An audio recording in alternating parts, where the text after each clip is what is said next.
Are we here? Are we alive? Are you here? Am I here? Are we actually here? Is Elden Ring here? Let's get some game audio. Oh, well, give it a moment, the music will play in just a second. Hello, everybody. Good morning, afternoon, evening, wherever you're on the world.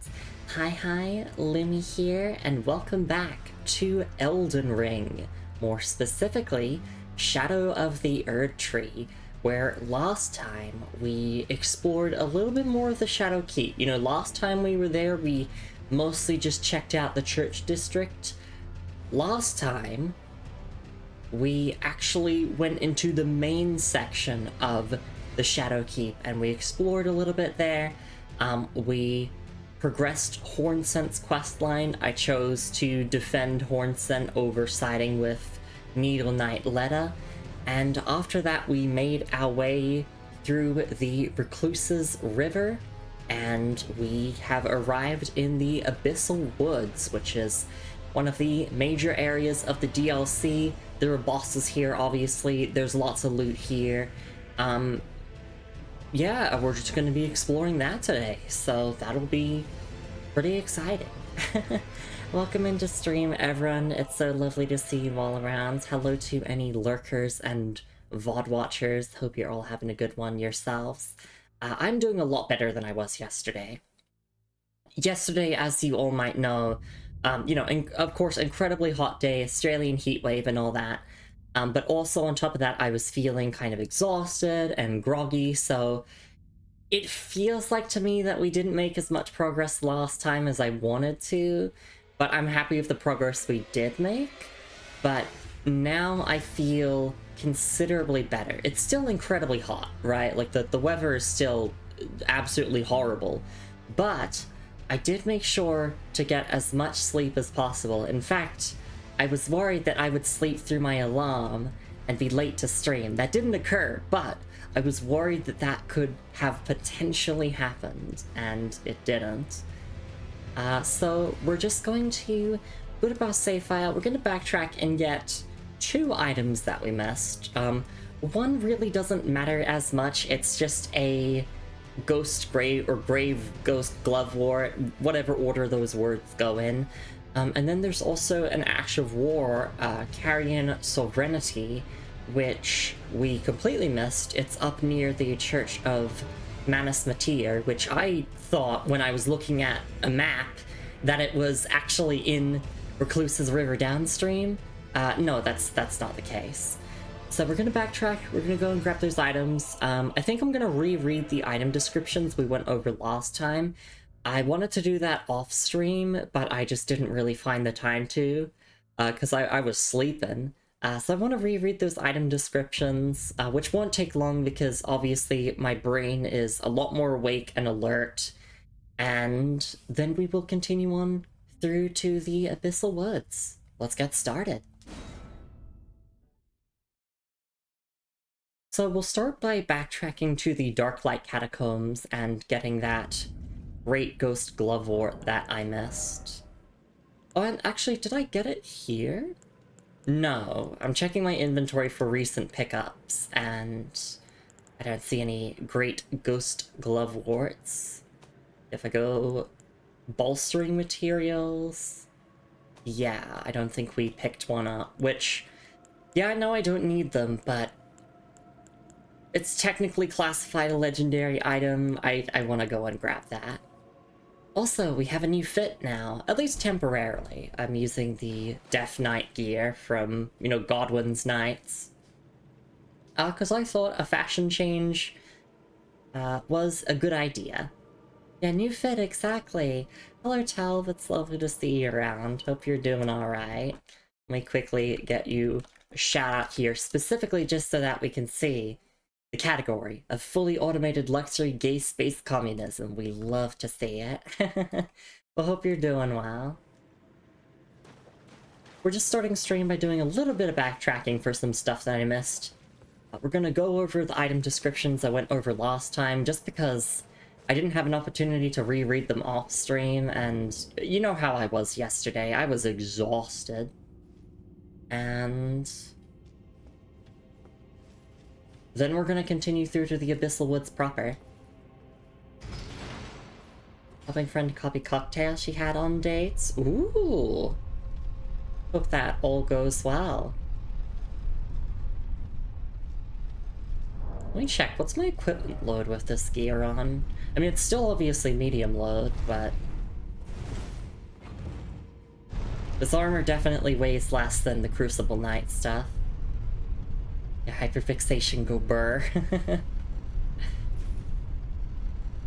All of them right so far? That's awesome. Alright, so... the Great Ghost Glovewort that we missed from this dungeon comes from... one of the... fire shooting... yeah, it comes from this guy over here. You have to kill them. But to do that, we are gonna need to find a lever to lower the platform that they're on. Yeah, I think they just like fell off by accident or something, because we never saw this last time.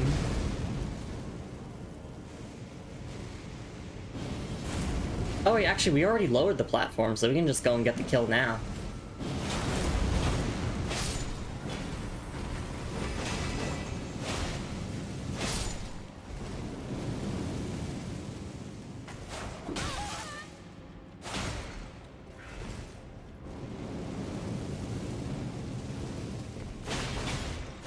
Okay, there we go. Yeah, so that is like a unique enemy, kind of, that we just completely missed, and we got the Great Ghost Glovewort for it. Okay, now with that out of the way, I want to go back to the Cathedral of Menace Matir, or at least outside of it, and there should be a cave around, like, here-ish that we just completely missed that has an Ash of War. I see you reposting Enfield art. Snake Lady do be popular. Yeah, I don't play it myself. I don't have time to play a second gacha game. But I've always been a fan of Arknight's character designs. And thank you for the 15 stream streak as well, Talv. Really do appreciate it.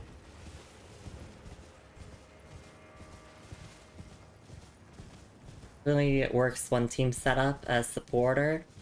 Oh, that is unfortunate. But the most dedicated fans will find a way. He's not meant to be your main. Unfortunate.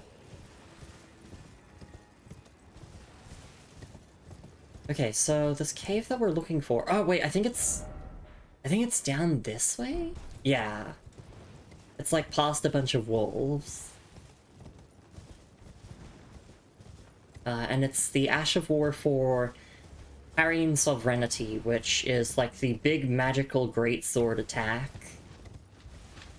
That looks very cool, which I'll probably use on my, like, planned Enchanted Knight build playthrough that I want to do off-stream once we're done with this first playthrough on-stream. But good to know where it is and to pick it up for completionist purposes.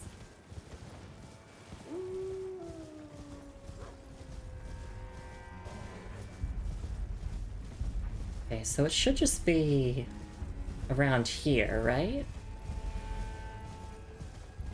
Yep, just a tiny ass cave in the middle of nowhere. Oh, and it's like a scarab that's on the ceiling, right?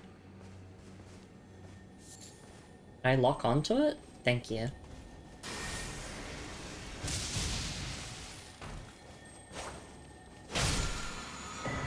There we go. Ash of War, Carrying Sovereignty. Okay, so we'll use this as an opportunity to just... well, okay. Maybe I gotta deal with the wolves first. I gotta grab all these glint slab fireflies at the very least, because they're a nice crafting material. Okay, actually, let's just fast travel back to the graveyard over here. And what we're going to do is we're going to read the item description of Carrion Sovereignty, but we're also going to quickly reread every single item description from last stream. I'm not going to linger on the item descriptions for long like I usually do. We're just going to like go through them rapid fire. Just because I want to. Tell says she turns around and scalds you if you zoom in on her tail. The tail is precious, don't stare at it. Hey Sharks, best of luck with work. Thank you for checking in. Alright. So, starting with Ash of War, Carrion Sovereignty. This Ash of War grants an armament the magic affinity and the following skill. Carrion Sovereignty. Skill passed down the Carrion royal family. Transform blade into a magical greatsword and bring it down. Additional input follows up with a horizontal sweep. Charge either attack to enhance potency. Usable on swords with colossal weapons accepted. Alright, and now we're just going to quickly binge through all our other item descriptions. There aren't too many. Starting with the Barbed Staff Spear. Great Staff of Jari, Elder Inquisitor. The tip bristles with golden barbs symbolic of the Inquisition's torture, allowing one to wield the staff as a great spear. Attacks deal holy damage, and potency increases with faith. And unique skill is Jari's Inquisition. Thrust the great staff into the air, firing off a succession of golden barb-like arcs. Holding the button down extends the barrage for a short duration. And thank you so much for the raid Werejess. I hope you had a wonderful time with Infamous. Thank you so much for raiding in. I really do appreciate it. Thank you, Saribot, for all the auto shoutouts as well. If you're not following Werejess already, you can do so with the follow button at the top of chat and also the link in chat. Thank you so much for raiding in. Thank you so much for trusting your community with me. I do really appreciate it. And if you've got a raid and run, that's totally understandable. If you've got a raid and lurk, totally understandable as well. Thank you so much for coming by, bringing your community along. I really do appreciate it. It is the upbeat. Yeah, hi. Hi, Werejess. Hi, Looney. Hi, Queen. It's lovely to see you all around. Hope you're all doing okay. Well, we just got started here with Elden Ring, so, I mean, Elden Ring is going well. I just wanted to reread a bunch of item descriptions that we went over yesterday, because yesterday I was super tired and my brain just wasn't really processing information correctly, so we're quickly binge reading through all of the item descriptions of the unique items that we gathered yesterday. And then we're going to be continuing on through to the Abyssal Woods area, which will be very exciting. In fact, we're right here at the moment. We are in the Forsaken Graveyard. But yes, thank you for being here. If you got a raid and run, totally understandable. Got a raid and lurk, understandable as well. Do whatever you need to do. Thank you so much for being here regardless. And just a quick intro here in case anyone is new to the channel. Hi, I'm Lumi, and I'm a Hot Lady Knight VTuber that does slow-paced playthroughs of RPGs and Souls-likes, but I also like to dabble in a bunch of other genres based on my current hyperfixations. And we are here with a first-time, blind, 100% all bosses, all NPC questlines, picking up all items, lore-focused playthrough of Elden Ring, including the Shadow of the Erdtree DLC expansion, which we are currently playing through right now, and having a great time with it. Like, overall, this Elden Ring project has been the most ambitious I've ever been on my channel with something, and it has been definitely one of the most rewarding projects I've ever done. Just, like, reading every single item description, doing all of the quest lines, it's felt so satisfying to be able to play Elden Ring and just, I know what's going on at all times because I've been actively following the story, and it's good. It's been a good time. But yeah, thank you for being here. We were just, as I said before, just rereading all of these item descriptions that we went through last time. Which, it looks like a lot, but We're only reading the item descriptions of the unique items that we have obtained, so a lot of these generic crafting materials, we're not going to read them again. And yeah, no, that's kind of that. We also did some backtracking to pick up an Ash of War that I missed. And I'm glad that I did that. But yeah, no, just sit back, get cozy. If you're a big fan of Elden Ring lore, this is obviously my first playthrough, so please no spoilers for the lore and story and all that, because I have been obviously paying attention to it and deciphering it and discussing it with everyone as we have been going through the Realm of Shadow here. And yeah, no, we're just going to read these item descriptions, and then we will continue on through to the Abyssal Woods. So if you're more of a gameplay fan, yeah, these streams do involve a bit of Elden Ring gameplay, but it's never really the focus. The lore always comes first and foremost with these streams. I thank you for the patties, Telv. I really do appreciate it. Alright. You know what? Sure, let's just read the barbed staff spear description again, since we're just rated in. I'm here for the Lumi. Thank you. Well, if you like my voice, I get to read to you all, so please enjoy. Yeah, as I said, we're just gonna binge through all these item descriptions. I'm not gonna, like, stop and pause and, like, think about them or whatever, reread them in my head like I normally do. We're just gonna go through them one by one. I don't want to say quickly, but, you know, not slowly. Not quickly, but not slowly either. Just a medium pace. Alright, so yeah, let's just start by rereading this one. A barbed staff spear. Great staff of Jari, Elder Inquisitor. The tip bristles with golden barbs, symbolic of the Inquisition's torture, allowing one to wield the staff as a great spear. Attacks deal holy damage, and potency increases with faith. The unique skill is Jari's Inquisition, which thrusts the great staff into the air, firing off a succession of golden barb-like arcs. Holding the button down extends the barrage for a short duration. Big Mouth Imp Ashes. Ashen remains in which spirits yet dwell, used to summon the spirit of a large-mouthed imp.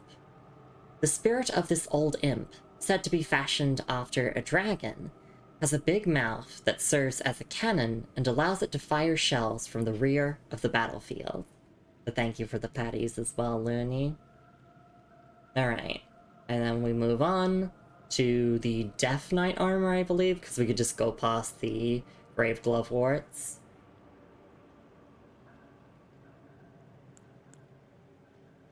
Okay. Death Knight Greaves. Golden greaves of the Death Knights, adorned with antiquated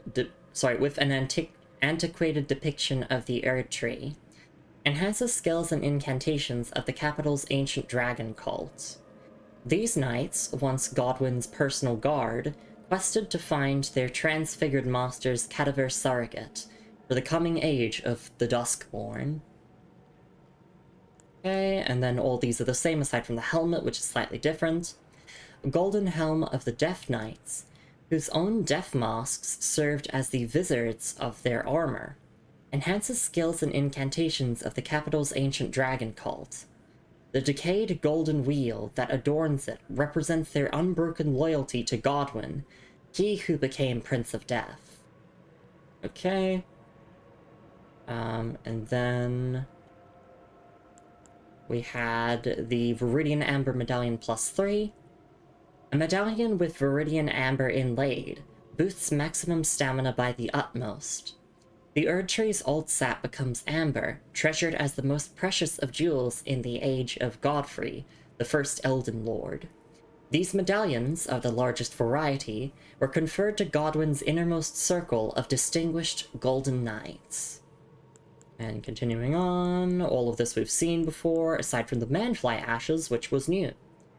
Ashen remains in which spirits yet dwell, used to summon the spirits of 3 manflies.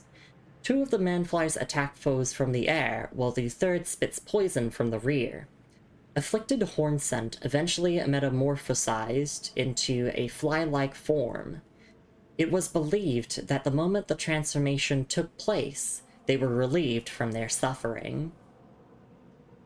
And then our next unique item was the Moldmonger's Bell Bearing, which I actually need to turn this into the Round Table Hold now that I think about it. Moldmonger's Bell Bearing. The bell bearing of a horn-sent Moldmonger who did not survive the war. Offer to the Twin Maiden Husks at the Round Table Hold to gain access to the following items. Fly Mold. Rakshasa Greaves. Greaves of Rakshasa, soaked in the spurting blood of her victims. This one has a typo. You know what, let's go to the helmet since that one doesn't have a typo.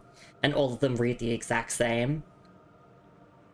Rakshasa Helm. Helm of Rakshasa, soaked in the spurting blood of her victims. Tatters of ragged cloth jut out haphazardly, as if her lust for carnage threatens to break free. Increases damage dealt to foes, but greatly increases damage taken by the wearer. Cut down and devour. Only those who repeat the cycle without rest can truly subvert the self and become Rakshasa. Rakshasa's Great Katana. A great katana with the tempering pattern of its blade forever stained red with blood. Weapon of Rakshasa, who cuts down and devours. A berserker's weapon used to endure enemy attacks and reply with one's full fury. When attacking, the wielder is less likely to stagger from counterattacks, but will also take increased damage. The unique skill is Weed Cutter. Performs scythe-like horizontal swings with the sword, cutting men down as if they were weeds. Additional inputs allow for the continuation of the attack for as long as stamina remains. Dryleaf, you know what, all of these are pretty much the exact same, but I'll read them all. Dryleaf Cuissards, I don't know how to say that, Cuissards? Sun-faded and lightly soiled travel attire worn by clergymen, boots made of sturdy leather. Dryleaf arm wraps, sun-faded and lightly soiled arm wraps, wound tightly around the arms as if it might prevent them from being broken. Dryleaf robe, sun-faded and lightly soiled travel attire worn by clergymen. The gold necklace found under the breast belongs to a group of spiritual seekers known as the Dryleaf sect. This sect rejects dependence on others in all matters of faith, seeking self-discipline and self-sufficiency above all else. And we can skip ahead a bunch here to the Dryleaf Seal. Sacred Seal of the Spiritual Seekers known as the Dryleaf Sect. Enhances incantations which conjure golden rings of light. Those who saw the decline of the Erd Tree in the fallen leaves long ago braced themselves for the weakening of order and embraced a strict faith, and then they made to serve a new god. Okay. And then Giant Golden Arc, which I'm actually using. This is a really good incantation, but it is improperly called a sorcery here in the description. Sorcery of the Inquisitors of the Tower, wielded as an incantation of the Spiral. A swing of the arm releases a giant golden arc. Charging enhances potency. The arc resembles the barb, a known symbol of coercive questioning. Sword of Darkness. Sword of Darkness, pulled from its stone scabbard at an altar. From the quick of the root, wandering coils of darkness coalesce and release, their eddies and vortices giving form to the dark blade. Unique skill is Darkness. Raise the sword aloft and cleave surroundings with darkness, deals holy damage and temporarily reduces holy damage negation. Then we have the Blood-Sucking Cracked Tear. A crystal tear forms slowly over the ages, where the scattered sap of the Shadow Tree pools deep within the furnace golems. Can be mixed in the flask of Wondrous Physic. The resulting concoction temporarily increases attack power, but drains HP over time.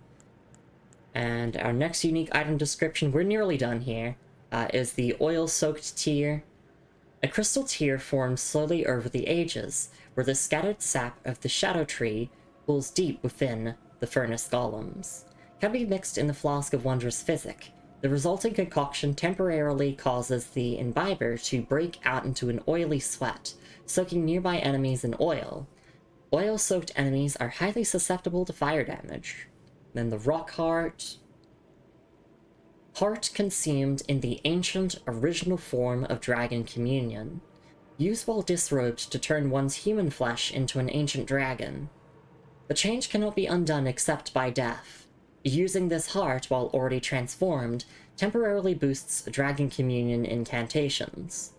The last thing the partaker saw with human eyes was a sunset, its colors faded and tarnished, a remote thing from eternity.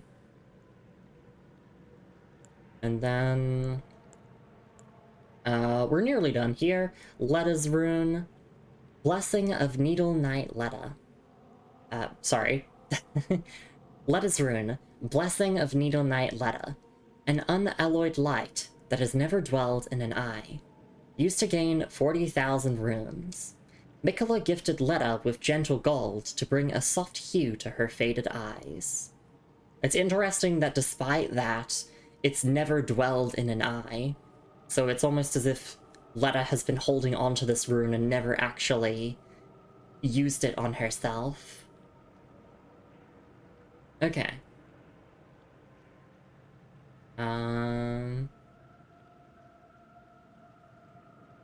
And then Ash of War, Swift Slash.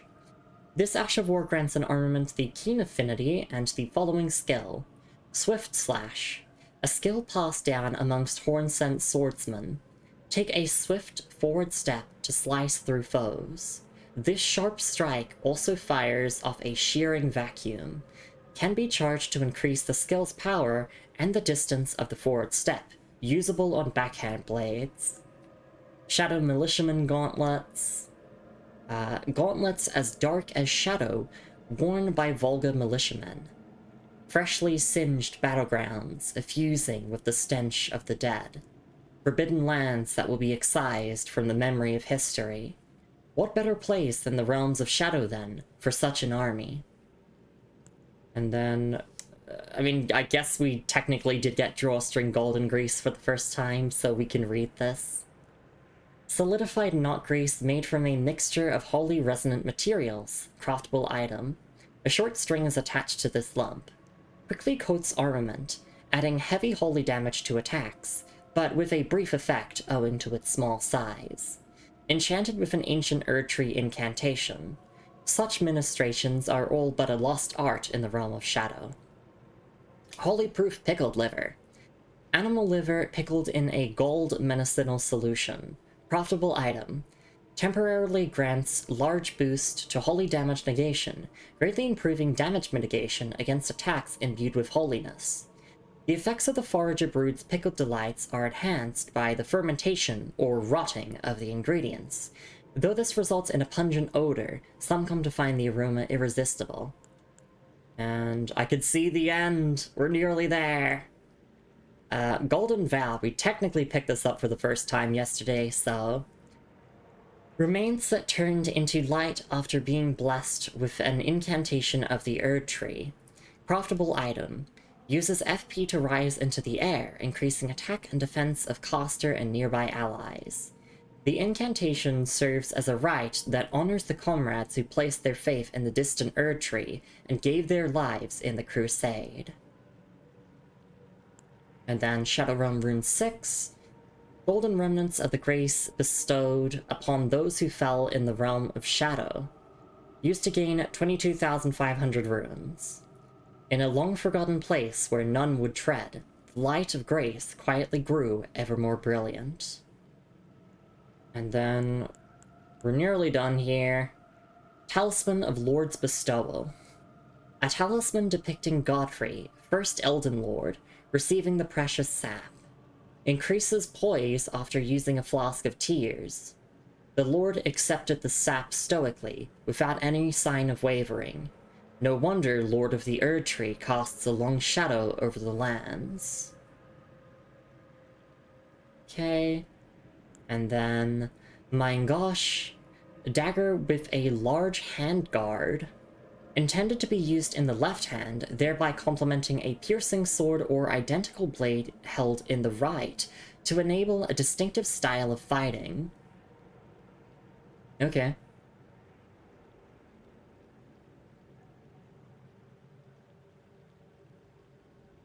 Just looking at the restrictions again. Piercing sword or identical blade, right. Okay. And then aspects of the Crucible Thorns.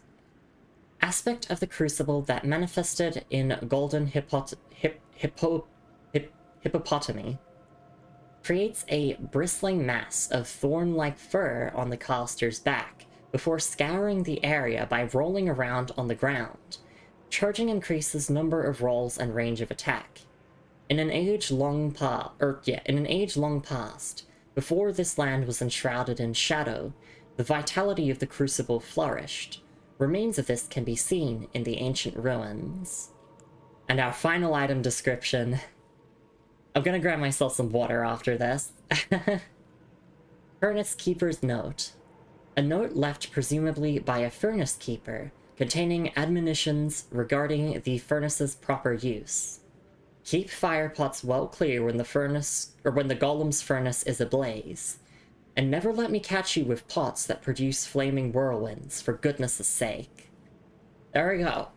I read every single item description we went over last time, because I was too tired last time to process the information. There we go. Okay, I'm gonna, like, have a mini break. In fact, I'll put self-care on cooldown. A mini break is just when I stand up for, like, 30 seconds, grab some water, stretch, and then we'll actually get started here. Alright. I'm just reading this again in my head. I'm allowed to do it. It's the last one.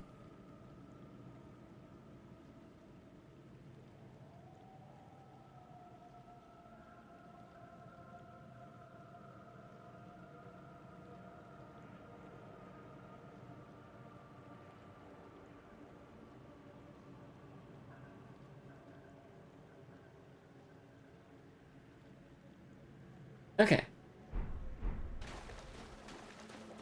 Yeah, dragon form, exactly.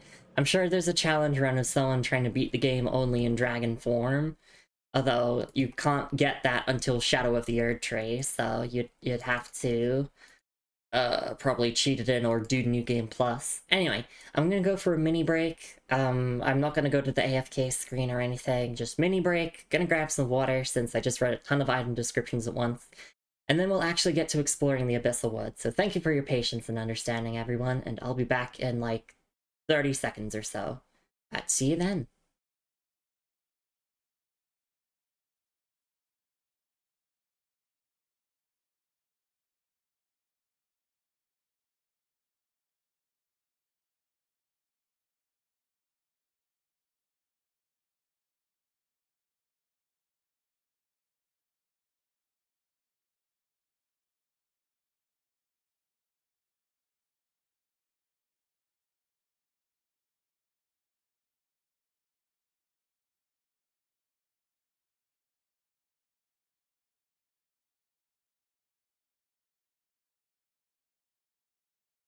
Alright, that probably wasn't like 30 seconds, and I should have kept the game audio going as I was gone.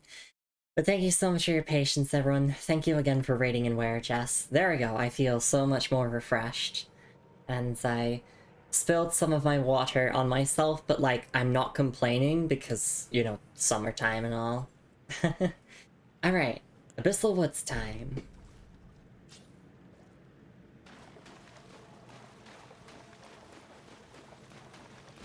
Visions of madness, and then chaos, oh chaos. No horse ahead. It awaits inside. Yeah, that's ominous.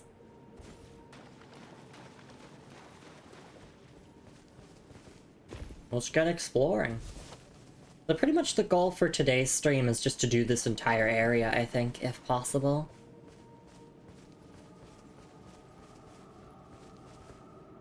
And then I think next time we might be fighting Messmer.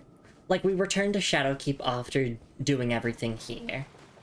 That's what the guide that I'm following, basically, is saying. Mist or Beast? No, we don't like Mist or Beast. I want to go home and then Edge. Of course, classic Elden Ring messages. I'm just gonna ignore them and just stick to reading the dev messages. Turn back while you were yet able. This is scary.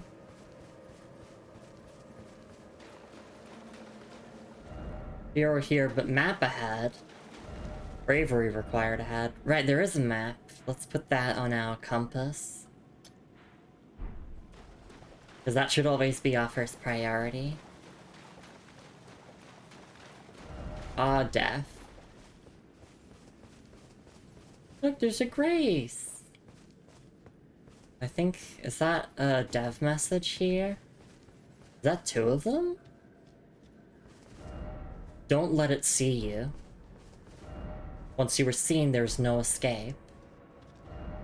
It cannot even be touched. What the fuck? I'm playing a horror game. Okay. Don't let it see you. Once you're seen, there's no escape.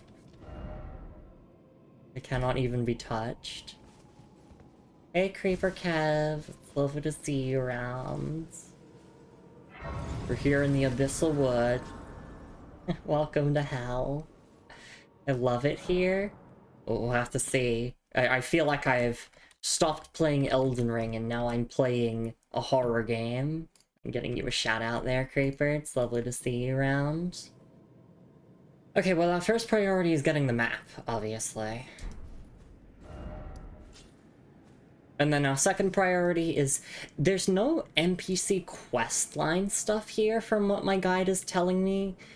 But there are bosses here, and obviously since this is an all bosses playthrough, we gotta do all of that. And hey, Moonwife! Hello, Moo. Lovely to see you around. It's Elden Ring, so I can't say a nice time. A low stress time. I always have a nice time with Elden Ring, even when I struggle. It's a nice time. I'm really enjoying going through this game for the first time. But hey, Moo. And thank you for the 55 stream streak. She says, what is stronger, Godfrey's strongest punch or Moon's strongest hug? Moon's strongest hug is more powerful because Godfrey never knew love. Godfrey never loved anyone, or was loved. There we go, shoutouts for my darling Moon. So lovely to see her around. Mumu is adorable. Yeah, it's a nickname that I've just started using for her. I'm trying to get into the habit of using that as a nickname for her. But I also do just like her name as is. Moon is a very precious and pretty name. But welcome in, Moon, to a fucking horror game, apparently. Have you seen these dev messages? What are they saying? It cannot even be touched. Once you were seen, there is no escape. Don't let it see you. What the fuck? There's so many player messages. Visions of sleep, therefore seek house. Message ahead. Good luck. Message ahead. You try to write torrent entering here? I screamed. Oh, does it kick you off torrent? Because, yeah, I can't summon torrent. The spectral steed... Wait, what? The spectral steed is frightened and cannot be summoned. Oh. Okay. Wait, is that Frenzy? Are those rams inflicted by Frenzy? It looks like it. Hey Marky, lovely to see you around. Thank you for the well wishes. Amazing stream ahead. Thank you. But we got a shout out for Marky when possible. In fact, no, I'll do that right now. I'm frightened too, and no Lumi will protect me. Let's both be frightened together, Marky. And also go check out Marky. It's like this host walked through Scarlet Rot and wants nothing to do with this place. Yeah, if even Torrent is scared, then I'm scared. Okay, yeah, Spectral Steed is frightened, cannot be summoned.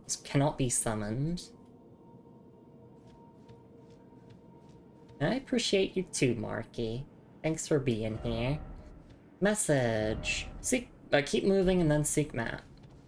Do these attack me? Because they do look to be inflicted by Frenzy. They don't, okay.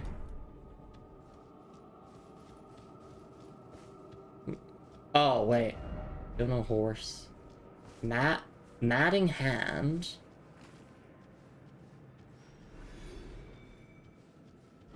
Weak forehead. Hang on. If I want to actually use stealth, I have to turn off my lantern. Very tired, happy to be here too. Oh god. Can I fight it?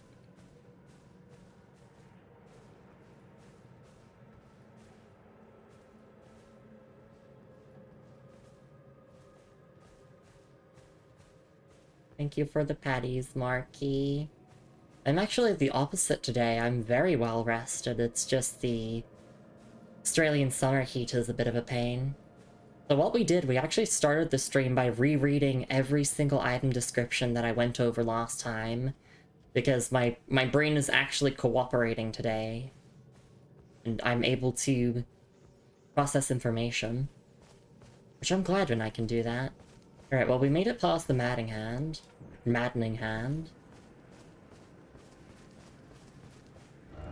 Rump required a head ahead. Okay. We're just going to where I put my marker, which is where the map is for the area. Oh, giant rat.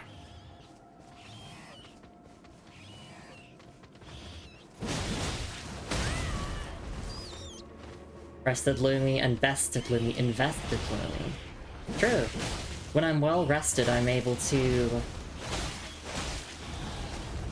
analyze the games that we play a lot better and provide meaningful commentary. Sentry. Invested in Lumi? Aww, thank you. I'm glad that you enjoy my humble little streams.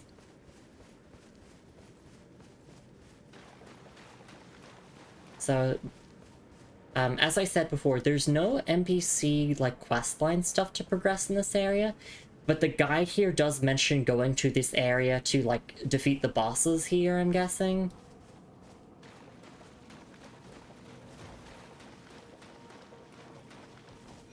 There we go. Map Abyss.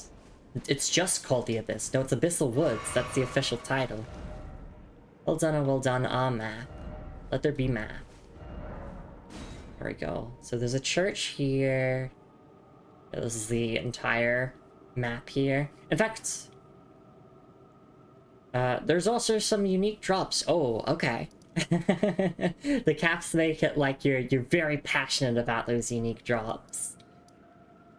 Which, I mean, I do want to get a lot of the unique drops because, you know, they have item descriptions and all.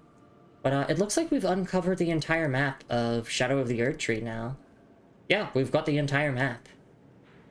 You can see we got the Abyssal Woods. We have to finish Shadow Keep. Then there's this area, like, around here.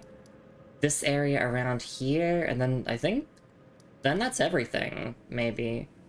Oh, wait, there's, like, the finger ruins that we never went to, like this area around here. But yeah, today's stream is just focused primarily on this area here, and getting everything done here. Abandoned church.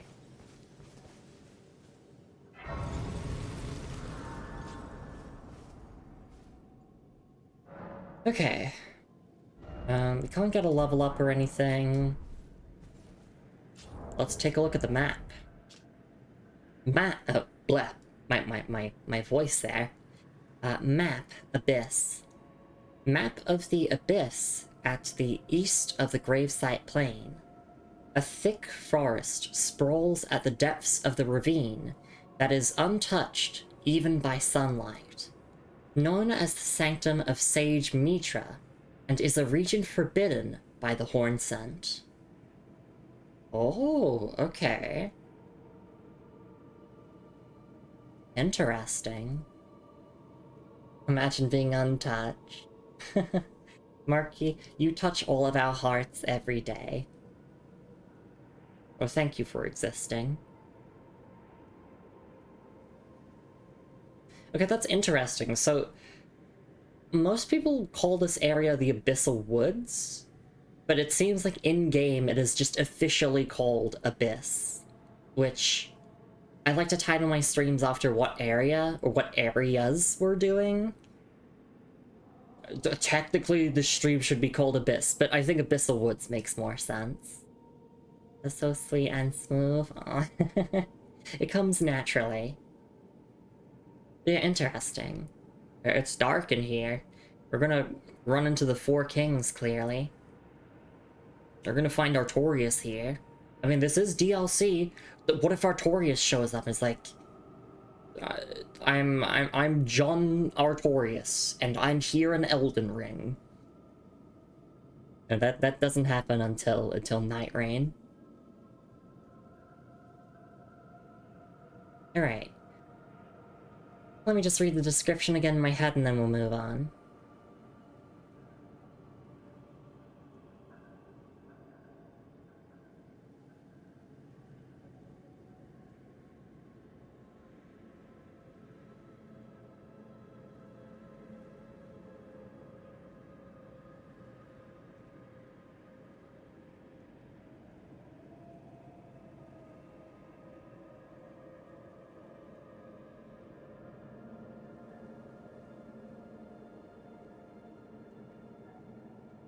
Okay.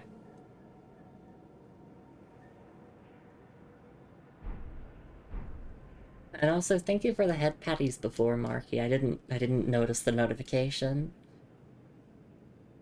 Oh wait, sorry, I wanted to look at that again.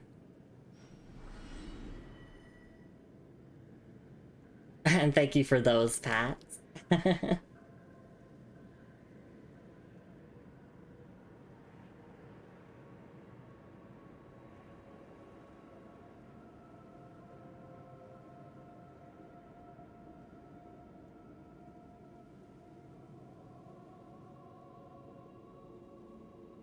Okay. I just want to keep Sage Midra in mind for this area. I guess we'll learn more about them, maybe.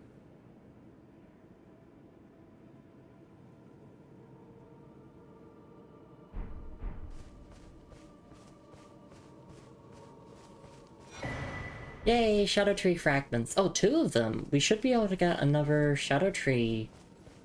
Or Shadow whatever the levels are called. Shadow Tree Blessing. Yes, there we go. So we're at Shadow Tree Blessing level 14, which I believe is the soft cap. So from this point onwards, the boost that we get from Shadow Tree Blessing is kind of like diminishing returns. It maxes out at level 20, which we will be maxing it out because, well, this is like a completionist playthrough, so I want to do that. But technically, if you didn't want to find all of the Shadow Tree fragments, you could stop around there and you'd be fine.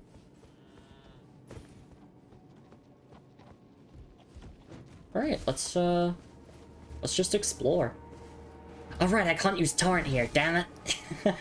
How am I meant to get around? On foot? What is this, Dark Souls?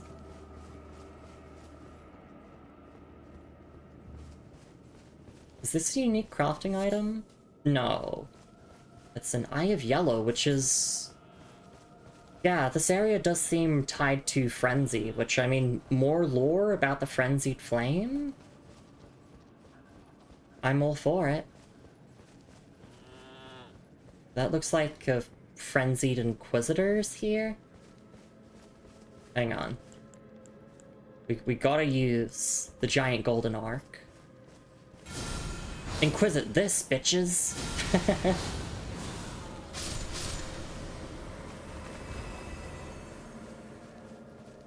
And one of them did just try to cast Frenzied Flame. Madness of madness, let there be madness. Seems familiar? Could this be the area to radicalize me and make me become a Frenzied Flame truther?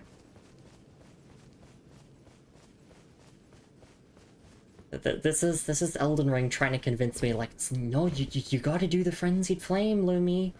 It's what's best for the world. You gotta do it.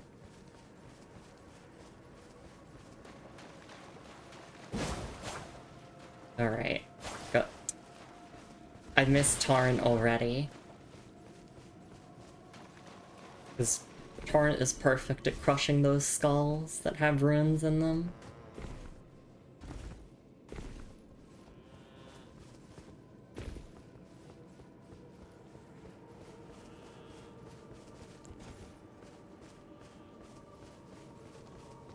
Yeah, okay, having to traverse this entire area on foot is, that's something.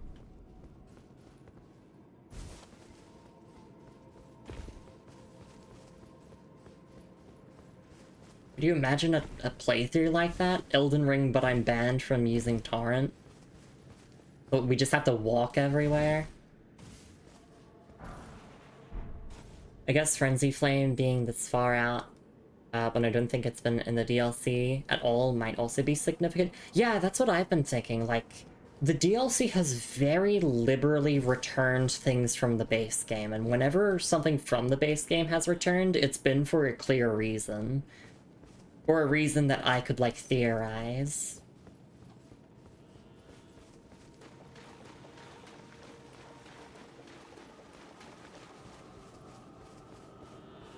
This is done before. In fact, someone did it overloaded. Oh, God. That doesn't sound fun to me. I mean, I guess if you were only focusing the main story, it would be fine, but... Imagine if you were like me, and you wanted to grab everything. You have to do it on foot.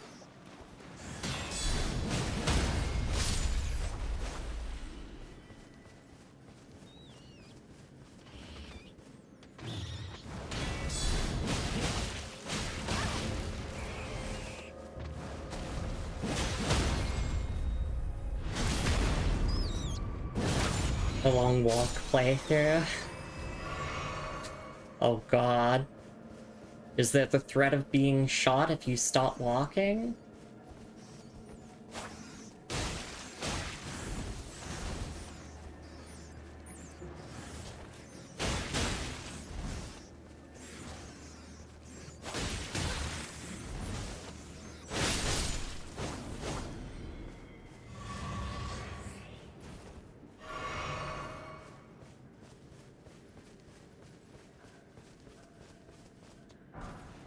Okay, smithing stone.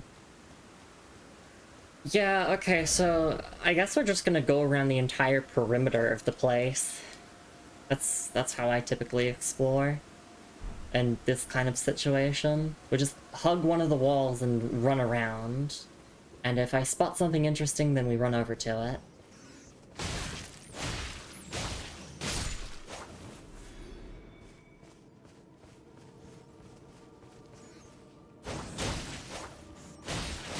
I'm also wondering if we can defeat that matting finger? Because they're, like, technically an invasion, it looks like? They got, like, an invasion health bar, and I am counting invasions as boss fights.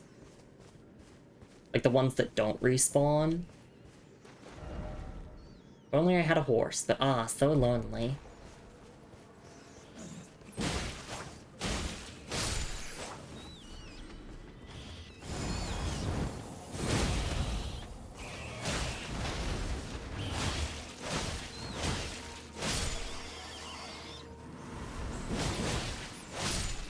The lady is such a good weapon.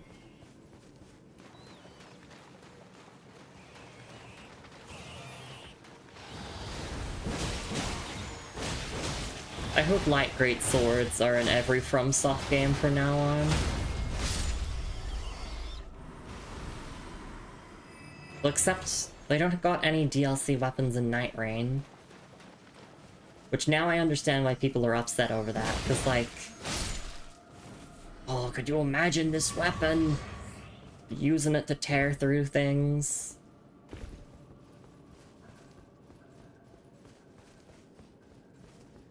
Although, maybe Night Rain might get another DLC. I don't know. We'll have to see.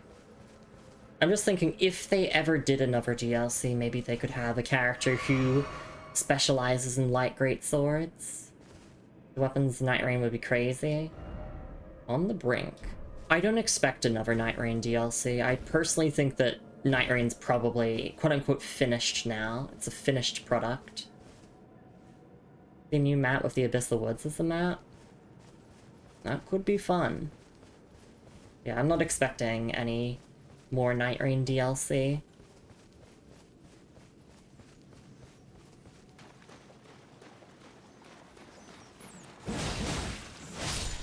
But I'd love to be proven wrong on that front.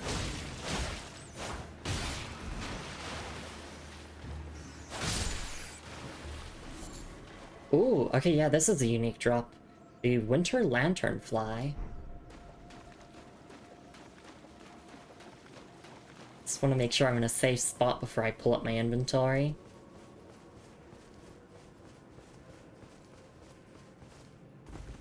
Oh, and there's some loot over here, actually.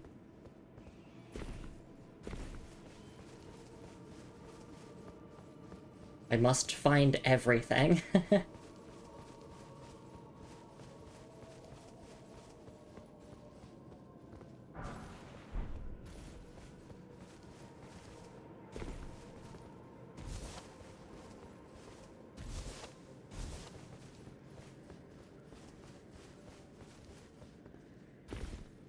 Also, I just noticed the time, a full hour has passed on stream, so we will take a stretch and hydrate break in a little bit. I just wanna keep the ball rolling, so to say, without exploration.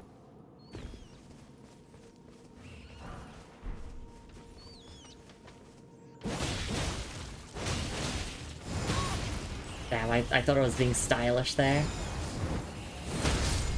That was stylish.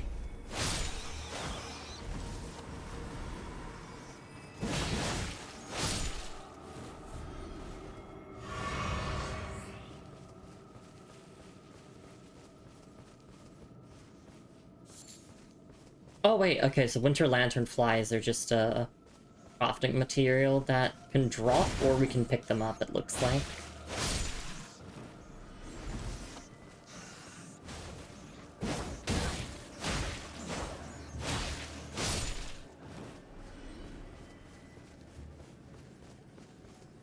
I know, that was just a bloodstain. I find it so hard to spot the crafting materials on the ground. So I just look for the button prompt.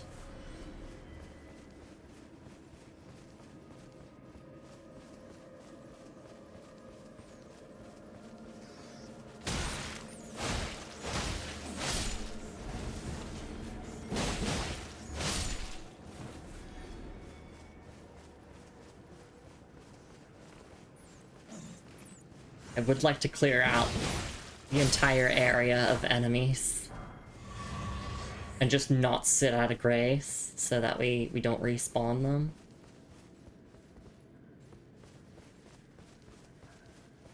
Where even am I right now? Oh god, I feel like I'm running in circles. Likely tree. It is. Alright, let's take a look at what we picked up. The Winter Lanternfly. Winged insect carrying a dangling frenzied flame grape. Material used for crafting items. Flies lazily around the abyssal forest. Said to be heralds of the aging untouchable. On seeing these, the wise know to stay well clear of that place. Okay. So these basically let us know that there's a quote-unquote aging untouchable nearby, basically. Oh, it says Frenzied Flame Grape. Do we mean an eyeball or an actual grape? Because, you know, from the base game, all of the grapes were, all the Shabriri grapes were just, eyeballs. It kind of looks like an eyeball in the icon here.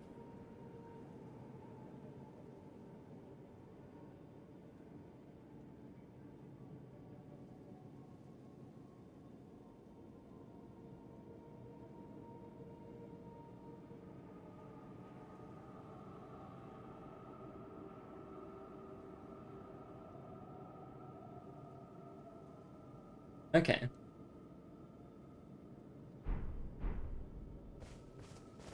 think there was a thing about us getting 4 DLC characters, maybe more coming. I think there was also something about, like, people finding some new weapon IDs in the game files, so... yeah, anything's possible.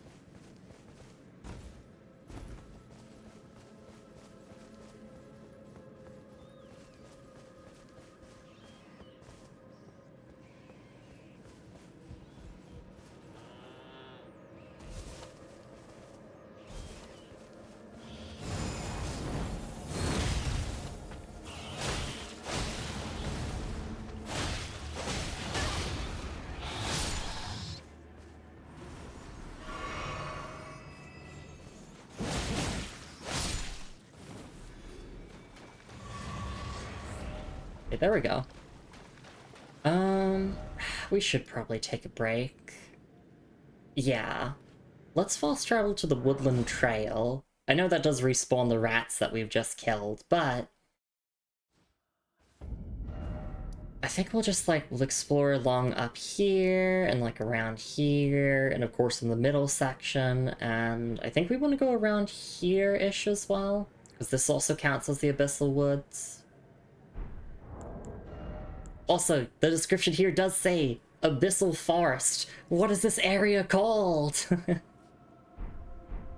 Well, in-game it's just called Abyss, so... but yeah, interesting note here. Heralds of the aging untouchable, and seeing these, the wise know to stay well clear of that place.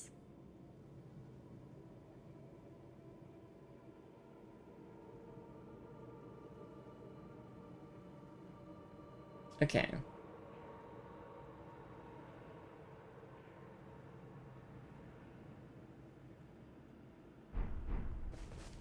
Yeah, let's take a stretch and hydrate break here. It is still incredibly so hot here, so I want to go and quickly have a cool drink, stretch a little bit, and I'll be back in a few minutes to continue looking through the Abyss, or Abyssal Forest, or Abyssal Woods, or whatever this area is even called at this point. Let me just wait for self-care to go on cooldown, because I see it's about to go on cooldown. Bam! There we go. Okay, so now it's on cooldown, so now people have they know that I've had a break recently. So I'll see you all in a couple minutes. Please take care of yourselves, everyone. Grab yourselves a snack and a drink if you can or want to. And I'll be back in a few minutes for some more Elden Ring Shadow of the Erdtree. I'll see you all then. Take care.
Alright, and I am back. Thank you so much for your patience, everyone.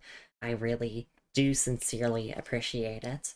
Yeah, I'd say in terms of energy levels, I'm like so much better than I was yesterday. The downside, however, still in the middle of a heat wave, so I am trying my absolute hardest to not just melt into a puddle as I'm streaming here. On a hot day, the last place that I like being is at my desk on my computer. Heatwave, yes. I'm freezing. I'm dying. I just, my brain cannot work properly when it's hot. But it's okay. Let's continue on.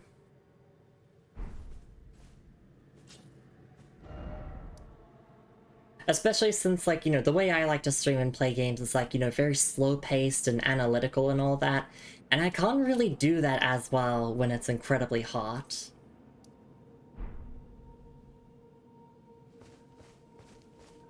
Whereas, I mean, if we were just playing, like, some multiplayer slop or whatever... I say slop affectionately. I'd probably be fine. The armor probably doesn't help either. No, it certainly doesn't.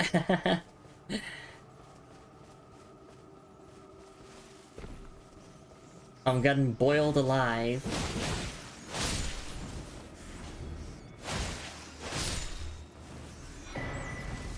Alright, yeah! The rats drop rune arcs. They drop shards of the Elden Ring. Oh my god, we got another rune arc. Did you know that if you farm 1,000 rune arcs from the rats, you can put all of those rune arcs together and you can get the secret Age of Rats ending, where you repair the Elden Ring through defeating all the rats. Yeah, rat becoming Elden Lord. Like, obviously it's because, like, you know, rune arcs are like the equivalent of humanities, and humanities do drop from rats in the Dark Souls trilogy. But, like, in lore, the rune arcs are shards of the Elden Ring.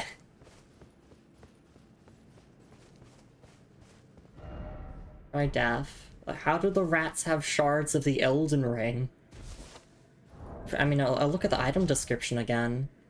Yeah, the lower arc of the Elden Ring is held to be the basin in which its blessings pool. Perhaps this shard originates from that very arc. Yeah, like, I mean, even the top sentence says, a shard of the shattered Elden Ring. It's been a while since I last read this item description. It's quite insightful.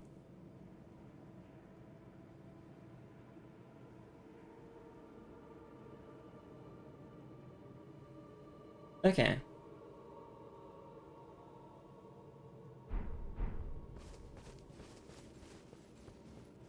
The funny thing about the Age of Rat King, exactly. Look back on some items with new, more formed perspective. Oh, absolutely. And we've done that a few times throughout this playthrough.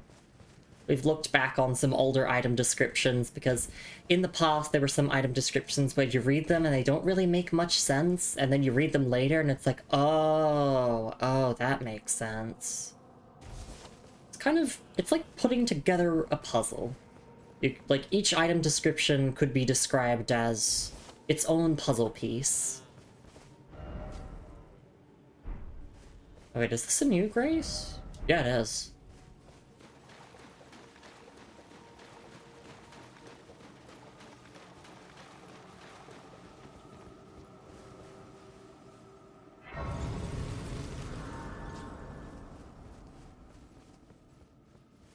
Dev message. Hide yourself. Make not a sound. Quietly await your chance. Combat is not an option. Oh, that's one of the... what was it called again? Aging Untouchable.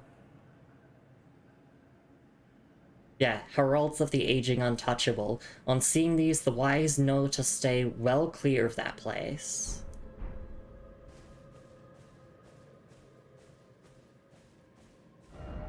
Crash in the undergrowth. Okay, Debs, you don't need to treat me like I'm that stupid. Wait, so can I go kill the maddening finger then, or whatever it was? I'm gonna go and do that first. I thought that was the thing to look out for, but no, I'm gonna kill that motherfucker. We like wolves, we don't have anything special to deal with heat. In fact, our fur coats might be worse than armor for dealing with heat, but wolves are cooler than humans. Wait, might not be great at this encouragement thing. Become a wolf. It's just that easy.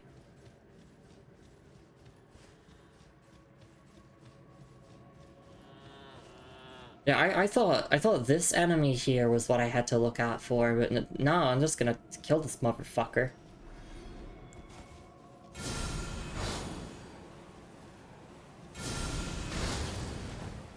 Yeah, what are you gonna do?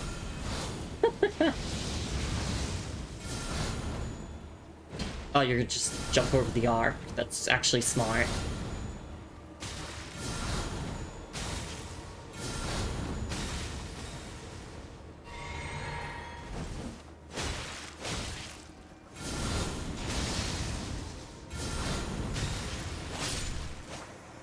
There we go, Maddening Hand.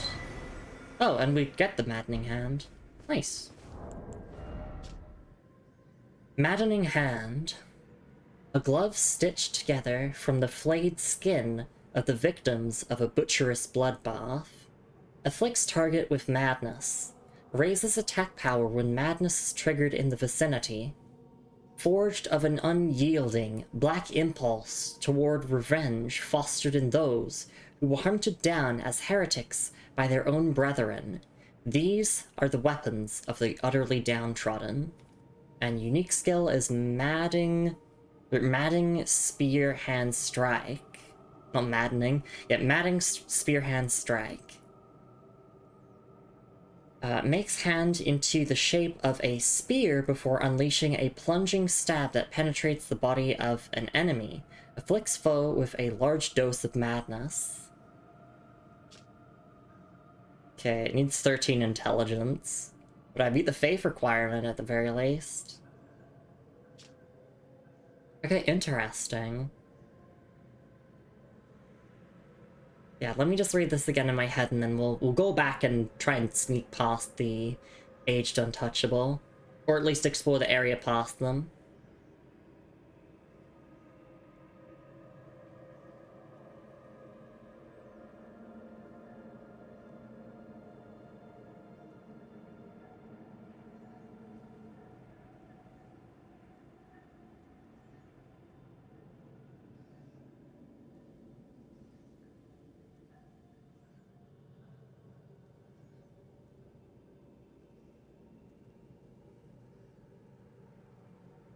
Okay.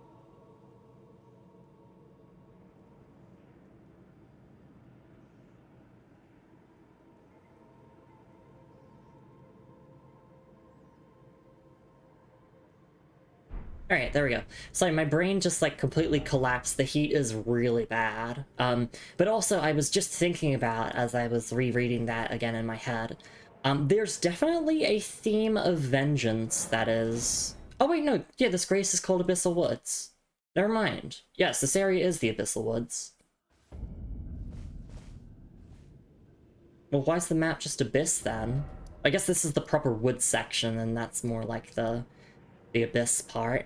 But anyway, yeah, there's a big theme of vengeance and revenge that's kind of being carried on through this DLC that I find quite interesting. Like this cycle of violence, almost, that we've seen with, like, the Hornsan and like the shamans and like all of that stuff, like there's just this non-stop cycle of vengeance going on. Obviously, like the Hornsent that we know is after Mesmer, Egon's after Bale. It's just, yeah, very interesting to think about that vengeance is a very core theme to this DLC. Wolf Knight Lumi fan artists get on it. Hell yeah. So true, Moon. Oh, woo! Humans don't do this often enough to communicate. They should do it more. I can go, ah, woo! That's probably not a good enough wolf howl, though. Alright. Hide yourself, make not a sound, quietly await your chance. Combat is not an option.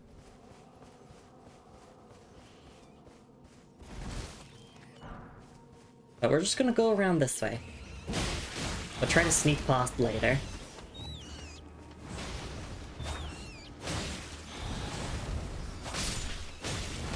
I don't like it when From Software treat me like I'm 5 years old. Like, they could have just put one message saying combat is not an option. You don't need to tell me to hide in the bushes. Like, I know how stealth works.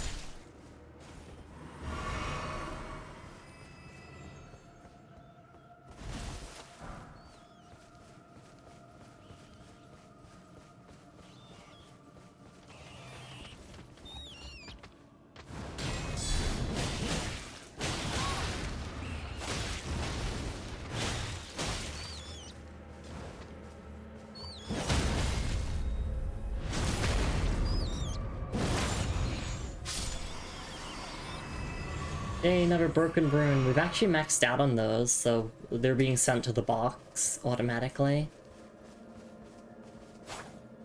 And I mean, can you blame me? The game gives you so many of them. Those are just Inquisitors. Those aren't the aging or aged untouchables.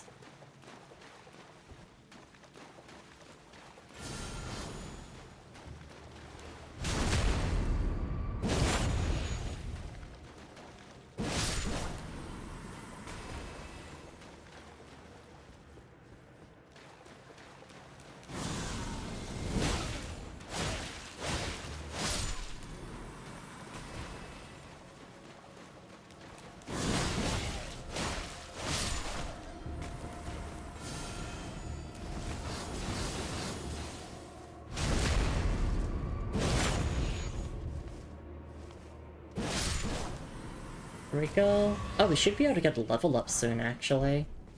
Yeah, by the next time we go to a Grace, we might be able to level up.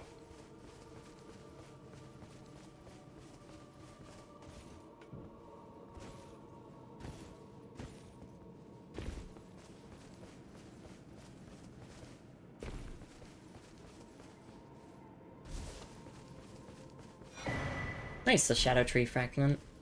We love to see it.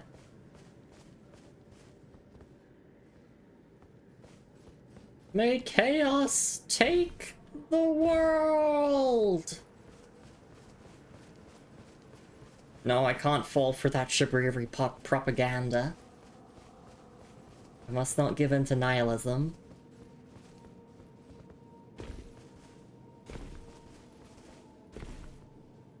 I mean, even if you were to destroy the entire world with the Flame of Frenzy,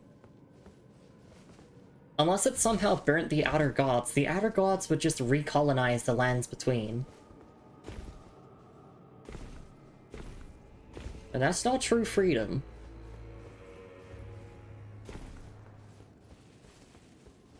In this essay, I will tell you all why Ronnie did nothing wrong. Because she didn't.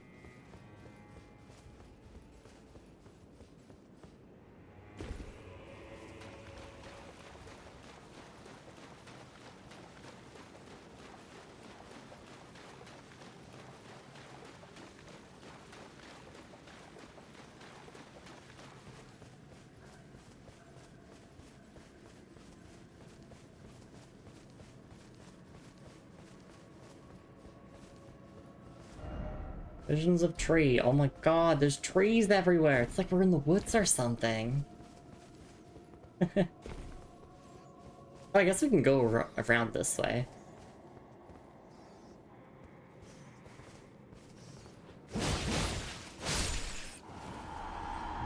But what, did it spot me? What? How'd you spot me?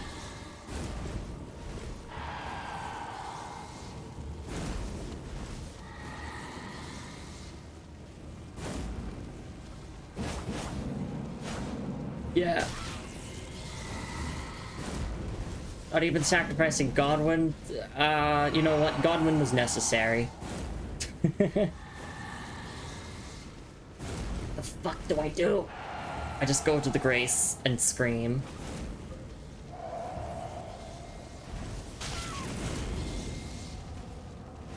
Girl's allowed to murder someone as a trait. Please let me sit on it. Oh.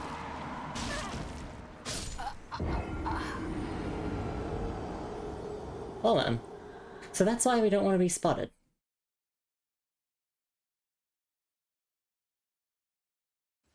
God forbid women do anything.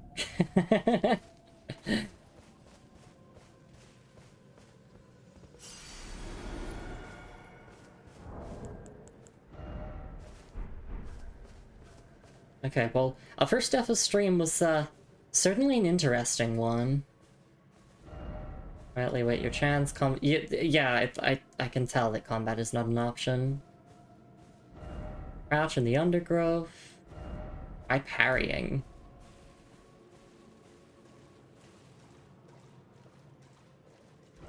No joy I had. Can you parry them? I mean, I guess. It probably would be possible.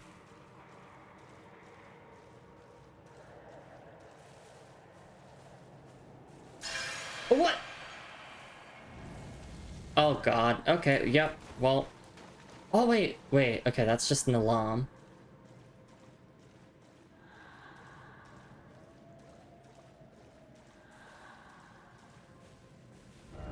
Be wary of flower. Yeah, okay, so these flowers are kind of like alarms.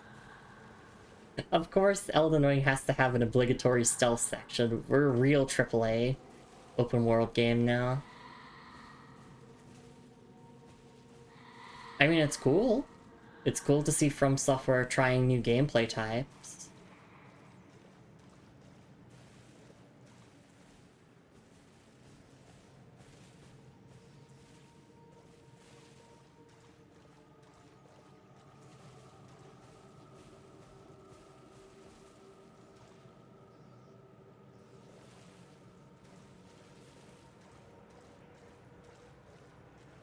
I think we're safe. But just in case. Well done! Yay! Likely safety. Okay. So we're here now.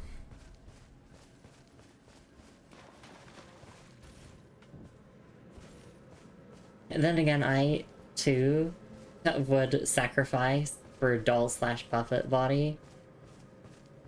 Yeah. I feel like a lot of trans people would, myself included.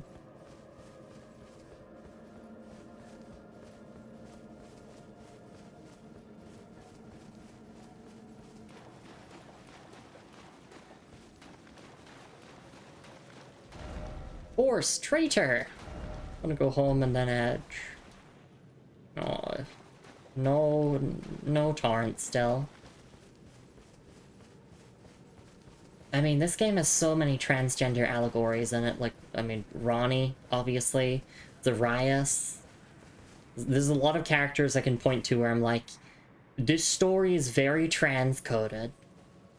Whether that was intentional or not, it doesn't change the fact that it can be read that way.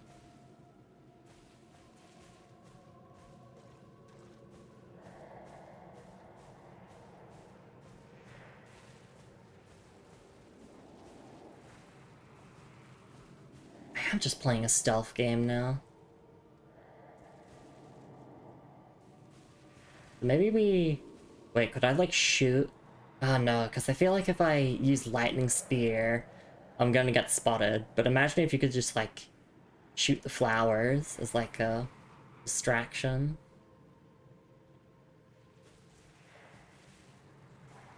I'm just gonna wait until this aged untouchable walks past. Still no horse. Even if we could use Torrent, they'd probably still find a way to kill us anyway.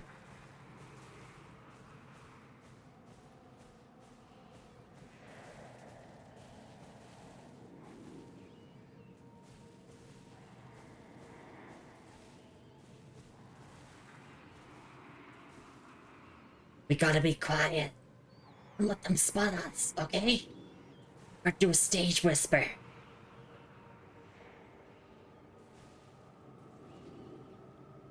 Where are we actually going? Up here? Down here?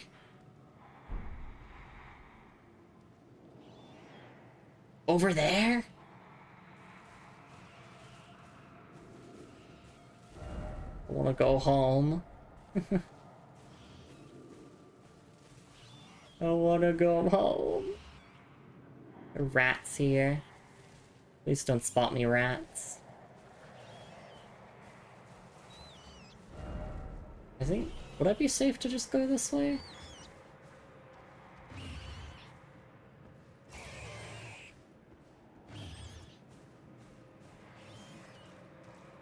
I'm actually glad this DLC is making use of the stealth mechanics, because it really felt like in the base game it was just kind of there, and really feel impactful.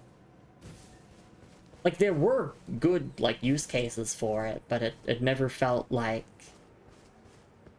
something where it's like, oh, I need to use stealth right now. Bird. By friendship. A whole dog. Hello, dog. Pet for the dog.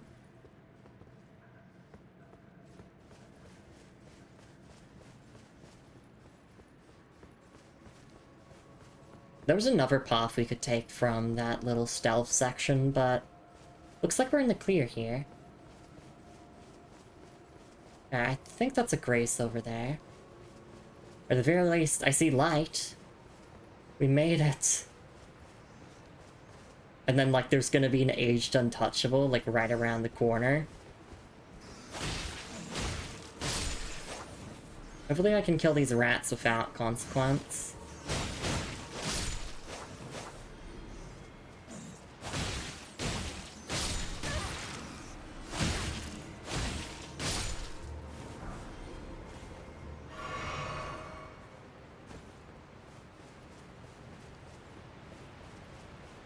Oh, no, there's a grace down there. Okay, we'll make sure to go and get that. Mad Craftsman's Cookbook 1. Didn't expect light. Still no item. We did find an item. It's just a crafting book. Well, let's sit in the light and take a look at the loot that we got. Or stand in the light for a little bit. Mad Craftsman's Cookbook 1. A record of crafting techniques left by a craftsman who served Midra, master of the manse, and Nanaya, its lady. His eyes were burned by the flame of frenzy. Acquire the knowledge to craft the following: Frenzied Flame Pot and Roped Frenzied Flame Pot. Okay. Midra and Nanaya.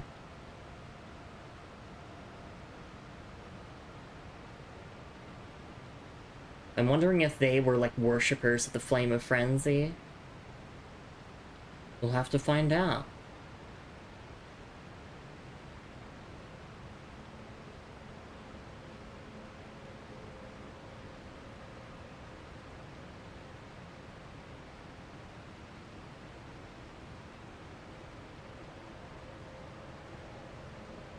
Okay. I guess we'll take a look at the Frenzied Flame Pot. See if its item description provides any extra insight here. Frenzied Flame Pot. Craftable item prepared using a cracked pot. A cocktail of frenzied flame materials is sealed inside. Throw at enemies to cause buildup of madness.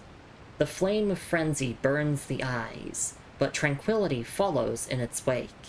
May this pot bring salvation to those it strikes. Okay. And it just needs mushroom and the winter lanternfly. That makes sense. And it scales equally with every single stat aside from arcane. Okay.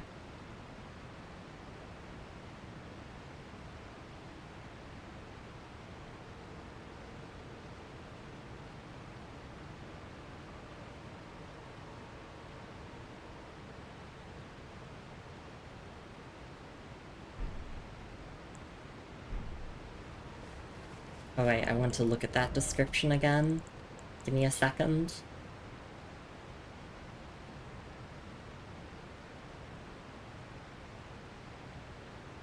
Okay.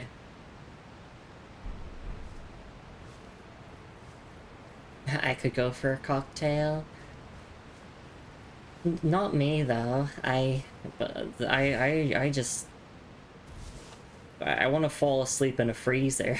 That's what I want to do in this heat. I know you shouldn't actually do that. That's not safe.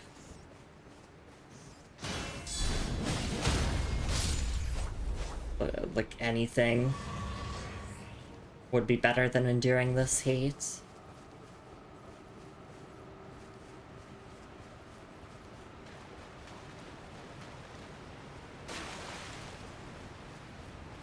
I feel like I'm actually going mad with the Flame of Frenzy. Visions of Madness, still no cave. Ah, brief respite. What did I ever do to you, Ram? You have small fan or something? Yeah, I got AC on full blast. I've got fans on. I got ceiling fans. It's not enough, it's just too hot. My body was not made for Australian summer, despite being Australian. It's the curse that I have to bear.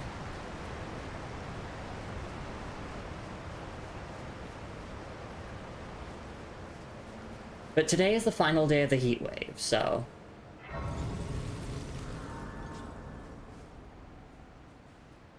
But then I think, I looked up the future weather and I think there's another heat wave expected to come. I just want summer to be over.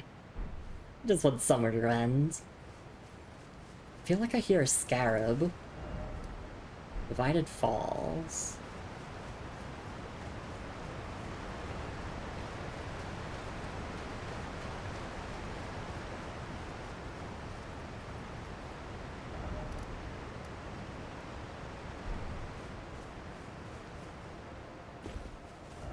No item ahead in short, try south.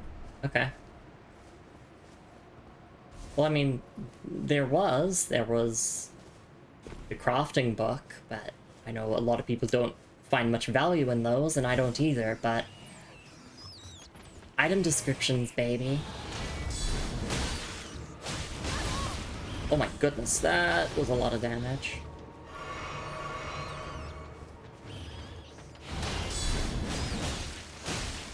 Alright, we're currently also leveling our stats that are currently boosted by Radagon's Source Seal, because we actually... I've decided that I want to stop using Radagon's Source Seal, so... I'm trying to get all of the levels that we would have onto my character, so... Like, right now if I pull up my status screen, it says we're at 64 Vigor, but that's not true, we're actually at 59. Without Radagon's Source Seal, of course.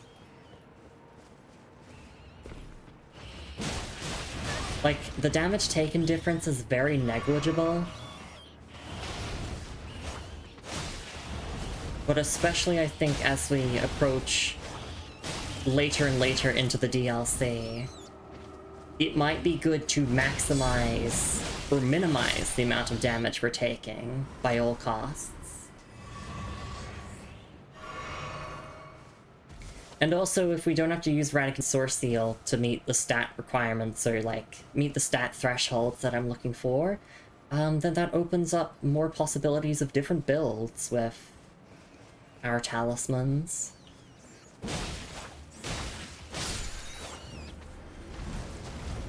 Speaking of which, I want to use Ordovus' Greatsword. I love this thing.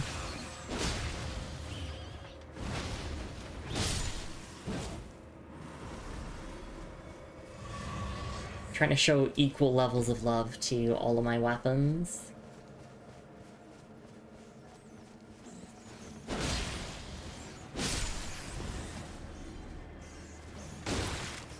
Listening the weight behind one-handed swings.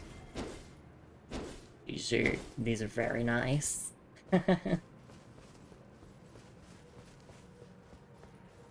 My favorite one-handed weapon is a great hammer. Ooh, it does sound nice. Look, it's a dog. Precious dog. Okay, so let's return back to the stealth section. Hopefully I don't get spotted on my way back. I shouldn't be running. Just gotta find a way down that won't get me killed. Nope, I was spotted. Unless... I'm not here. I'm not here. Oh, okay. So yeah, you can de-aggro them.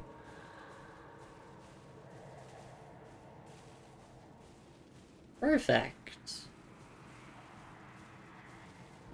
Okay, where are we going now? We already went over here to the falls. I guess we just go back?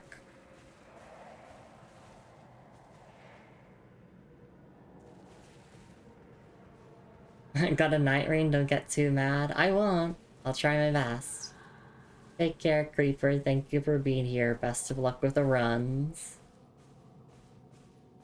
I've been on a big night rain vacation myself. Because I've just been focusing all of my energy on playing through this DLC. And expect abundance. I think once I'm done with the DLC here, I'll probably, like, go back to playing Night Rain. Although, actually, as soon as I finish this game, I want to play more of this game. I want to get more playthroughs under my belt.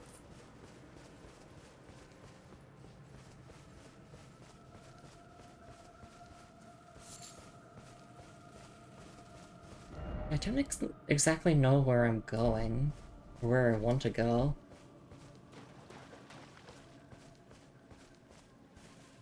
It seems fairly linear. Yeah, no, maybe we just go up ahead and then... So we went over to the Divided Falls. I guess we go south from there? Let me just fast travel to save us the time.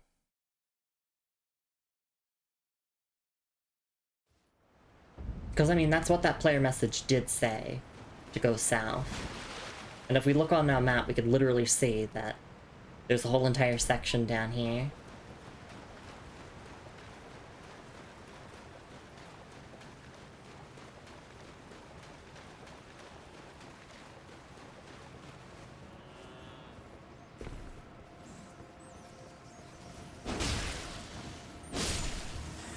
One of my favorite attacks with great swords is the running heavy.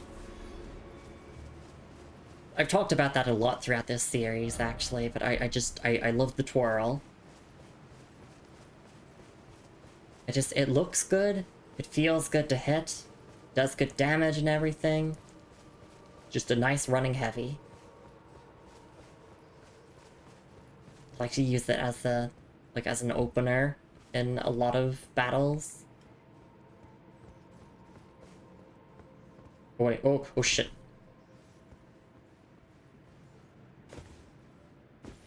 Can I jump up here? Oh, that's just an Inquisitor. For a moment, I thought that was an aged untouchable. Hey there, friend.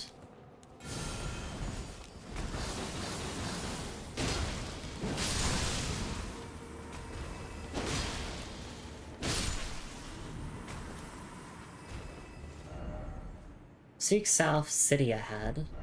Thank you for the insight there. But also, I want to check this out since I'm here. Oh wait, no, does this just... This just leads back to where we were before. Oh no, I see... Oh wait, that's just the Grace. I saw a little light in the distance, I'm like, oh, is that an item? No, that's where we've just been. I'll rate this message up because this is genuinely helpful. Of course, I want to rate up messages that could help other people who are playing the game for the first time and not using any guides. Just relying on the help of in-game messages for guidance.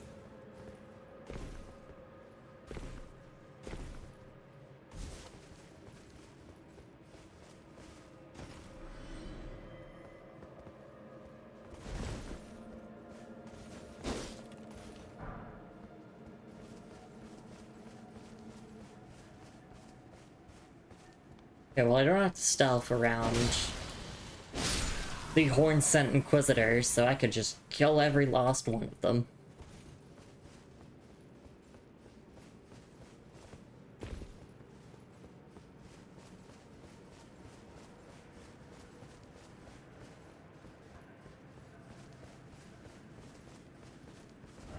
No horse ahead. Ah, dung.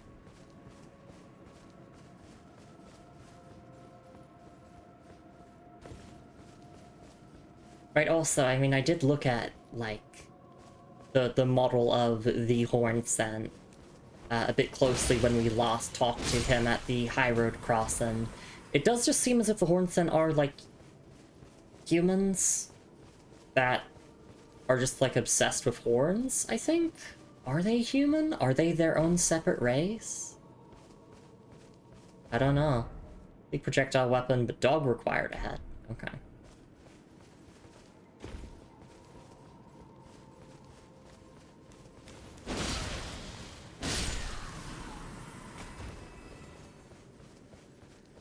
At the very least, like, the one thing I know about the Horn Scent the most is about their culture and believing they are a chosen people and that the spiral horns are like almost an object of fascination or worship even.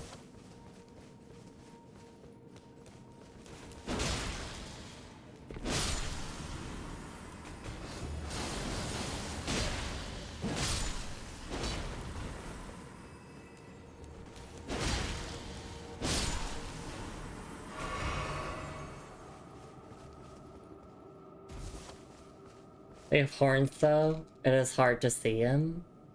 Yeah. Great tree. By the way, item ahead. Item cropping head, therefore try tree. Okay. So they are a separate race then. They're not just like humans obsessed with wearing the horns of others. I'm pretty sure that's what I've been thinking this whole time, but I've also been doubting myself a little bit. I'm not talking about Hornscent as a character, I'm just talking about the race as a whole. And I don't really consider that a spoiler to elaborate on.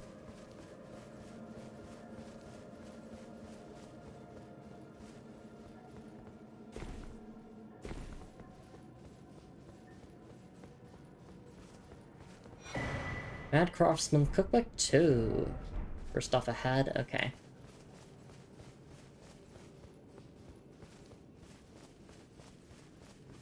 Oh, yeah, this is where we're heading over here. Don't you dare! By the way, try attacking. No. Let's take a look at our loot. Mad Craftsman's Cookbook 2. A record of crafting techniques left by a craftsman who served Midra, master of the manse, and Nanaya, its lady. His eyes were burned by the flame of frenzy. Acquire the knowledge to craft the following: Hefty Frenzied Flame Pot. Okay.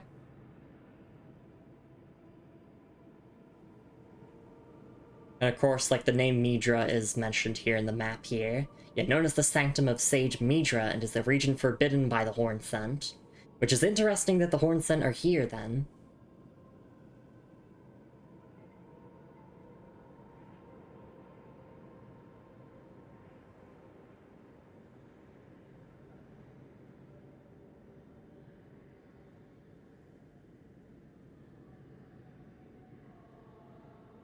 Okay.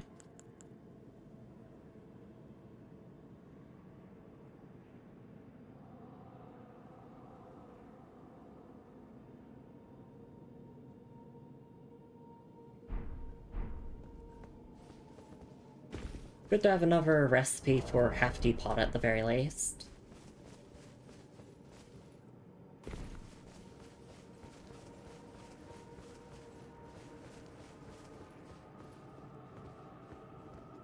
So now we still can't use Torrent, but it looks like we're nearly at the end of this whole section, this whole set piece, one might even call it.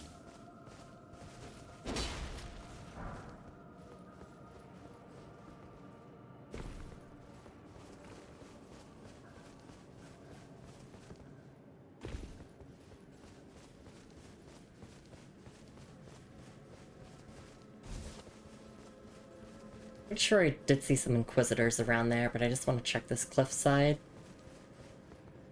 Because look, there's more skulls! I love collecting broken runes. I mean, if I ever need to level up or buy something in a pinch, then I can just start using those, since, like, 99 of them is worth a decent amount. Speaking of which, we should be able to get a level soon. Yeah, we're here. Oh, oops. Don't fall, don't fall, don't fall. We're fine. Could you imagine if I died there? That would have been unfortunate. A lot of birds here. Friends. Wait. Friends? Not friends. My hall. Oh my god, of course, it's butt jokes. Those are fingers, right? Well, they almost look like fingers. Is there no heads?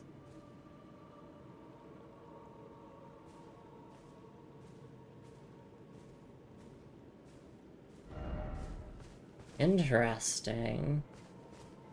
I'm just thinking it kind of does look like they have like a thing, yeah, like fingers there. Just coming out of their necks. There's obviously like the three fingers, Flame of Frenzy. I'm excited if we're gonna get more Flame of Frenzy lore stuff here.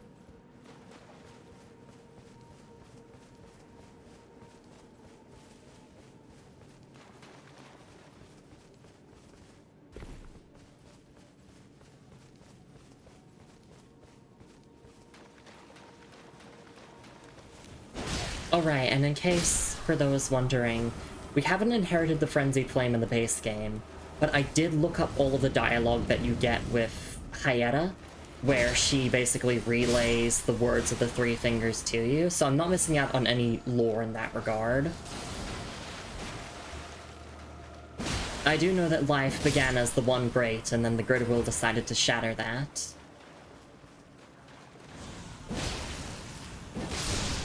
And the three fingers are an envoy for basically the remnants of the one great, who want everything to be burnt so everything can return to being like one big whole again. But that's a summarization of it. Obviously I might have generalized some details, but here's the message, therefore let there be healing. Okay.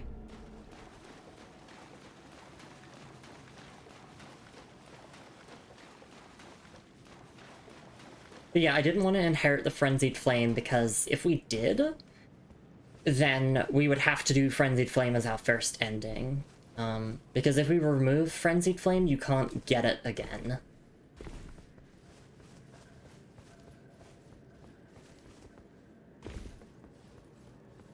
Which, for the sake of getting all Steam achievements in a quote-unquote single playthrough, that's pretty annoying.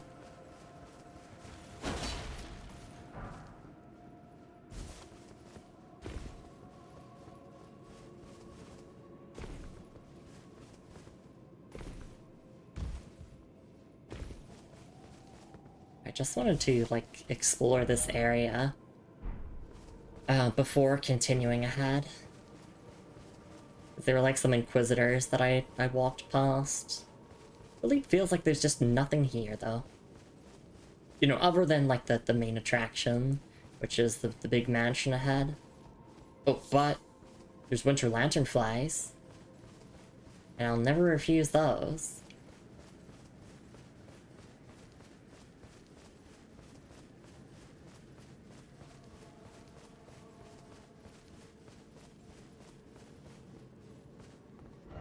No item ahead. No item ahead. Strong foe, likely dog. I'm being told there's no item ahead, and yet I must check. Because what if it's reverse psychology?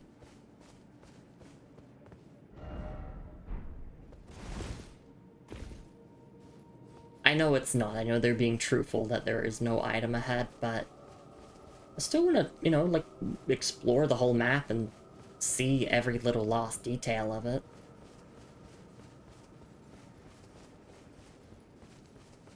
Just because there's no item ahead doesn't mean that it's not worth exploring that direction anyway.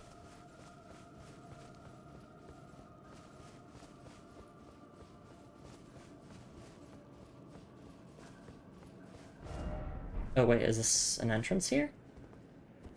Sure is.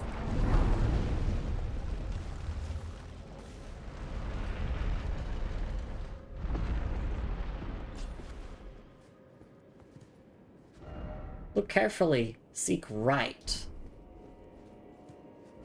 Item ahead. Hold the more, try right. Swollen grape.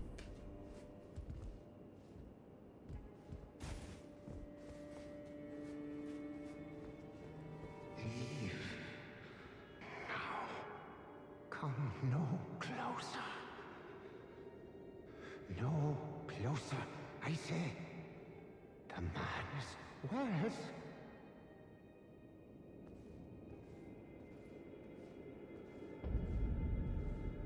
There we go, Major's Manse.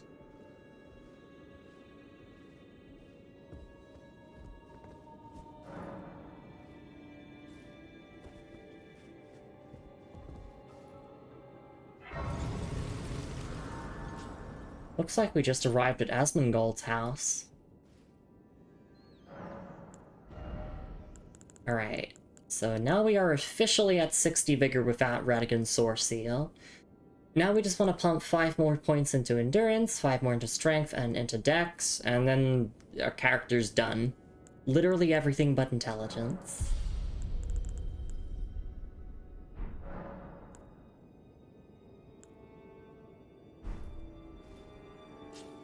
Alright, we will take a Stretch and Hydrate break in a little bit. I just want to look around this area a little bit more. I mean, we looked all the way around here. I just want to look, like, directly north.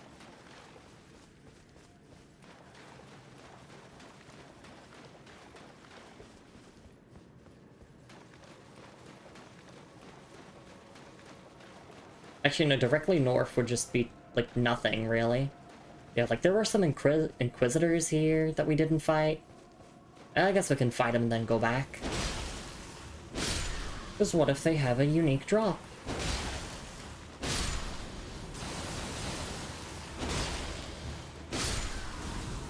I think we'll talk to that ghost and then we can have a break. I'm wondering if that ghost was the voice telling us to turn back.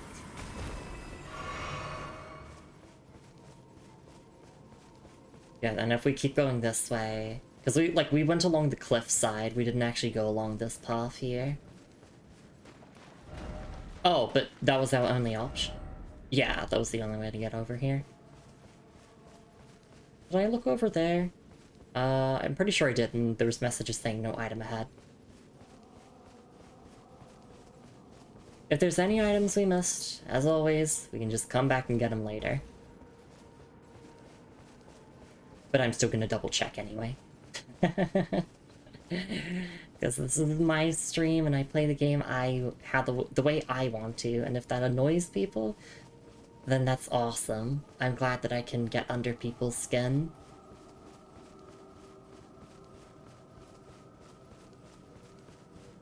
Alright, yeah, let's head on back. I know I could just fast travel, but we'll go on foot. We'll talk to the ghost, if that doesn't, like, trigger anything. And then we'll explore the mansion here.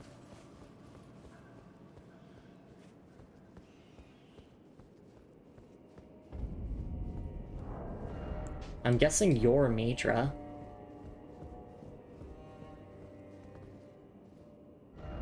No calmness ahead. Hidden path ahead. Oh my god, it actually was.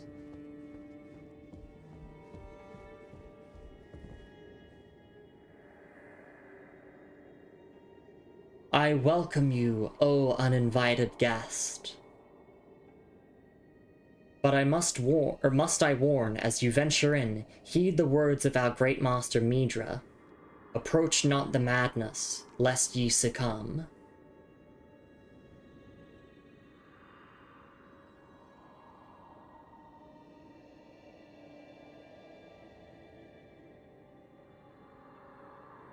Okay.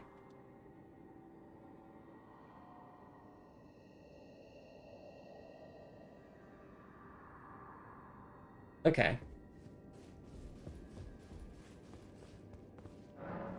I'll open from this side. Let's approach the madness so that we can succumb to it. Let's do the exact opposite of what the person said there. So I wonder if Midra's gonna, like, talk to us as we travel through here. We'll have to see. But yeah, I'm gonna go for a little stretch and hydrate break, and it's very bright here, oh my goodness. But when we get back, we will explore the mansion here, and, get too close to the Flame of Frenzy, presumably. Alright, so I will see you all in a couple minutes. Please take care of yourselves, everyone. Make sure to grab yourselves a snack and a drink if you can / want to. I'll try my best to stay cool in the summer heat here, and I'll see you all after the break. I'll catch you all then.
Alright, and I am back. Thank you so much for your patience, everyone. I really do appreciate it.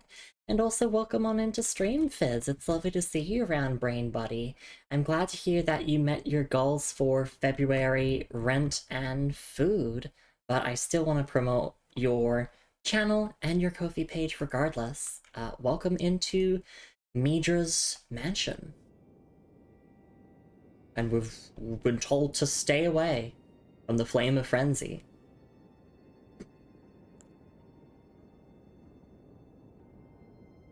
And thank you, of course, Fez. Yeah, let me go over this Phantom's dialogue one more time, and then we'll continue deeper on in. I mean, we did just open a hidden wall over here. That looks like that was the only way to progress, actually. This place neat. Yeah, I'm looking forward to the lore revelations relating to the Flame of Frenzy. I mean, I feel like all of the lore that you really need to know about the Flame of Frenzy is in the base game, but I'm curious to see what bits this is going to add to that. Yeah, let me go over this dialogue one more time. I welcome you, O uninvited guest. But I must bleh, bleh. Oh my god, yeah, see, I keep, like, stumbling on that. Let me try that again. I welcome you, O uninvited guest. But must I warn, as you venture in, heed the words of our great master, Midra. Approach not the madness, lest ye succumb. Okay.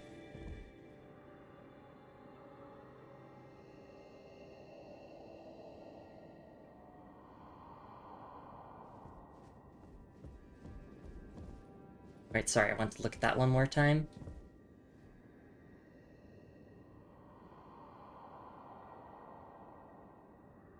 Okay. Let's do this.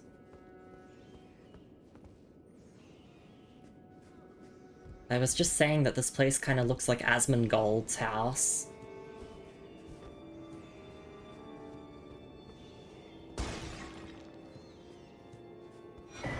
Porn diary page. Ooh, okay. Monsters in here. Okay. We better leave then. Oh no, we're gonna go kill Asmongold and then leave. You know, do the world a service. Just get them off of being the biggest monster. Exactly.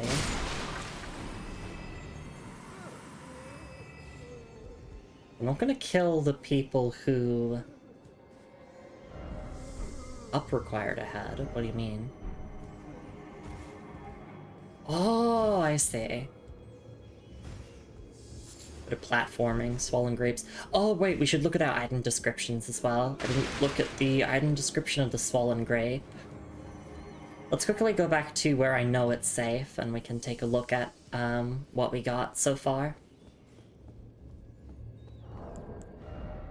Starting with the swollen grape. An eyeball of the frenzied flame that is swollen from within. Material used for crafting items, exceedingly rare to find. Marked with fingerprint burns, proof of having been touched directly by the three fingers embrace. Okay.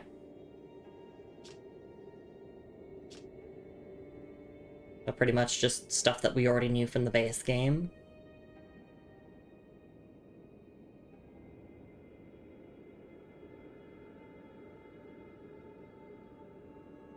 Burn right on the grape. Oh no. Yeah.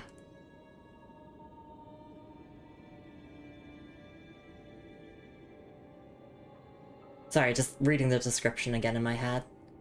Because it's so hot right now here in Australia that, like, I feel as if I can't process information correctly, so I'm just reading things again. I mean, I normally do, but especially so in this heat, I'm making sure to, like, read things again, because, like, this is all stuff that I want to, like, be able to memorize. You know, I want to be that nerd who could be like, oh, this is mentioned in this item description specifically. instead of just being able to relay the information. Like, I want to be able to tell people where things come from and why. Anyway, yeah, sorry, let me just look at this again in my head and then we'll look at the Torn Diary page.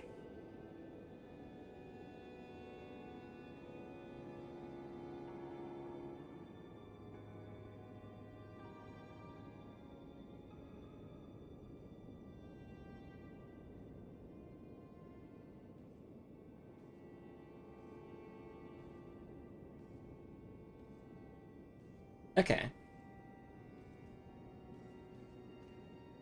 This was his house, then the whole mansion would have constant rot. It would have taken constant rot. True. True, you just get constant scarlet rot buildup. And poison.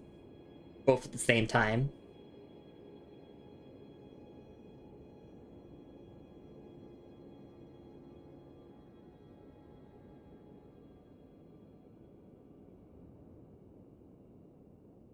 Okay. And then Torn Diary page. A discarded page ripped from a diary, bearing a passage written in a tremulous hand. I touched him, but only once. When he thrust his staff in my face, I brushed it aside. It was then that I touched him, the aging untouchable.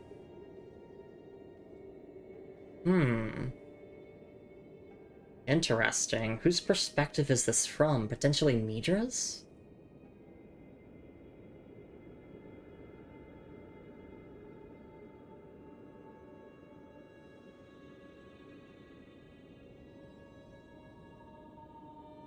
I know that smiley face. I'm thinking about it. It's like, obviously, the writer had an encounter with one of the aging untouchables. They, like, tried to attack them, and then they brushed their weapon aside. And they touched the aging untouchable. Probably getting inflicted with madness and becoming one along the way. Who knows? We'll just have to keep looking through the mansion to find more of these diary pieces. It's like we're playing Resident Evil. We're literally in a residence. And there are evil things about here. Alright.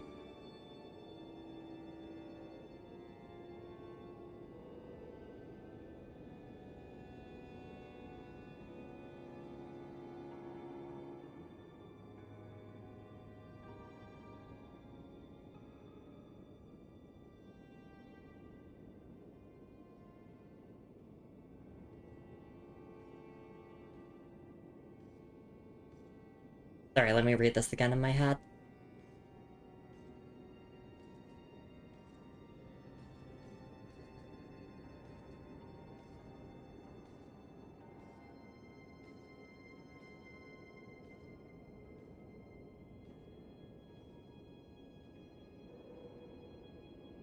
Okay.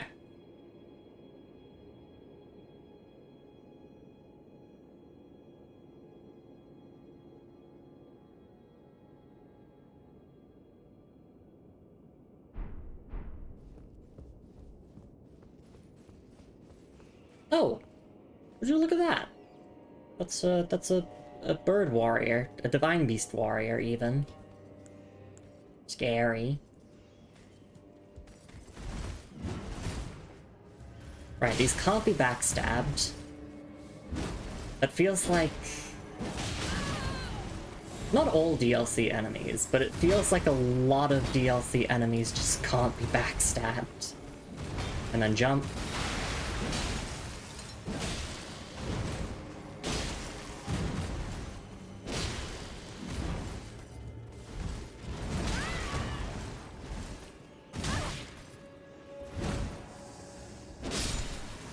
Ooh! Do I get your armor, please? No, just a smithing stone. Sadness.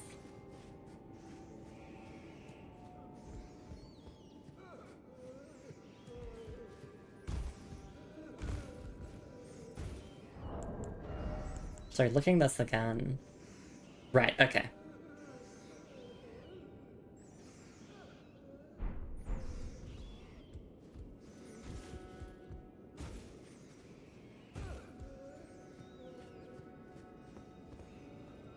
Oh, okay, so this just leads back to the same hallway. Okay.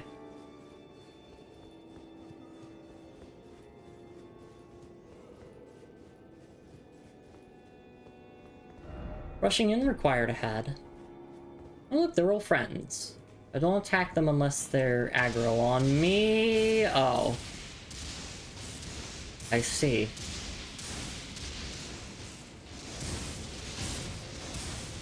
Flame of Frenzy's dropping from the ceiling! Okay, yeah, no, they were right. Rushing in required ahead. But also, looking for items required ahead.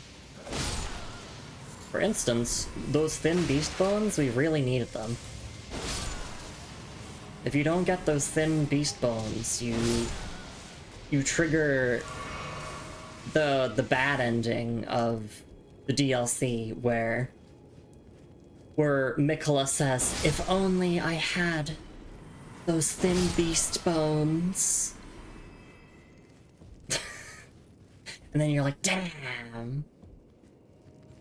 I wonder what's for dinner. My ship sails in the morning. Yeah, it is Asmon's gold house. It's being driven mad here. Oh, it's you! You're responsible for this. There we go. No more frenzied grenades now. Hopefully.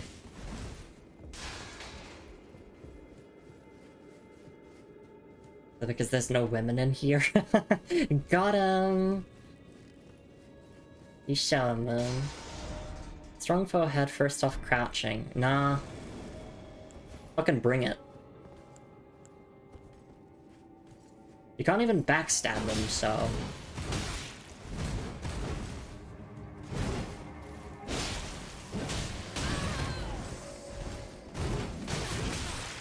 I might die for that, though. Because it's true, I could have probably tried to land a fully charged Ordovis's Vortex.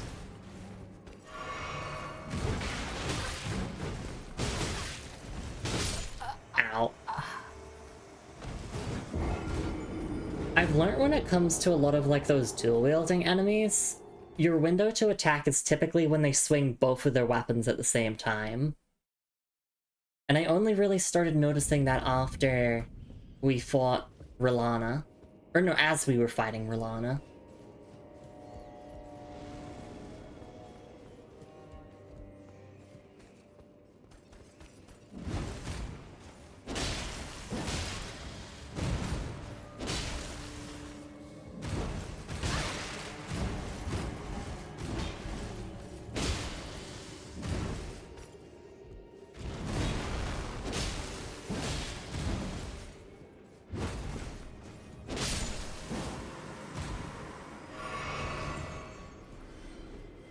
Okay, well, damn, now I have to... Now I'll just run through this section.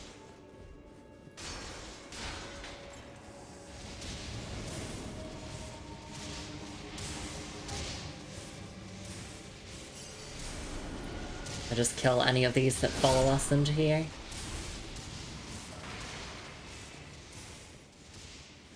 Where'd they go? Offer healing. Offer healing. These people want healing. You know what? You got healing. Enjoy.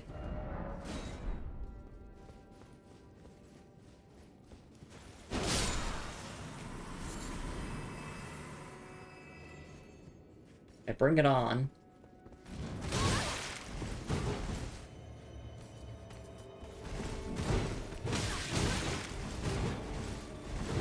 Yes, I think I want to make distance...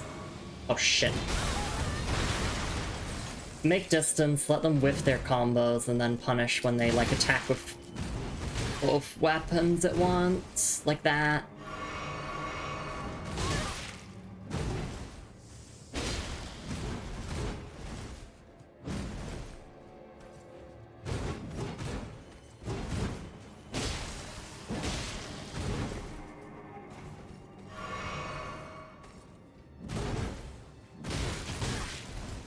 Why am I trying to roll through their stuff? I'm gonna get caught by all of the active frames.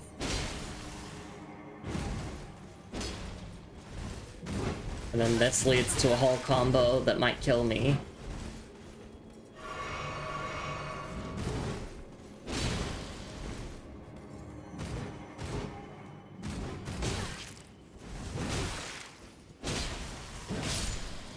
Oh, what a remembrance boss that was. Lumi, that was a regular enemy.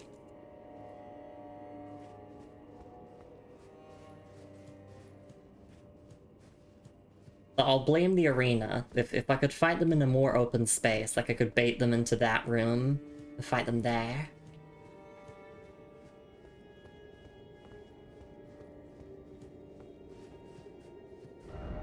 Wary of right. Okay. It's too hard to kick my butt. Just good at taking care of guys when they're too hard. Thank you, man. I tried to preemptively roll, but no.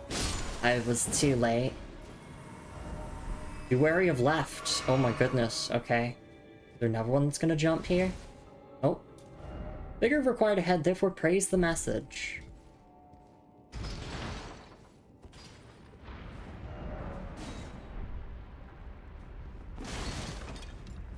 Validate my wife's bisexuality when I can. Aw, you do more than enough, darling.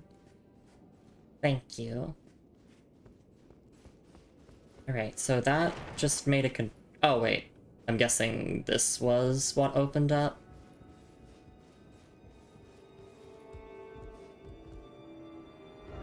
Behind! Yeah. Oh, wait. It's not like a drop down or anything? Okay. Oh, you mean that enemy. They blend into the shadows too well. I gotta turn my lantern on so I could see a bit better.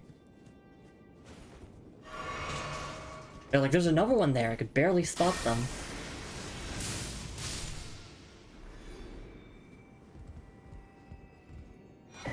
Shadow Realm Rune 6. We've picked one of those up before. Yeah.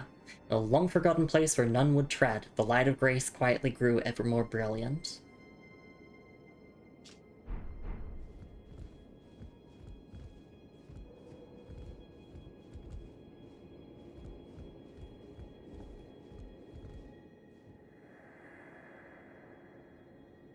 I beg you, stop!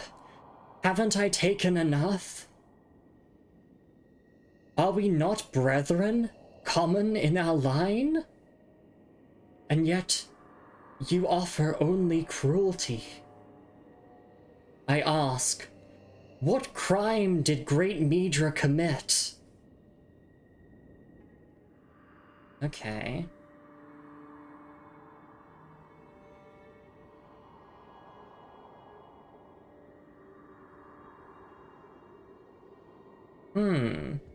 So the description of the Madding Hand mentions that it's a weapon forged from, like, the vengeance towards... In fact, I'll just pull it up again. Black impulse toward vengeance fostered in those who were hunted down as heretics by their own brethren, the use of the weapons of the utterly downtrodden. It makes me oh shit! Hi there, enemy.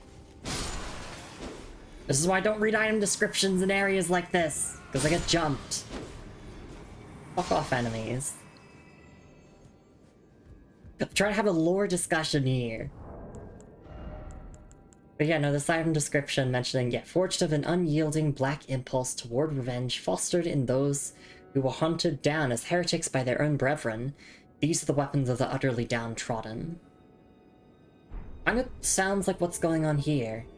Like Midra's own servants turning upon each other. Because some are, like, branded heretics.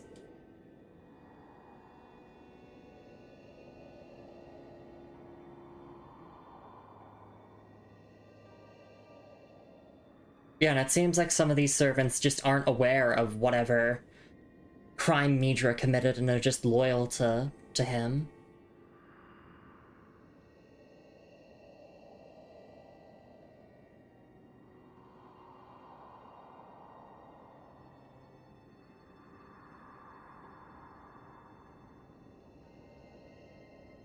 Yeah, very interesting stuff.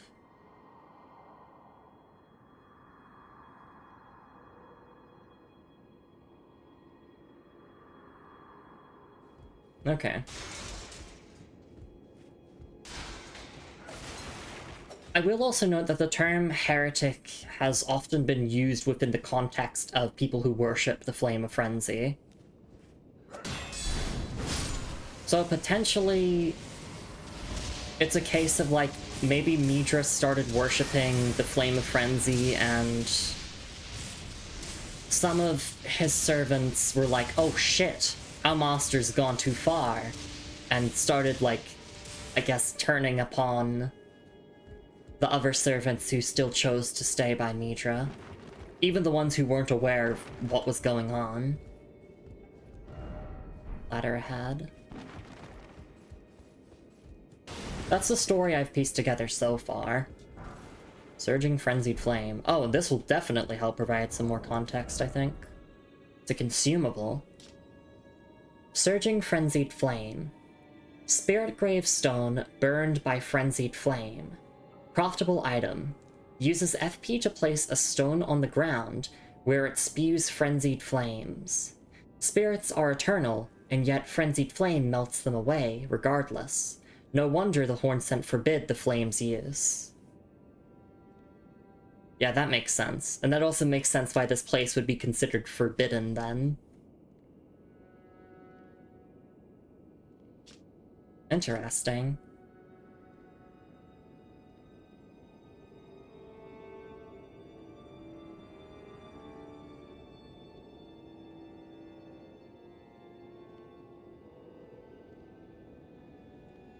Okay.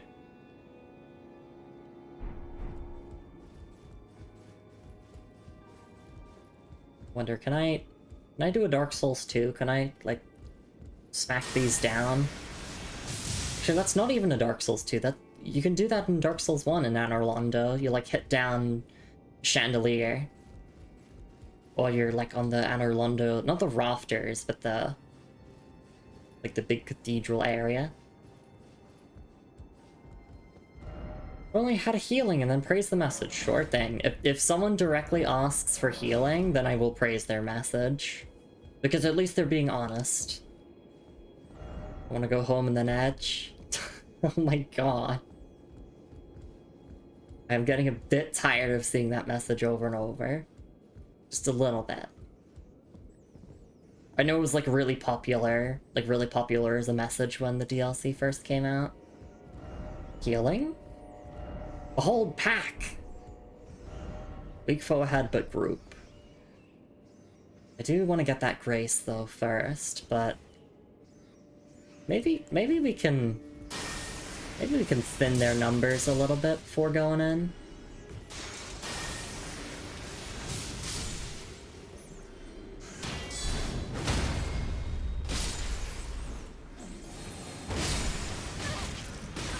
Oh shit, ow.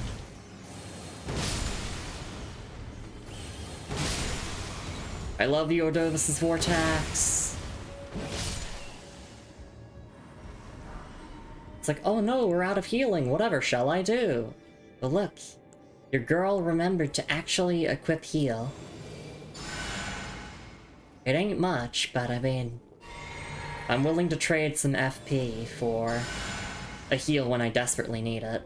We mainly just have that equipped for Royal Revenants, though, if we ever bump into one. Because as they're spawning in, you can just run up to them and cast it. And basically, like, stun lock. I don't think you can stun lock them, actually. But you can get a really good head start on killing them that way. Fallen Grape. Mad Craftsman's Cookbook 3. Jumping off ahead. Edge. Does that actually lead to anything, though? Because that just takes us back to where we were before, no? Something required ahead, yeah. I'll do the drop down. I'll see if it actually leads to anything. Oh wait, no. That's just how you get to there. Then the other one doesn't get you anything either, does it not? No, you can just drop down to there, I guess? That's kind of it.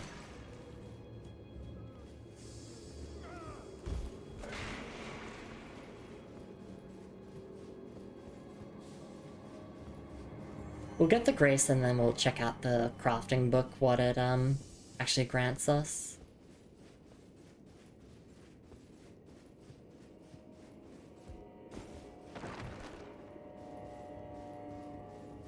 So how you all liking my new Death Knight look?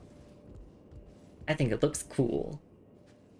I don't know if I can stick with this look for like the rest of the game, or at least temporarily. I kind of wanted to use it since, like, this combo here, Milady and the Golden Crest shield, looks pretty good.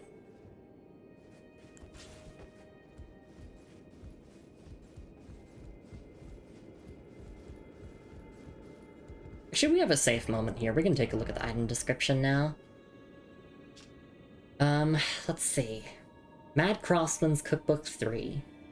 A record of crafting techniques left by a craftsman who served Midra, master of the manse, and Nanaya, its lady. His eyes were burned by the flame of frenzy. Acquired the knowledge to craft the following. Surging Frenzied Flame. So that's this item here that we just got. Nice.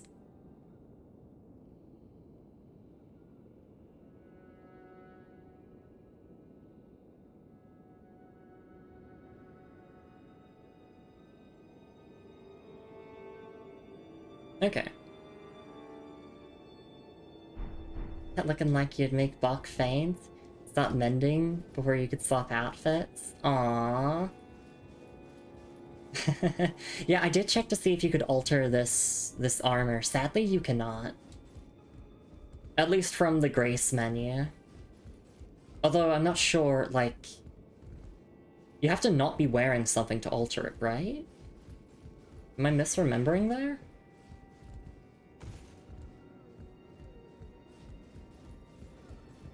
Because admittedly, I did only check while I was wearing the armor. Maybe you have to not be wearing it. You can still wear it. Okay. I mean, obviously, yeah, if you're gonna alter your gear and you want to save runes, then just do it with Bach, because he does it for free. And also because you get to say hi to Bach again.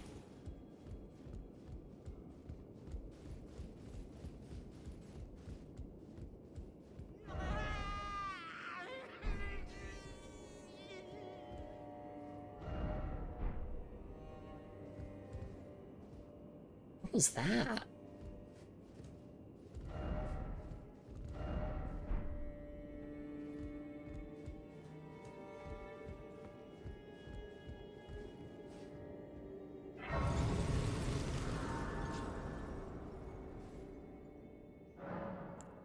Okay, no level ups just yet.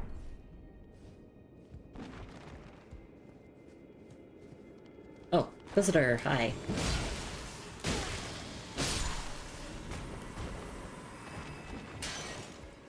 We can either go up above the books, or... I guess we can drop down there, but that doesn't seem to get us anything, right? We've been down there before, have we not? What's the ladder for? Oh no, no, this is new, this is new.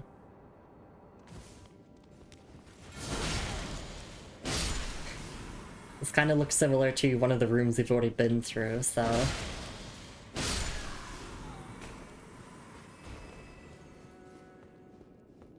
Oh, this is a shortcut back to the start.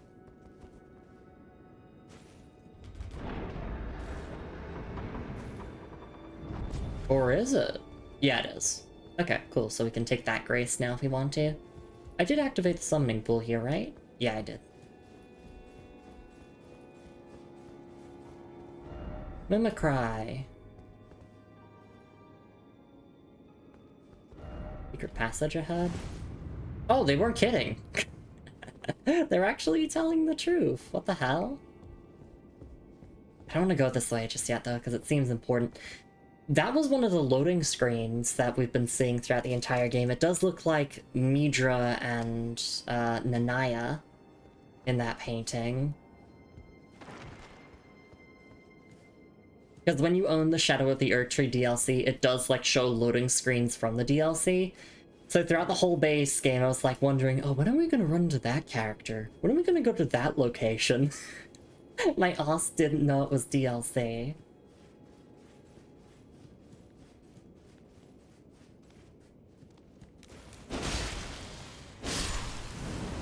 I think I've seen all of the, like, locations or things shown on the loading screens now.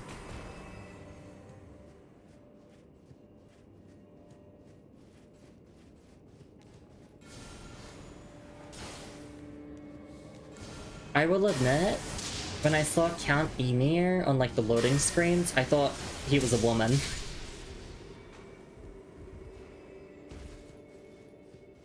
I think it's just the way that loading screen is framed made me think that way. More swollen grapes.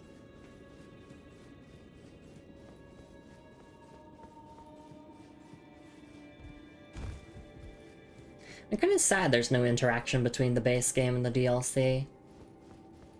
Like, you know, that's kind of where that's been a tradition in From Software games. But it makes sense considering just, like, how ambitious this DLC is, and also, like, how many plot things you'd have to try and account for. But it's a little bit of a shame.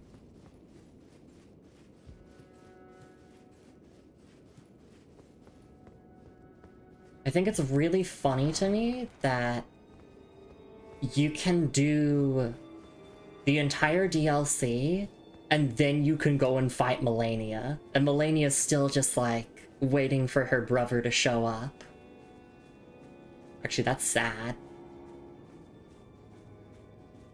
Like, if they had to do one interaction between the base game and the DLC, I wish that they did something with Melania.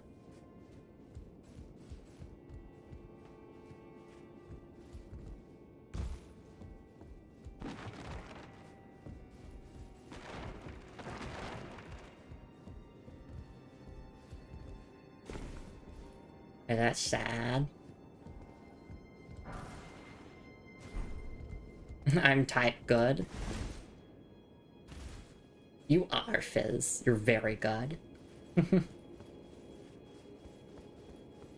I see, because you accidentally you accidentally did smiley face first.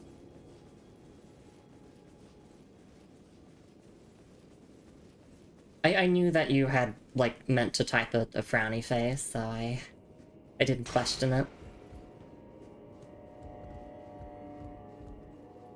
I always give the benefit of the doubt. I'm like, yeah, people typo from time to time.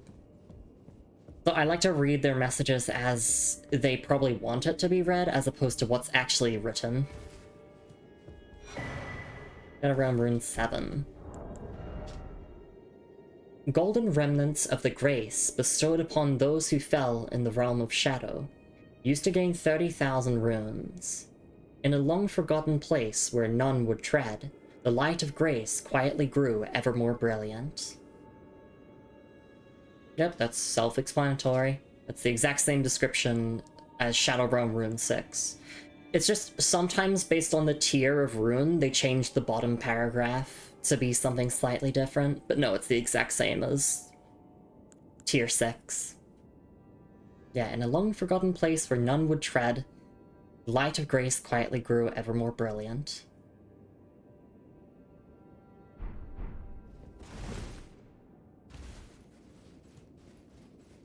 And hey Melissa, it's lovely to see you around. Hope you're doing alright. Fizz says that recently Twitch started deleting stuff I've typed again. Can't escape it. I'll type half a big word and watch it go poof. That's evil.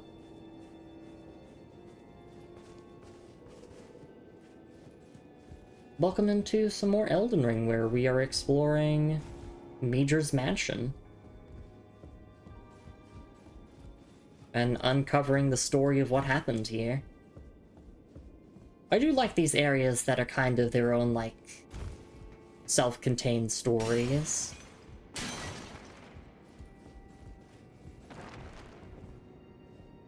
Yeah, there's a big Inquisitor over there. I'm wondering if the way we get over to that is from the hidden wall. Probably.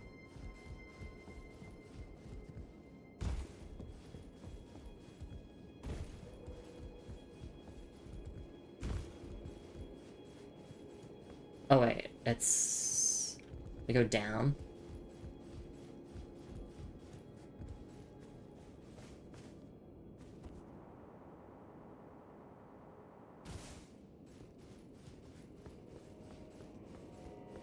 Then we go this way.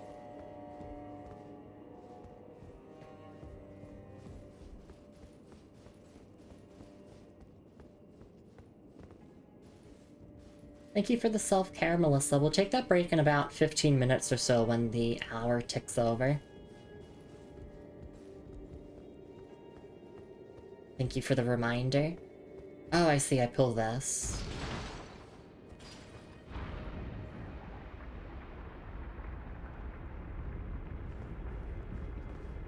I see a lot of people have died trying to make this jump.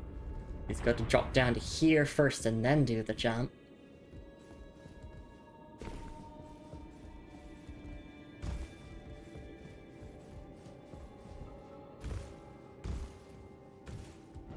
Well done. Thank you, player. Oh, oh. Is that Midra there? Badness ahead. Try Gross. No, that's not Midra, that's... Anaya's torch.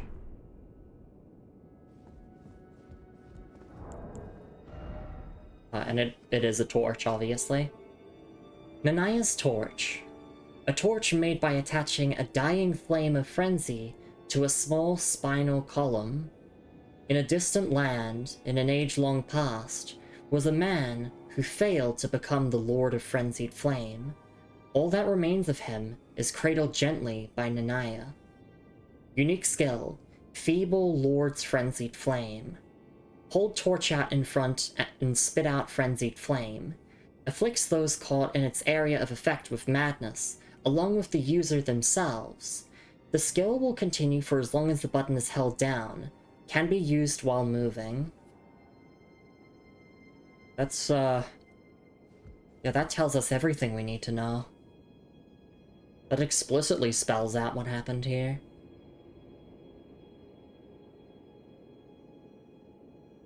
So yeah, Nidra did try to become Lord of Frenzied Flame, but failed, clearly.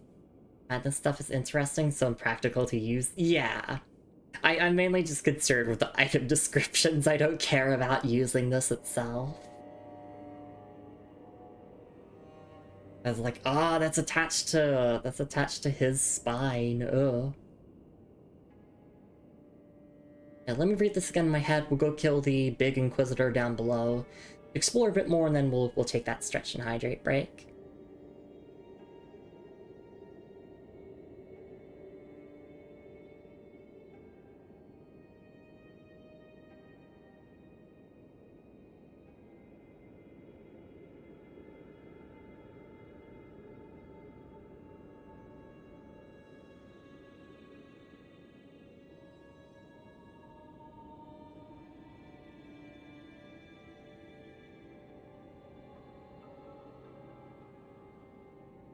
Okay.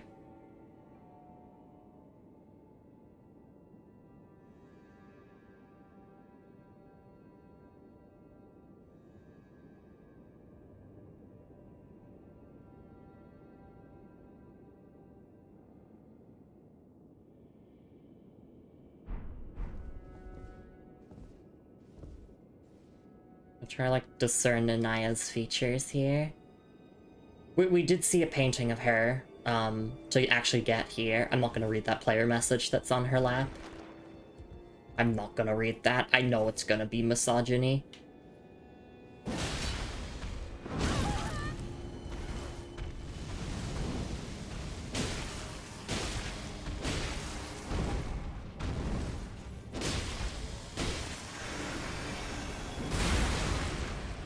Thank you, shields, for existing. Nice. And a revered Spirit Ash. Awesome. We hit Shadow Tree Blessing level 14 today. So we only have 6 more levels until we're maxed out on it. And that is the plan, to max out our Shadow Tree Blessing level. And also Revered Spirit Ash level.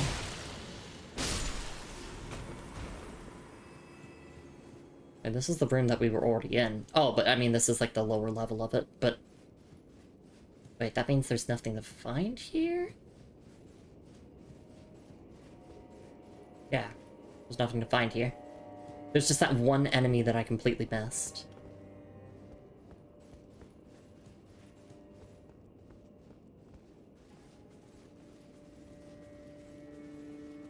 I want to go back and explore the other way from that Inquisitor, instead of dropping down here.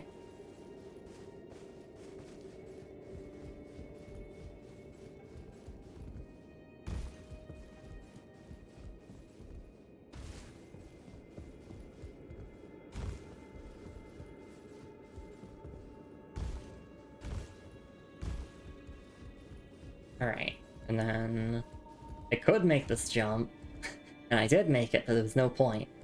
Let's drop down this way. But we don't go down these stairs. Oh wait, I could have just come back. Oh wait, I'm so silly. I'd never needed to do that whole jumping shebang again. I could have just came back this way. Well, I'm silly. I'm allowed to be silly. Race ahead? For real? We just got a shortcut. Ambush ahead, luring out ahead. Okay. Yeah, maybe that doesn't hit, but what about multi-layered Ring of Light? Hell yeah. I gotta say, Fizz, I really like a lot of the incantations in this DLC. Multi-layered Ring of Light is goated, and so is Golden Arc. Or Giant Golden Arc, specifically. Warrior of Ambush, in short, left. Destroy everything that's here. It's cool gear and magic in the DLC. Yeah, and we've also been using the Dragon Hunter Katana and also Milady. Like, I've been using a couple of the DLC things.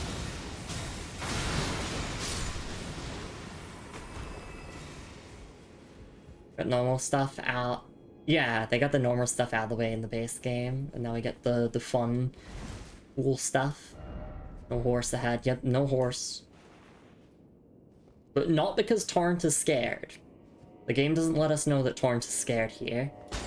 Race? I don't believe it.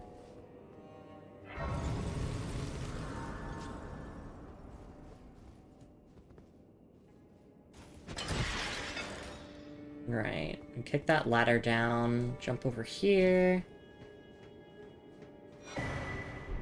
Another Revered Spirit Ash, so probably can get another level 4 Spirit Ashes, but in our case, we're not leveling Spirit Ashes, we're leveling up Torrent. So that Torrent can be the strongest spectral steed there ever was. Oh, this is just... Yeah, this was the hidden wall that we went through? No. Where is this? The entrance here, and then we came over here. Oh, right, this was the shortcut back to, yeah, the starting area. Right. I remember now. I remember. And this is a shortcut up to this grace here. And Lydia has such a nice skate-like footwork during combos. It does. The animations and sound effects are absolutely top class.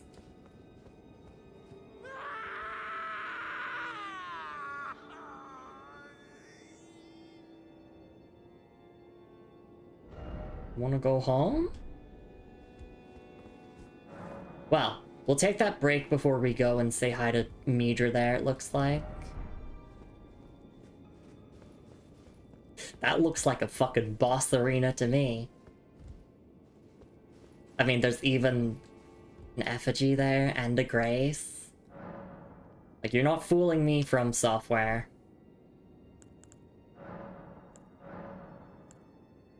Yeah, we don't have enough Spirit Ashes. The game would give me a notification if I had enough, but for some reason I wanted to check anyway. Alright, Yeah, let's take that little break, and when we come back from the break, let's go and meet Midra, who, failed to become the Lord of Frenzied Flame, but I mean, he's screaming over there. We're probably gonna have to fight him and put him out of his misery. And we'll probably get some context as to why he wanted to be the Lord of Frenzied Flame after we beat him. But, yeah, that'll be that. I'm looking at the armor here. It looks real nice. I mean, aside from how tattered it is, I wish the cape wasn't all destroyed, but it does look really nice. The Light of Grace is too much, though. It's too blindingly brilliant. Anyway, yes, I'll go for that stretch and hydrate break, and I will see you all in a couple minutes, so that we can go and say hi to Midra, and maybe we can hand over Nanaya's torch and be like, hey, you dropped this. He's like, oh shit, that's my spine. Alright. I'll catch you all after the break. Take care of yourselves, everyone, and I'll see you all in a few minutes.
Alright, and I am back. Thank you so much for your patience, everyone. I really do appreciate it. Alright, let's go and say hi to Midra. And prepare to get our asses whooped, probably. If this is indeed a boss fight ahead, but like, my boss fight alarm is, it's going off. All the alarm bells. They're like, yeah, this is a boss fight. There's no way it's not. Alright. Yeah, no level ups I can do. Don't need to change my spells or anything. I mean, if it's gonna be like Frenzy Flame related, we have Flame Protect Me. Obviously just a dance floor. Definitely. Welcome back, thank you, Lumi. Alright.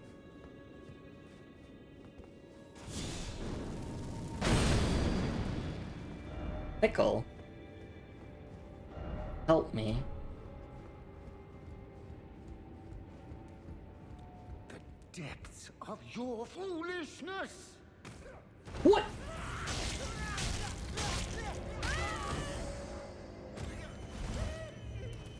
Major, stop!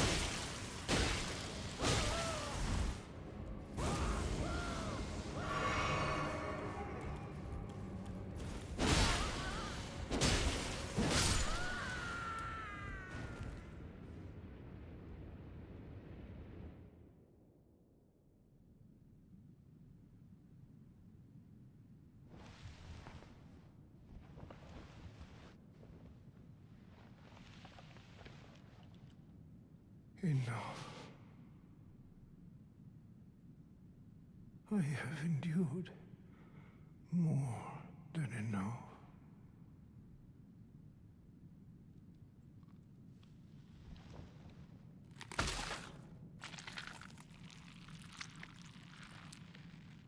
I ask you forgive me, dearest Nanaya.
Major Lord of Frenzied Flame. Yep, here we go.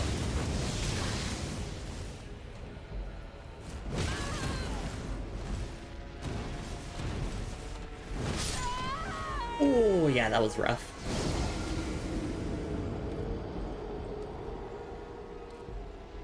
But what an intro cutscene, oh my goodness. Yeah, that was... that was so gory. I mean, Elden Ring does have gore in it, obviously. Like, damn. And looking at that scene, yeah, it's quite a lot. If the cutscene does play again, we will be skipping it. So, if we have to go through the, I guess you could call it the first phase again, yeah, we do. The depths of your foolishness! He did tell us to stay away from the Frenzied Flame.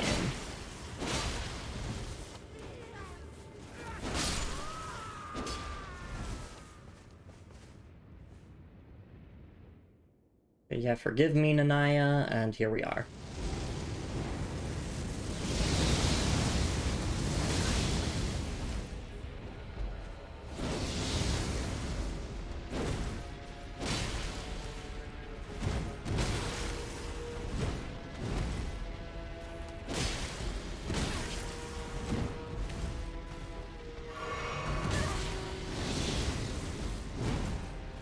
Just gotta Probably need to die a couple of times to learn the moves.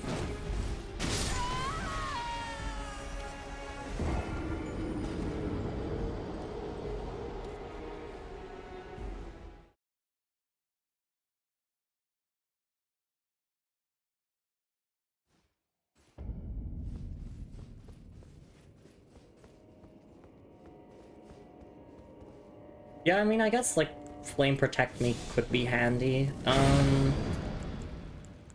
Also gonna equip the Flame Drake Talisman, if that counts. And since I don't know if I'm gonna do full charge or Dovis's Vortex, I might also equip, like, physical damage resist, maybe. The depths of your foolishness. Depths of your foolishness! I love that he grabbed me on that first time.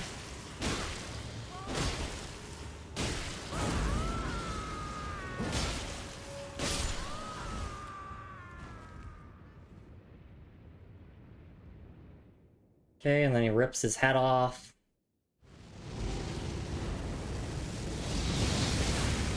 I don't think I can run past those. Yeah.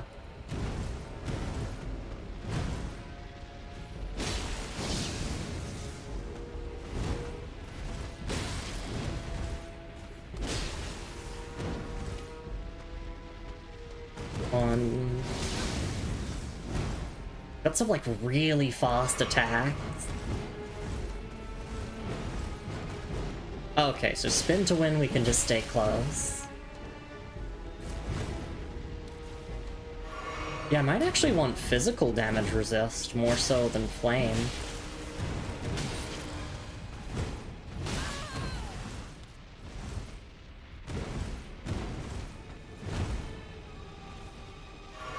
I'm getting hit, yeah.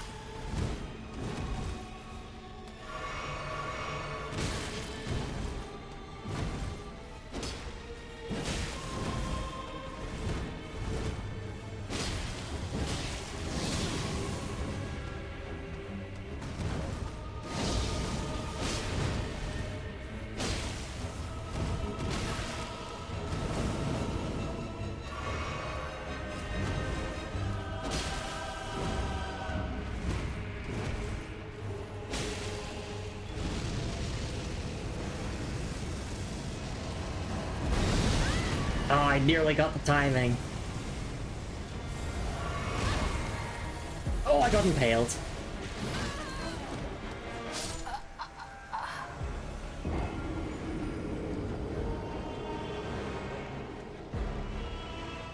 Okay, that's phase 2. Yeah, I think I might go with physical damage as opposed to, like, flame damage. Because, like, I already have my incantation for flame damage resist. If I can remember to keep casting it.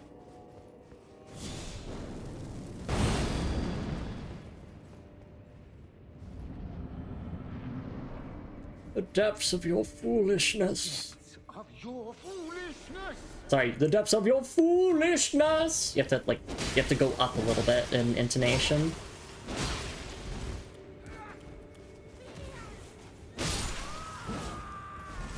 It's very interesting to me that, like, canonically you beat these bosses first try.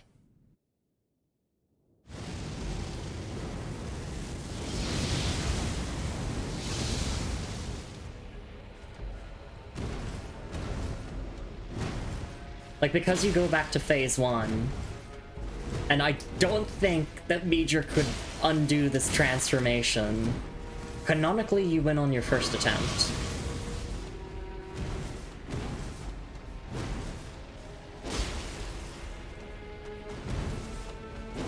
So I don't know, maybe that provides some comfort to people who feel bad about dying a lot. Because when you win, that attempt is the canon one.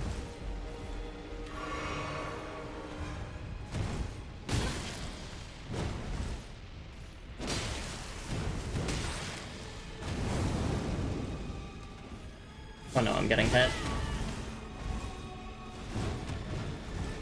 I feel like I just don't have windows to go for Flame Protect Me.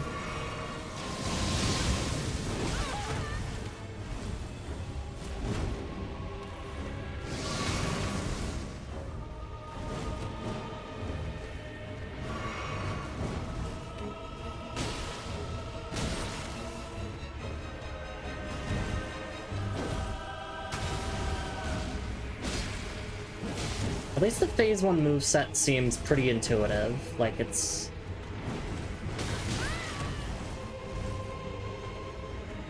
It's then just phase 2, I think? It looks like a second phase, where it seems to get a bit more complicated.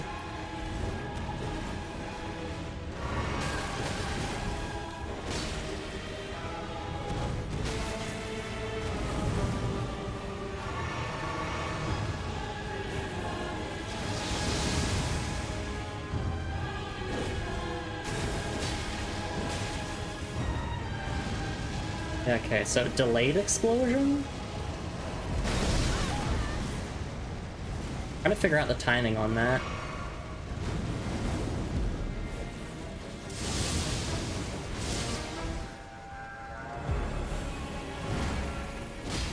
Oh, okay. Yeah, no. Pretty much everything will have a follow-up. Ow. I get the feeling that Midra will just be one big health bar. Like, when it comes to DLC bosses, you kind of have two styles of it. Or like, I mean just Elden Ring bosses in general. You have two styles. You either have one big health bar with multiple phases, or multiple health bars, and each health bar is its own phase. This feels like one of those fights where it's just one big health bar.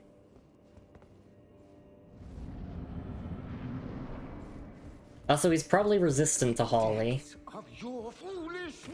But, I mean, Ordovus' greatsword is mostly physical with a little bit of Holly on the side, so...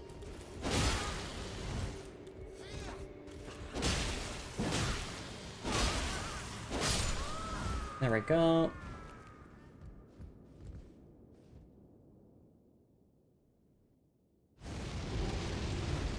And then dodge. Ow. You get the wrong timing and get hit. Dodge.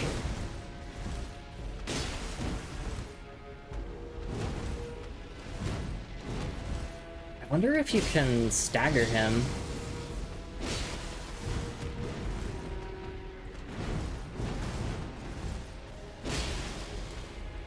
Because one thing that helps me with a lot of Elden Ring bosses is to like try to learn where the biggest windows to get punishes are, and then really capitalize on it. Like, you know, land a heavy attack, or land a charge heavy, or do a weapon skill. But I feel like the windows here are really tight. It doesn't feel like, at least in the first phase, it doesn't feel like there are any super big windows to punish. Maybe I'm wrong. Maybe there are, like, some really big windows here that I'm missing.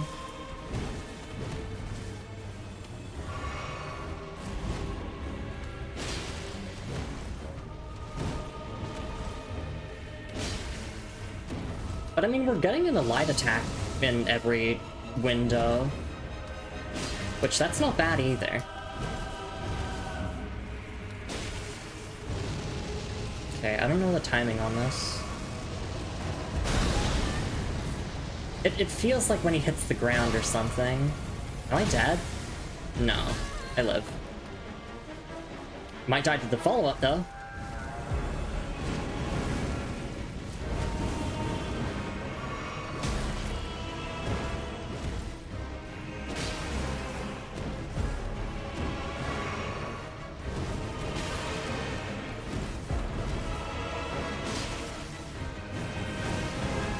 Oh, what the fuck? Of course. The tracking explosion that you have to run away from. Ugh. Okay.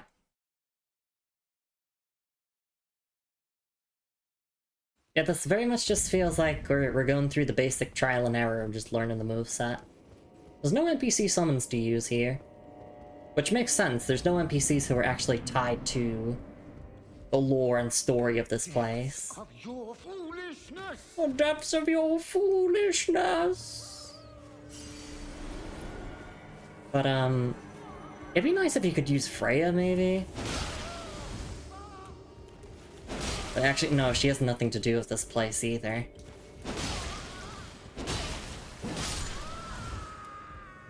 Look, I'm just saying, if there was a plot-relevant NPC here, then I would consider summoning them.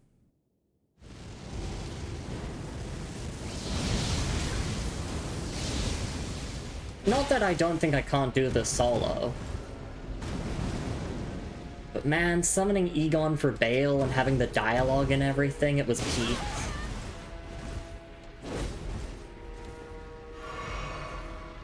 Like, my enjoyment of Bale was greatly elevated by the fact that we were helping Egon.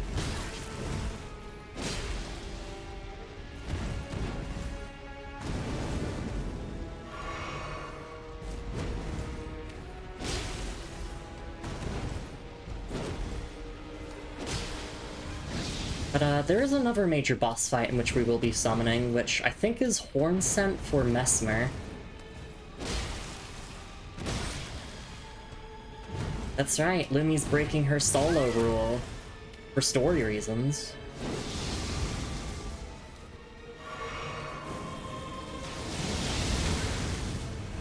I mean, if the summoning's required for a quest line... Or like, sorry, no, not required, I don't want to say that. If there are consequences for summoning or not, then we're choosing summoning.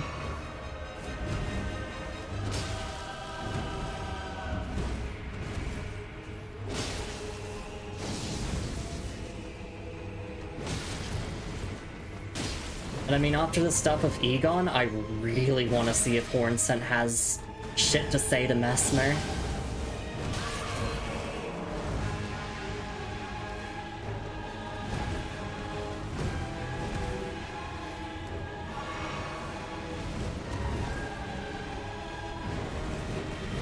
Also, I love the music here. There. Still haven't got the timing on that.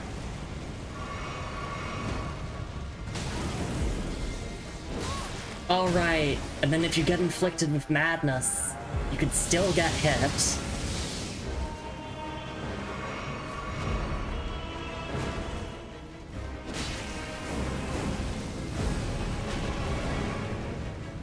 That's the attack that killed us last time.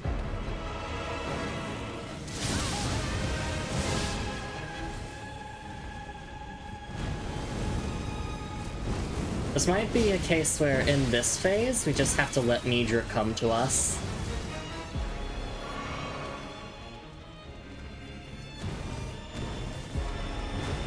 I don't know if I feel comfortable sitting at point blank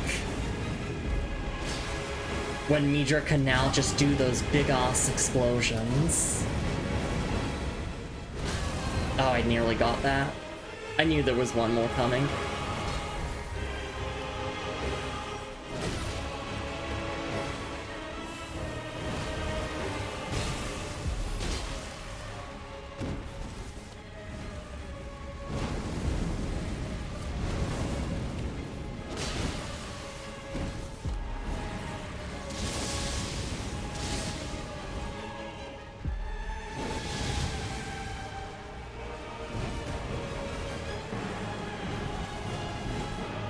I feel like this attack we can, like, get a charge heavy punish for if my spacing's good enough. Like, the spin definitely feels punishable. Maybe this as well? Oh, I'm so dead. If it's the explosion again. I don't know the timing on that.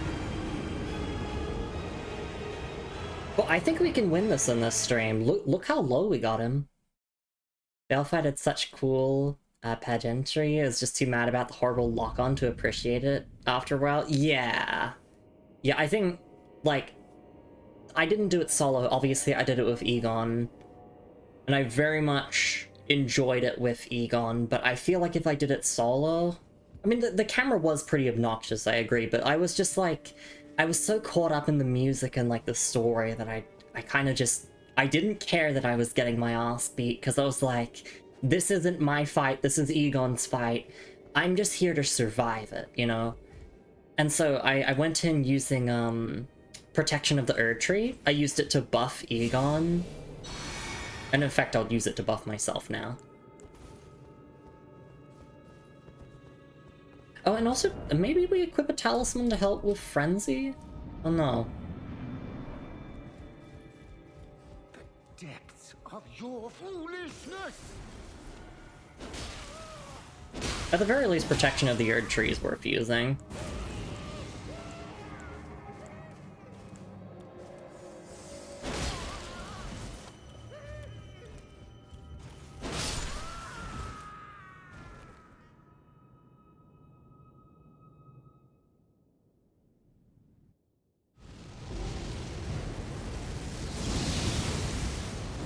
I'm just gonna have my Sacred Seal in my other hand so I can reapply this buff whenever I, like, find a moment.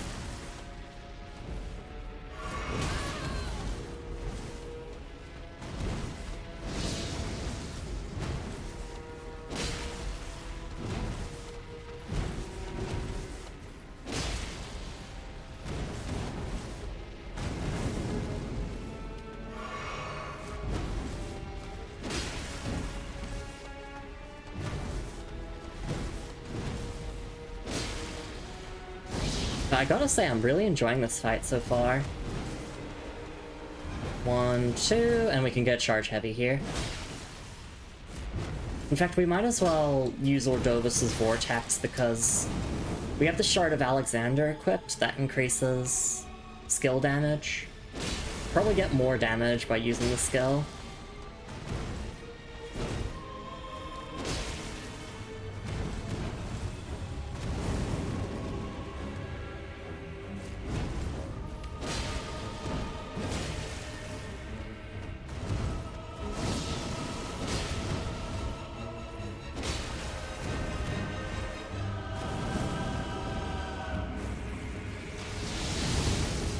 It's also, this is such a cool parallel to the player, because it's like, the player could be the Lord of Frenzy, or Lord of Frenzied Flame, when doing this fight. I still don't know the timing on that. If there's one thing I'd like backstating on is, what the fuck is the timing for that explosion move?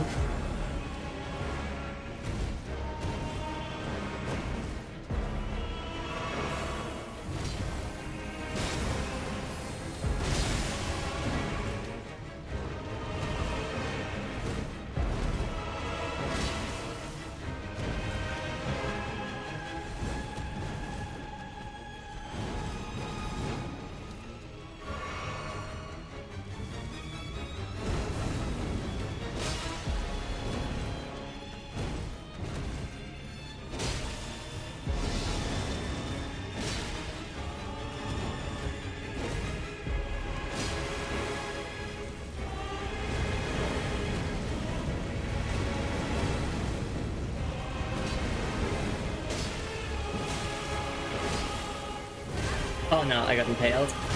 It doesn't kill though. It doesn't kill. But if you do the explosion, this might kill.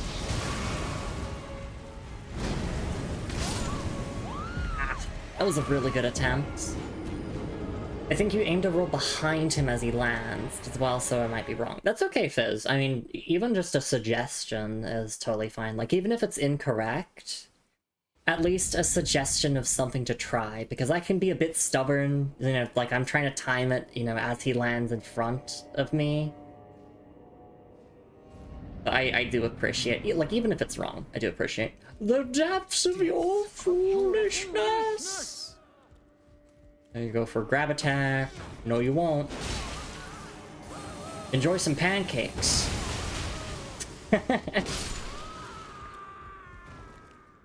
Oh wait, I should cast. Oh, does that go through still? No, it doesn't.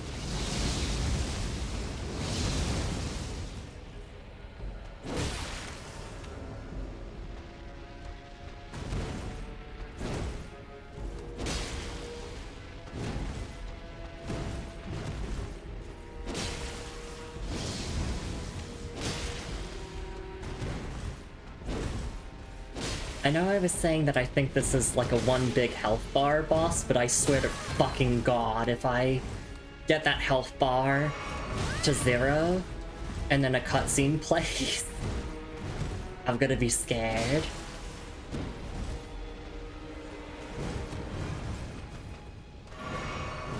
But I mean, like, if there is another phase, I don't think I'd be mad, per se.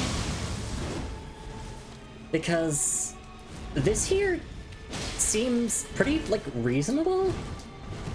I don't know how to put it. Like, the difficulty of this current, like, I guess, section or phase of the fight, it feels, like, pretty chill. Obviously I'm getting my ass kicked, but, like, that's because I'm bad at the game. No, it's because I'm making mistakes like any other person does.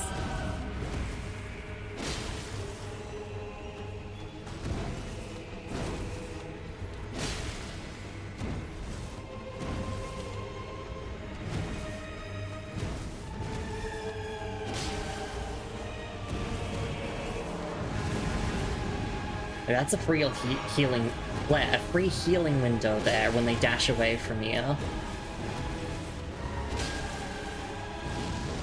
Okay, behind. Didn't quite get it.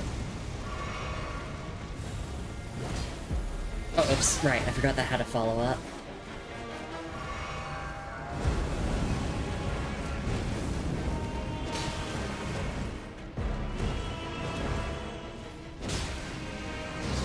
Generally in Elden Ring, you shouldn't attack unless you see the boss, like, returning to their idle animation.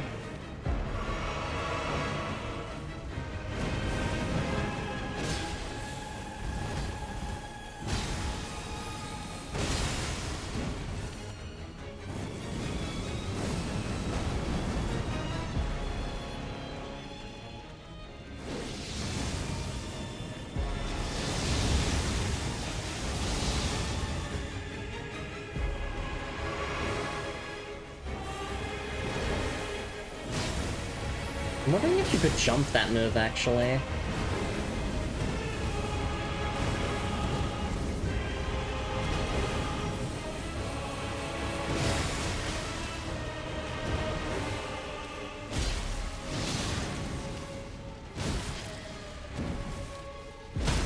Ooh! Fuck you!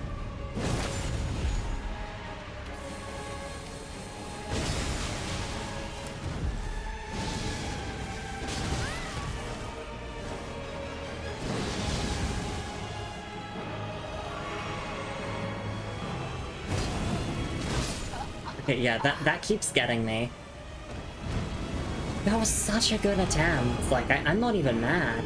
I'm smiling. That was such a good attempt.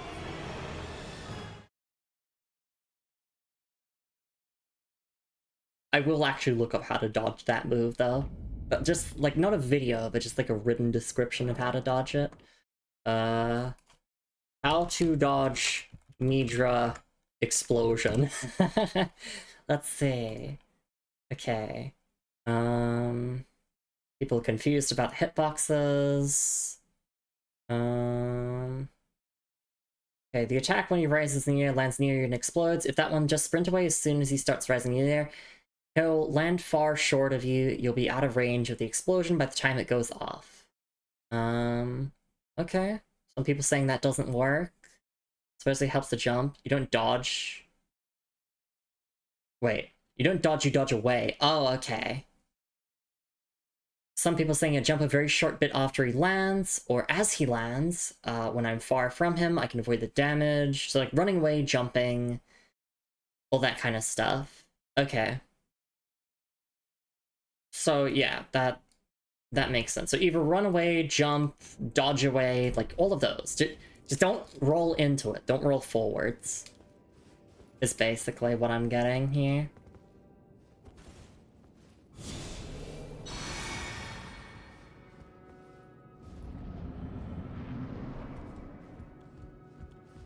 Depths of your foolishness! Gonna bait that, and then pancakes.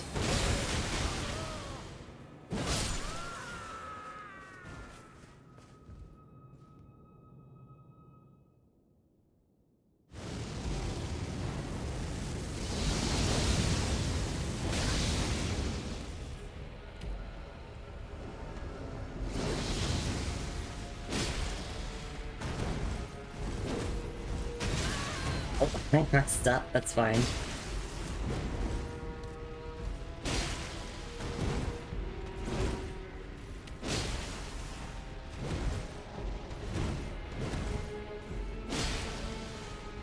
But good to know that Midra can be staggered.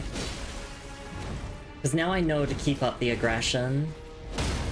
Oh my god, you were so easily staggered. What the fuck?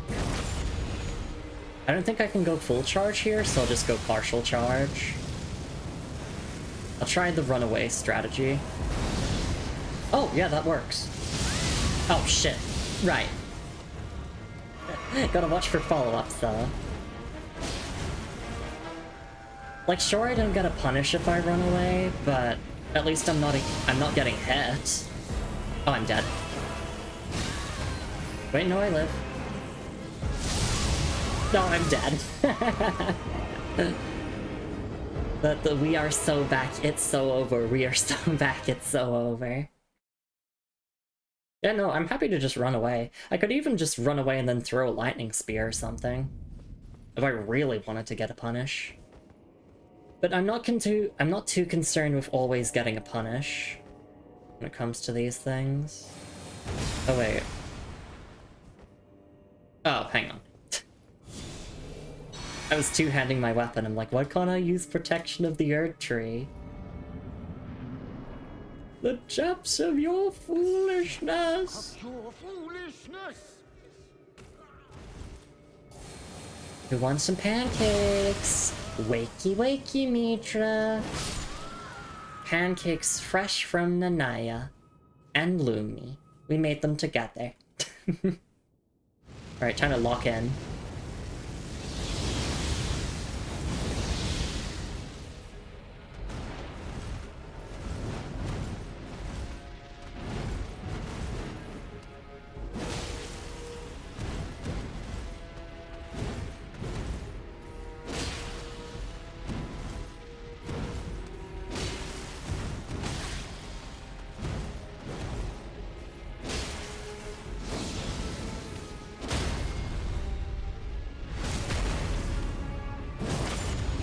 Okay, we can go uncharged here. Oh, that missed. I gotta time it properly.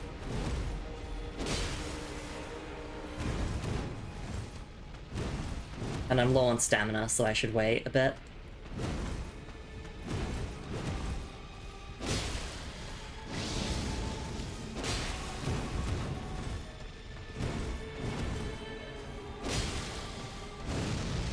Okay, run away.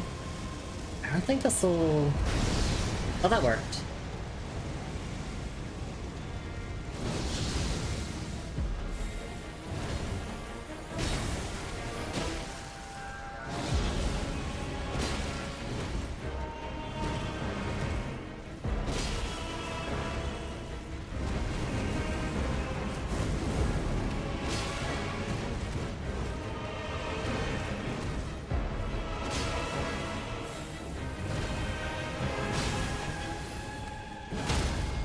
Oh my god, I'm gaming.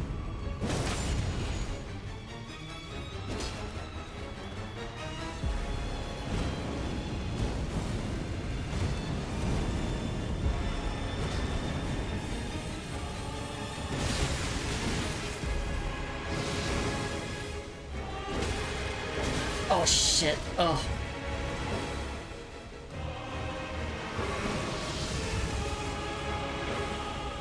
And then dash? Yeah. I reacted to that move. Damn it. Really, really good attempt. Yeah, when they slam the spear into the ground, and then he immediately, like, as soon as I finish my first dodge, just dodge again for the little dash. I think we can get this in this stream. This feels really doable. Unless there's another phase after this. If there's another phase after this, then, like, we'll probably be okay. Depths of your Considering just, like, how foolishness! quickly I've managed to figure out this part here. If there was another phase, I think we'd be able to get through it in a reasonable amount of time. Yeah, no, this fight feels, like, fair. But when I was looking up how to dodge the explosion move, I saw a couple of comments of people saying like, oh, this fight's so bullshit. I don't know what they're talking about, unless there's another phase that I don't know about. This feels really just chill to me. It's difficult, don't get me wrong, like getting hit, you take so much damage.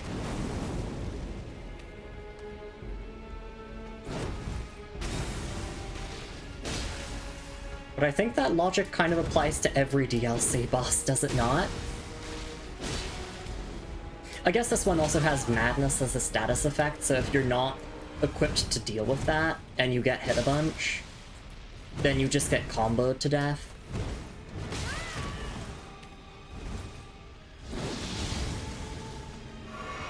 But then I present the question, why are you fighting the Madness boss without anything to deal with Madness?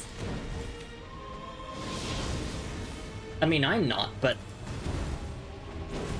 that's because I'm relying on a strategy called not getting hits.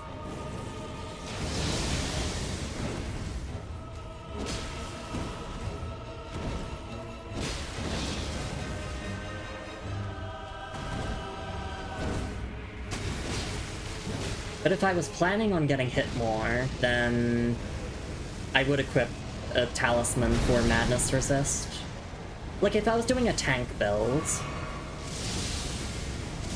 Just tank builds do look really funny. You just slap through the boss's attacks.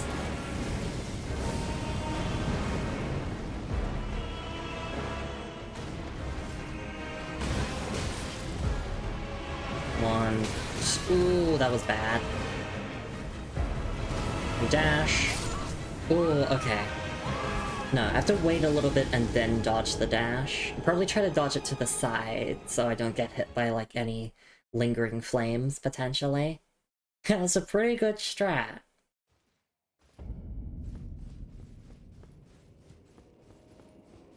Yeah, I mean, it's always, like, just dodge if you can. If there's something you struggle to dodge, try to find a way to mitigate the damage. Because I don't want to be that person who's like, oh yeah, just dodge everything. No one can just dodge everything unless they, like, get themselves a PhD in whatever fight they're doing.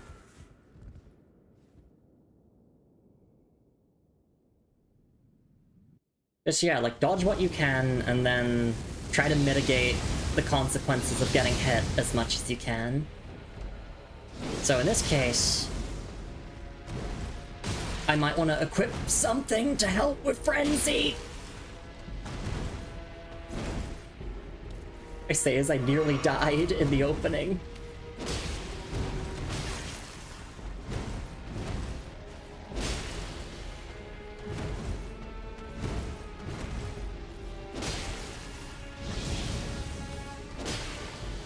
That's the spins. 1, 2, charge heavy. It seems like even the cape counts as a hitbox. That charge heavy should probably not have hit.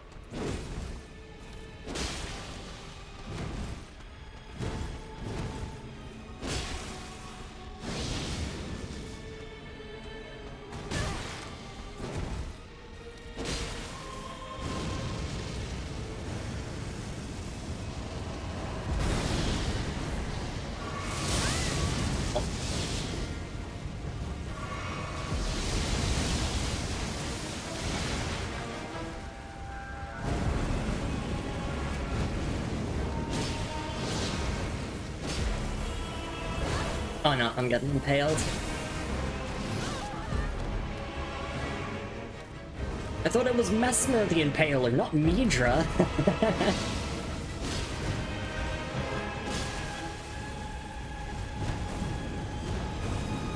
One, 2, and 3.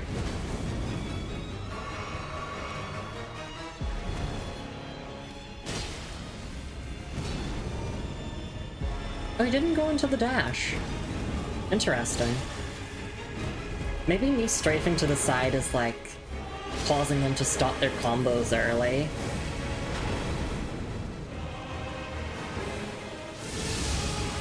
Oh, okay. I have to double roll for that, not single roll.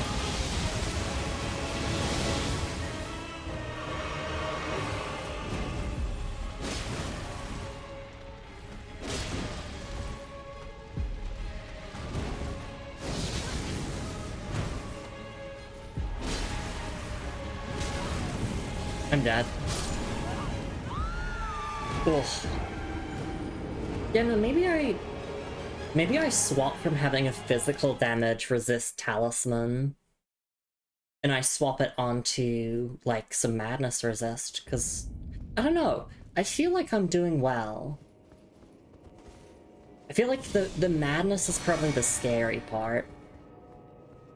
I don't know. I'll just keep at it. And... Depths of your foolishness! Sorry, I find that funny. Or I don't actually find that line funny, I'm just trying to add a little bit of humor to what is otherwise an extremely fucked up and dark boss fight. Like, remember, he ripped his head off. And that was kind of... I mean, the moment his head was ripped off wasn't shown on screen, but there were sound effects and screams.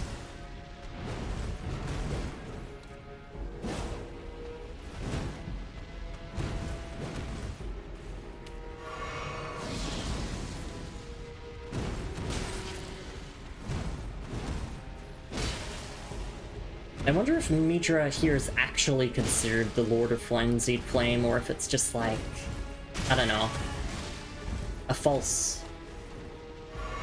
I can't even do commentary. I'm trying not to die.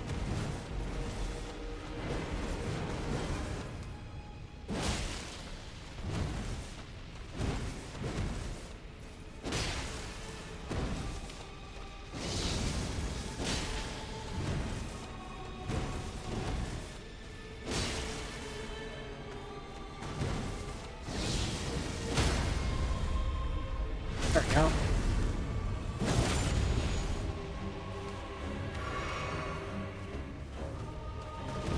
And when they go to do the explosion attack, we can go and cast this again. Or Protection of the Erd Tree, I mean.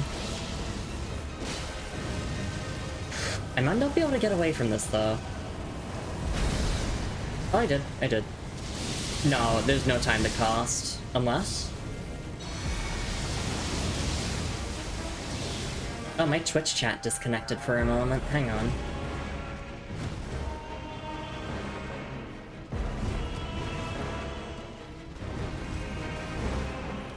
Okay, there we go. Twitch chat reconnected. Are we good? Did the stream die for a sec?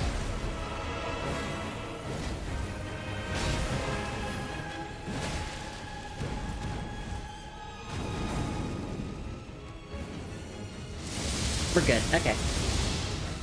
Stream didn't die. Okay, so it was just my chat having a moment.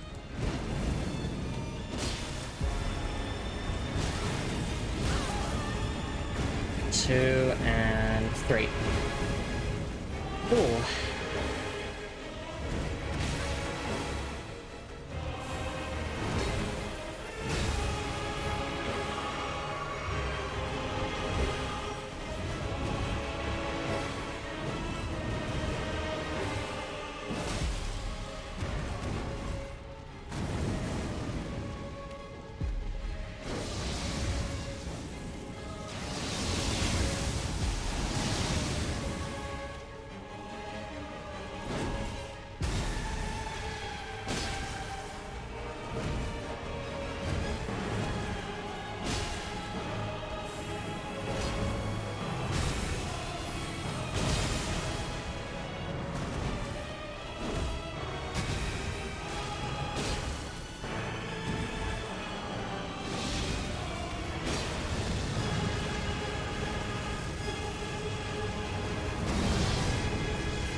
Oh no, that could be disastrous.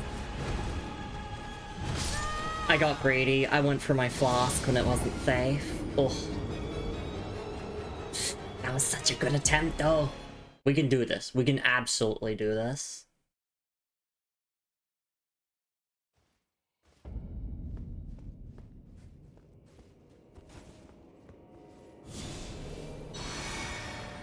Let me see, did I miss any chat messages? Oh, yeah. Okay, I did miss chat messages because my stream died.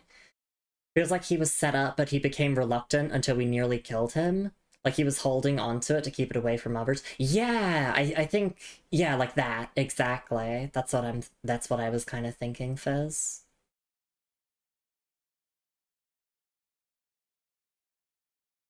Yeah. I mean, because, like, the ghost in the entrance of the mansion literally says, like, you know, welcome, guest, but also, stay the fuck away from the frenzied flame, Midra says so, like, you know, like, don't get burnt by it. Yeah, it seems as if Midra's maybe like a, you know, self-sacrificing hero type. Or at least he thought, by inheriting the frenzied flame, he'd be able to help people. But also what I was wondering is, I know that in-game his title is, like, Lord of Frenzied Flame, but is he actually considered the Lord of Frenzied Flame? Is this not just like, I don't know. Like, would he be able to maintain this form for long, or is this a case of, like, he would look like this for maybe 5 minutes and then actually die for real? I don't know. We'll get the lore when we win.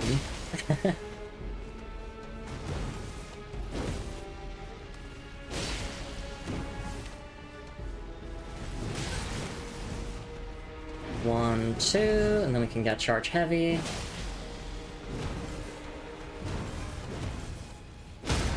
I don't think it's that the cape is a hitbox. I think it's just that greatswords have a fucking massive hitbox on the charge heavy.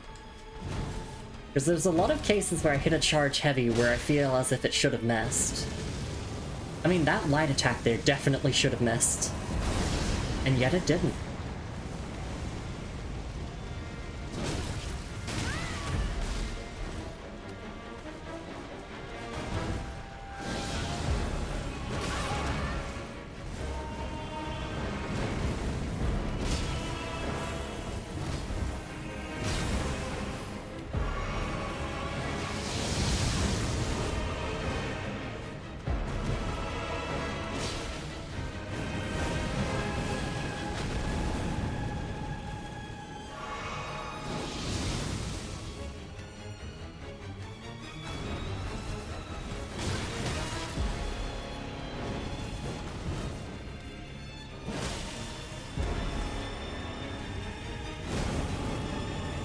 Okay, he didn't do the dash.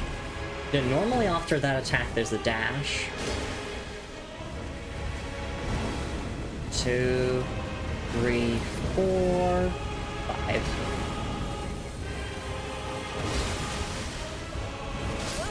Ah, I got absolutely fried.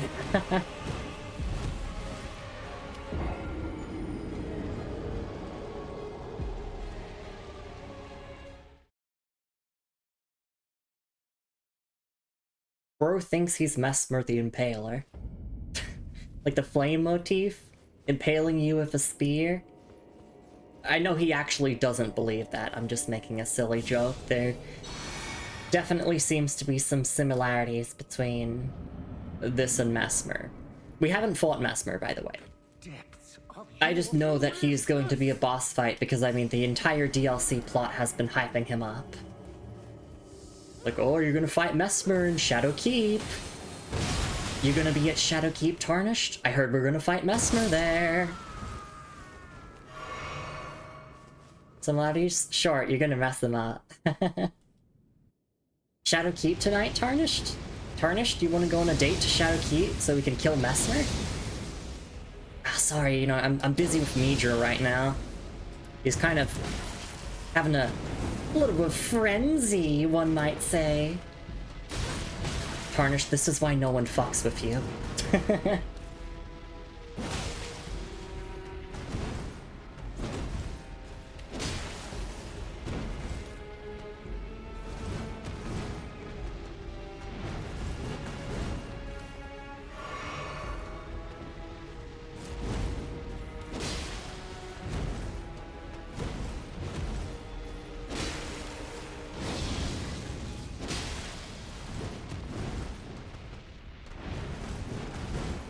I think we might get a guard break here. Nope, I whiffed. Not even the amazing hitboxes of Rodorvis's greatsword could save me.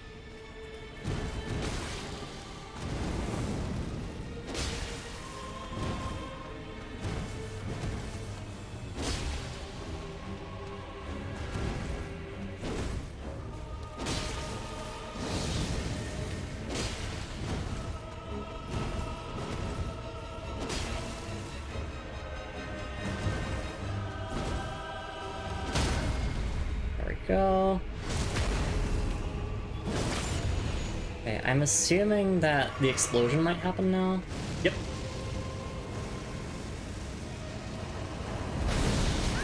Ow! Damn, I was too close.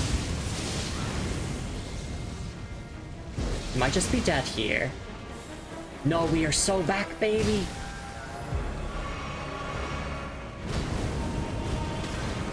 Okay, yeah, I have to roll to the side for that dash. I'm dead. No, I live.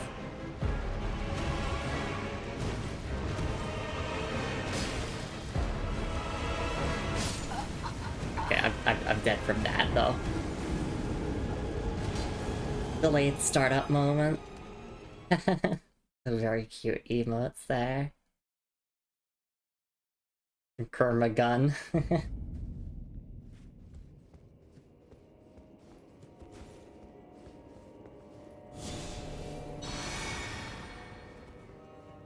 Yeah, once we're done here, assuming we didn't miss anything in the Abyssal Woods, once we're done here, we can go back to Shadowkeep, and we can actually go and confront Mesmer.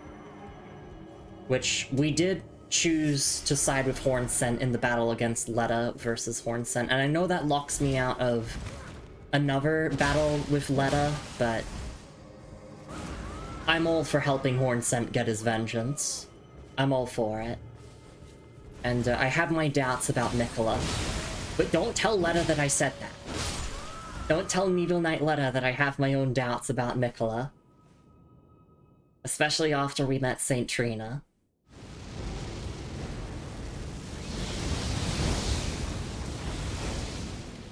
I mean, no, I've had doubts about Nicola ever since we learned about the charm.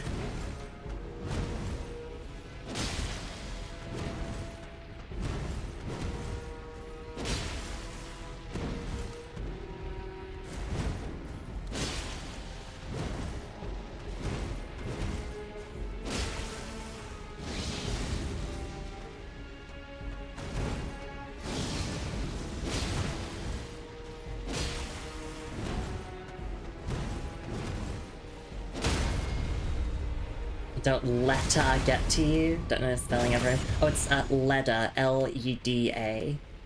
I'm sorry that my accent makes me hard to understand. I try to speak as clear as I can.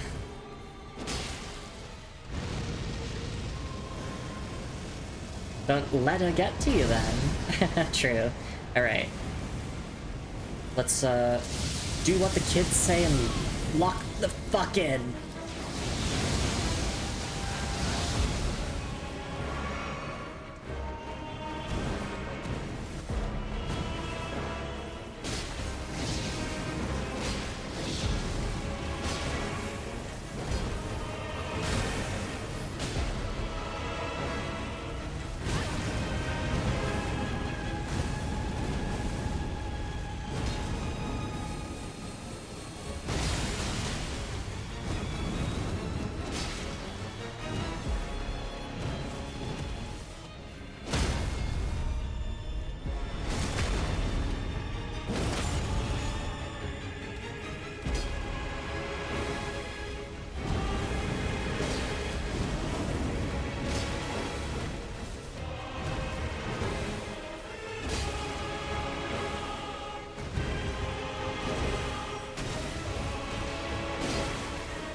There we go, we did it!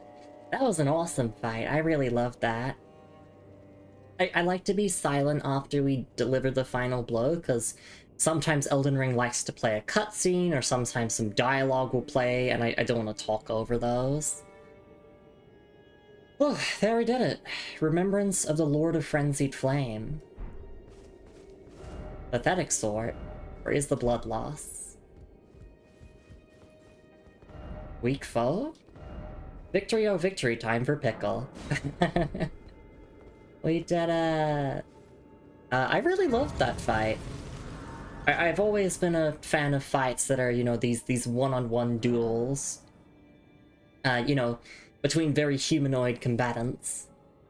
And like, yeah, no, that was good. I enjoyed. That felt really satisfying to, like, learn the moves and get good at. Marky says, no, Lumi, you're fine, I am just not familiar. Fizz says that's normal. It's just a glottal stop. Quirk of a lot of English where hard T noises become a soft D noise. Ah, I see. Even the TT in glotta? Yeah, exactly. That is true. But we did it! That's another remembrance boss down. We're putting points into endurance now. I.e. an Artorias fight, exactly. I mean, funny thing, Marky, Artorias is my favorite boss fight in Dark Souls 1, so I'm pretty predictable in that regard. Yeah, I really liked the Midra fight there. Music was great, presentation was great. I'm looking forward to reading the item descriptions of the stuff that we can get from the Remembrance, just for some extra bits of story. Yeah. The whole entire dungeon leading up to Midra was short but enjoyable. It was good. We're in the discussion chamber right now, because we're going to discuss the lore and the fight now that we've made our way through it. So let's take a look at the Remembrance of the Lord of Frenzied Flame. Remembrance of Midra, Lord of Frenzied Flame, hewn into the Shadow Tree. The power of its namesake can be unlocked by the Finger Reader. Alternatively, it can be used to gain a great bounty of runes. As the golden barbs inflicted eternal agony upon him, Midra held fast to Nanaya's entreaty. Endure. The word was a curse. Oh, I got chills reading that. Oh. Well, now we need to go back to the Round Table Hold and see what we can actually make from this. It'll be interesting to see.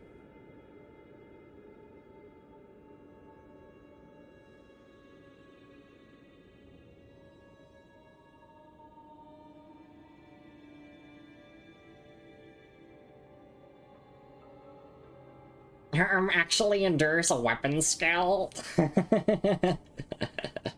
It is, it is. And it originated in Dark Souls 3, which I won't talk about Dark Souls 3 spoilers, Marky's here, obviously. But I find the weapons that that skill is on, I feel like is very thematically appropriate. Like, there's kind of a story gameplay interaction there when you think about what weapons have endure on them. But yeah. Sorry, let me read this description again in my head and then we'll go back to the round table.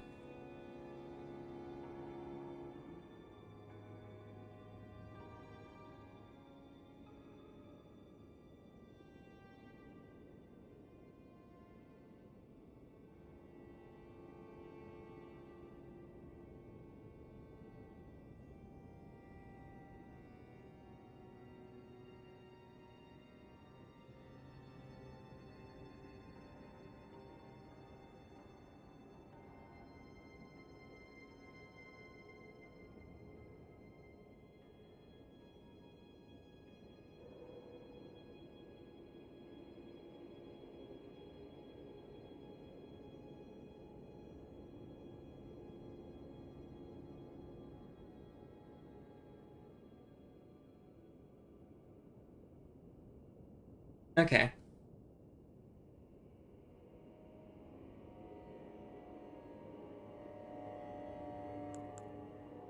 Let me scroll up a little bit. Lumi says, before you leave, I want you to read the burn note again. Yeah, now that we have the full context of everything, which reminds me of Gold Mask. Yeah, definitely the kind of slender figure. Yeah, I can see that. Alright, so let's look at the torn diary page again. A discarded page ripped from a diary, bearing a passage written in a tremulous hand. I touched him, but only once. When he thrust his staff in my face, I brushed it aside. It was then that I touched him, the aging untouchable. Okay, now I'm wondering if that is actually from the Naya's perspective. Because that would make sense why she would have the torch there.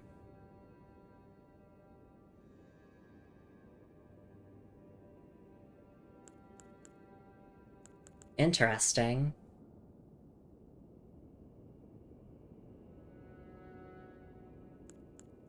Okay.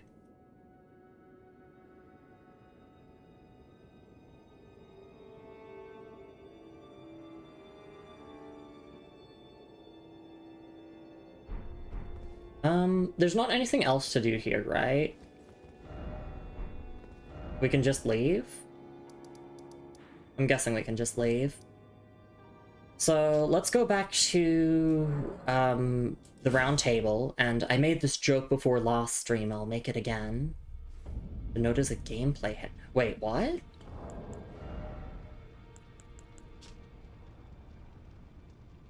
Oh, it's parrying!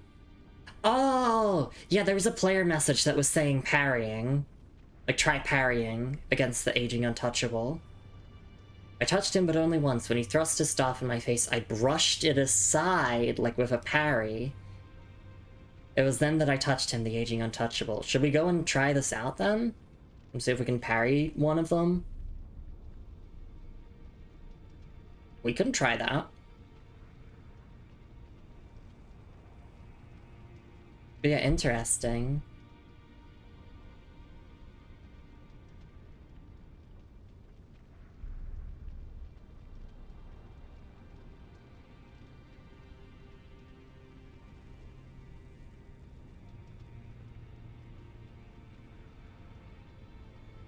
Okay. But yeah, I made this joke before last stream, but the roundtable hold currently looks like what it feels like to live in Australia. Like, this is what my room looks like. This is a room reveal. It's fucking on fire. Alright, let's go say hi to the body of Enya. Let's see. Firstly, I want to check to see if there's armor for any of the DLC bosses. Because obviously, like, there was Rolana. But doesn't seem like there's anything for Midra. Okay. So we go to our most recent remembrance here. Remembrance of the Lord of Frenzied Flame. Starting with the Great Sword of Damnation. Golden Great Sword that once pierced the body of Midra, Master of the Manse. Used by the Hornsent in the execution of a damnation like no other. The barbs that pierce the victim from within wind gently around the blade. And unique skill is Golden Crux. Leap up and skewer foe from overhead. If successful, the weapon's barbs unfold to excruciate from within. Else, additional input releases barbs in the area. There is something of the golden order in the sight of those fixed upon this crux. Okay. And I'll look at the requirements. Yeah, it's just a basic-ass greatsword. Yeah, it's got a grab on it. And even if you miss, you can still, like, go into the AoE attack. Strength, Faith, Dex requirements, we meet all of those. Does physical and holy damage. Okay, I find this really interesting, the description here. Used by the Hornsent in the execution of a damnation like no other. It looks like a Lumi weapon. Potentially.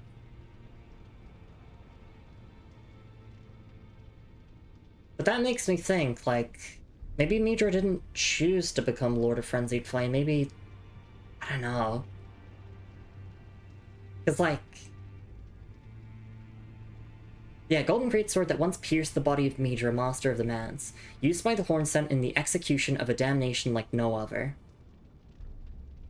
It seems as if the Hornsent were responsible for the Flame of Frenzy, at least here in the realm of Shadow. Because, like, there were those bodies out the front of the Mans that also looked as if they had, like, their heads cut off, and there was, like a golden line, or golden, like, finger coming out of their necks or whatever. Let's take a look at Midra's Flame of Frenzy. Maybe this will provide some additional insight. Midra's Flame of Frenzy. Incantation in praise of Midra, Lord of Frenzied Flame. Summons an apparition of the Lord's head to spew frenzied flame. This incantation can be used while in motion. The apparition will remain for as long as the input is held. The Lord of Frenzied Flame shall take their torment, despair, their affliction, every sin, every curse, all melted away. Yet Midra, like others before him, was too weak to become a lord. Yeah, so that's what I was wondering. So yes, although he was given the title in the boss fight of Lord of Frenzied Flame, he was too weak to, like, sustain that form for long. So, I mean, even if we did agree with, you know, the ways of the three fingers in the Frenzied Flame, we'd have to put Midra out of his misery anyway.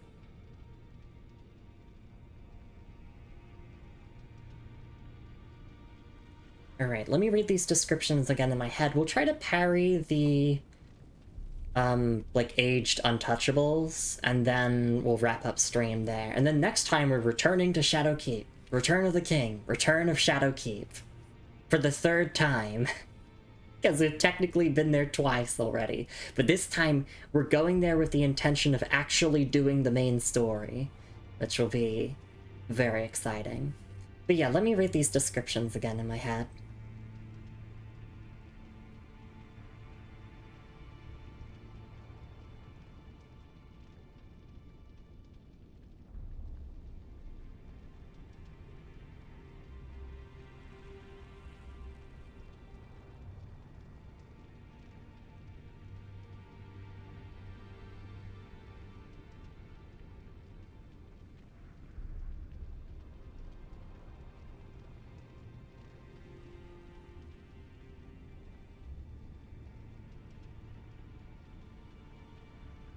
Okay, and then this one again. Actually, let me look at the stat requirements of this. 41 faith, we do meet the requirements. Huh.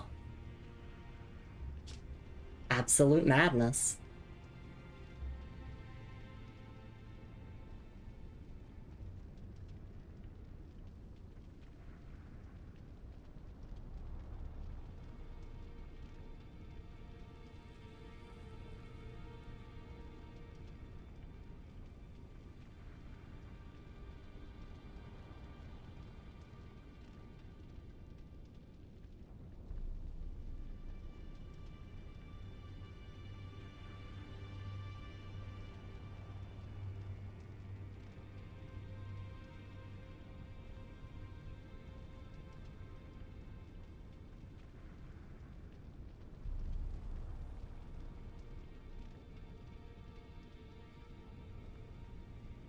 Okay.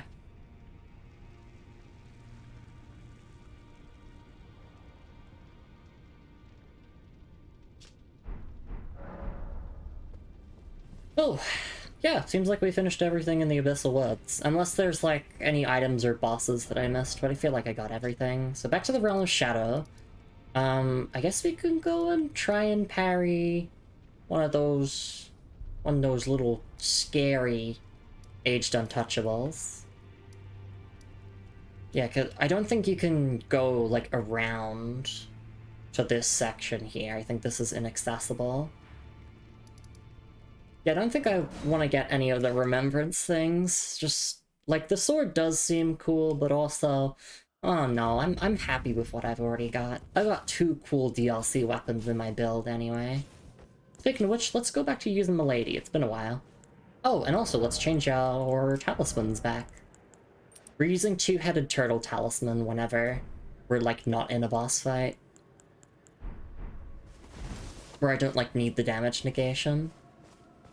Okay. Do you have any of those mausoleums left you can copy it at? Oh yeah, plenty. Plenty.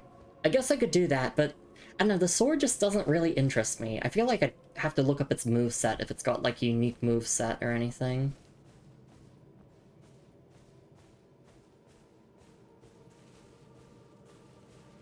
But also, I tend to be someone who's pretty happy with just, like, a basic-ass sword, you know? I don't need anything too special.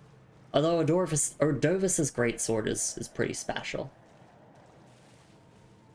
Yeah, no, we haven't used any of the... Oh, shit. Hang on.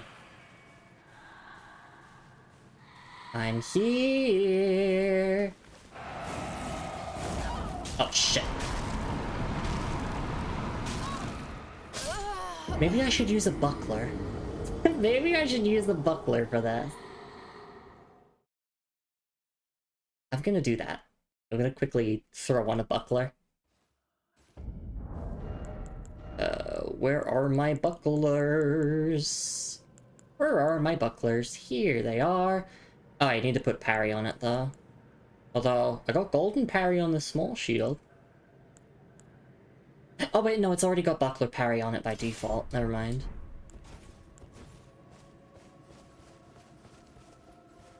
I want to get my runes back, though.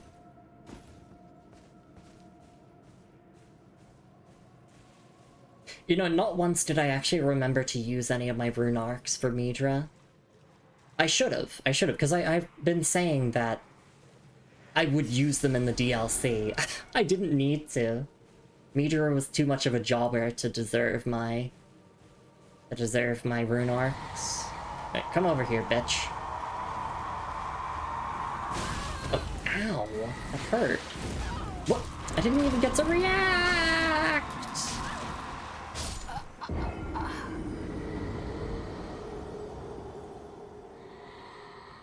Yeah, like, the stream's basically over. We're gonna get wrapped up in a moment, but we're just doing this to kind of goof off, and I want to see if I can get this.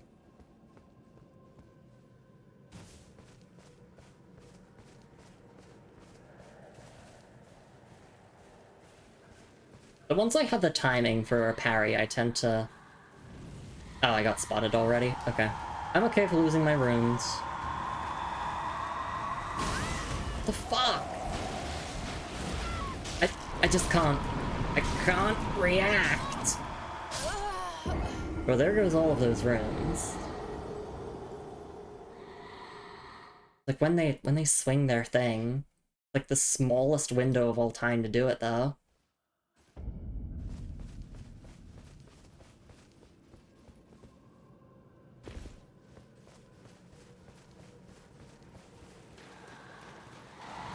For those wondering, you're not meant to fight these, you're meant to stealth past them.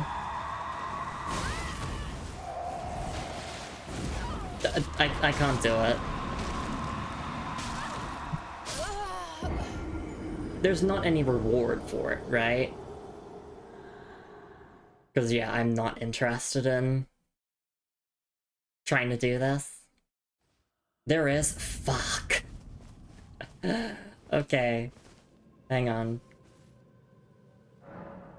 Do I have to do it to every single one of the aged untouchables? Hang on, aged untouchable parry. Let's see. Using Concealing Veil and Creepus's Vial lets you crouch run pretty close to him. Also just shoot arrows where you want them to look. They'll obsess over the landing spot. Oh wait, I have to bait them? Also parry them. They take normal damage after... Yeah, how do I do it? Okay. Walk up to him, the Madness Whale will start to go. Dodge the whale finisher where he teleports to you, ensure you're locked in. He'll run at you, pulling back as if to thrust at you. This is not the timing you want. You see him jerk back the staff towards what feels like the end of the animation, basically building up a thrust. This is where you want to parry. Oh, okay. Sure. Wait, so... I dodged the grab. That makes sense.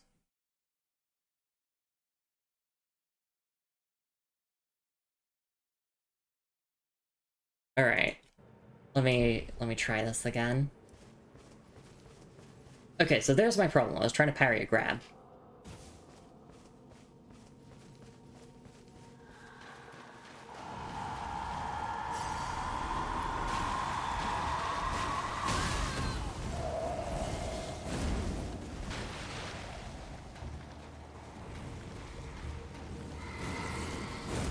Oh, no, that's... How do I get the... I feel like I'm gonna need a video. I might have to... Yeah, I'm gonna pull up a video. I really do appreciate that Redditor who, like, wrote a very, very descriptive notice on how to do it, but I'm gonna need a video. Let's see, okay, pulling up this YouTube video. You shouldn't hear it on stream, because it's gonna be like, hey guys, welcome to my Elden Ring video. I'm gonna teach you how to parry these.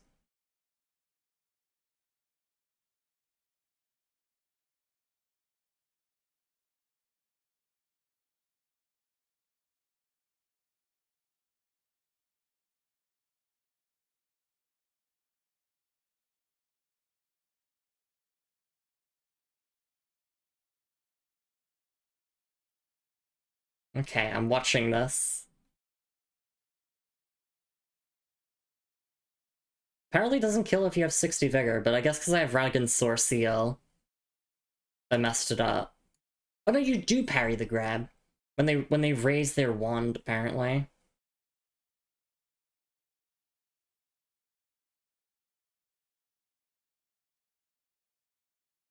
Those person's not using buckler parry. Oh, there we go. Okay, yeah, I see the timing now. Okay, so let me unequip Radigan's Source Seal. Just so that I can survive if I miss, if I, like, fail. Yeah, let me unequip that. Do I still have the stats to wield my stuff? Yes, I still have the stats to wield my stuff without Radigan's Source Seal. Okay. I'm gonna re-equip it later, though, because I still care about having my offensive stats at, like, the major soft caps, like the final soft cap. Specifically my strength. Okay, so apparently, because I have 60 vigor, I should survive this if I mess up. And then you just have to wait. Oh, there you go. Wow, that was really easy. As soon as I saw a video. Oh, you just get swollen grapes. Okay. I'll go kill all of them now, if they don't respawn. Oh shit, no game audio. Thank you, Fizz. Thank you. Yeah, I always forget to unmute. Yeah, there we go.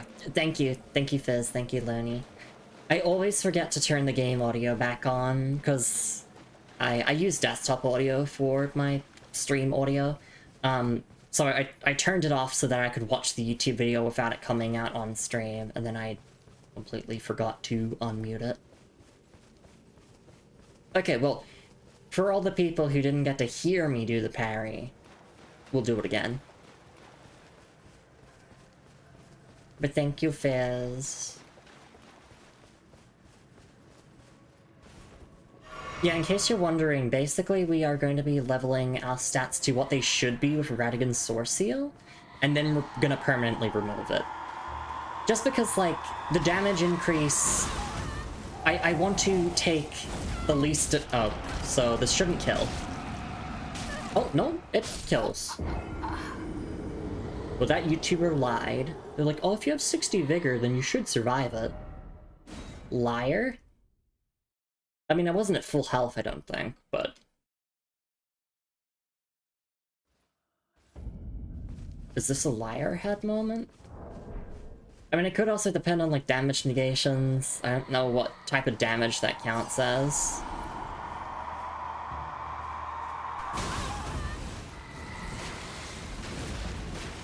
Okay, time to wait. Nope. That should kill me. Oh, maybe it has to do with madness resistance. Hang on, let me equip a talisman for madness resist.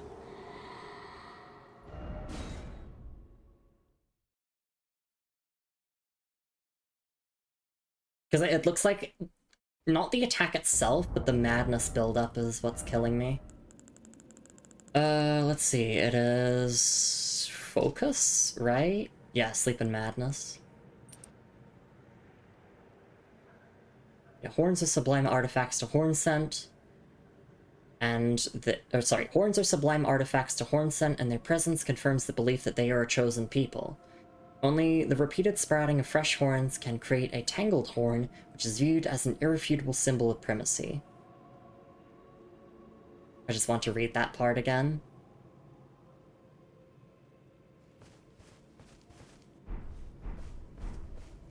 Okay. Now we should be able to survive.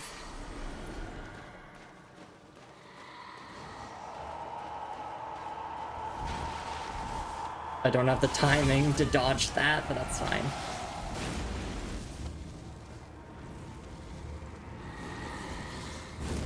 Oh, okay. Do I live? Can you believe it? YouTube man would lie to me like that? I don't know how that person was there. I guess maybe it was armor or like other damage negation talismans. I have 60 vigor. It says right there, 60 vigor. Everyone screams like, oh, it's the DLC, you gotta have 60 vigor. I do. Maybe because my endurance isn't as high as it should be? I don't know. That kills. But I really want to get this again just because I didn't get the first one with sound on the game.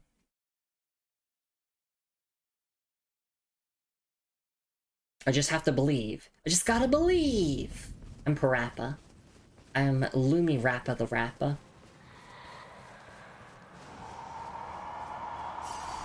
This is just like a rhythm game. Oh my god. I hate you so much!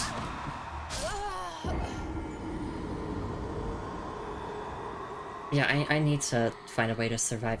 That counts as magic damage, right? Put on a damage negation talisman. Okay, they do magic damage, yeah. So... maybe it has... I don't know. Like, I did skim through the YouTube video, admittedly. All I heard was just, oh, if you have 60 vigor, you can survive.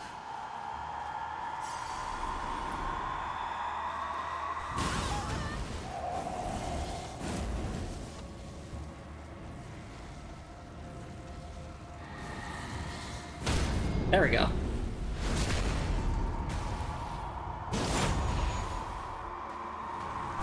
Oh shit, don't do this to me! There we go. Okay, do I survive this? I probably don't. Yeah, because they got inflicted with madness, but I got rid of one of them.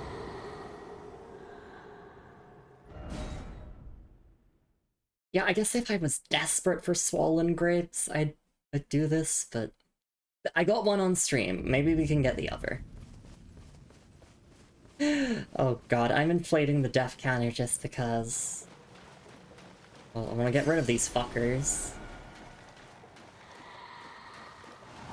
I'll get rid of this one and then we'll wrap up stream.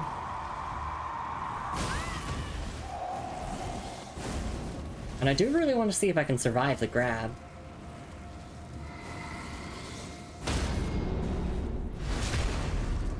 But I don't need to, because we get the kill here. Ageless untouchable, I touched by frenzied fingers, Well... because they were touched by the frenzied fingers and now they're untouchable. I think. Probably. There we go. We did it. Torrent, we did it. We survived our trip to the Silent Hill Woods. Cause fog, get it? Cause there's fog. Alright, in that case... we're literally going to Shadow Keep next time, so let's just teleport there. So we can be ready.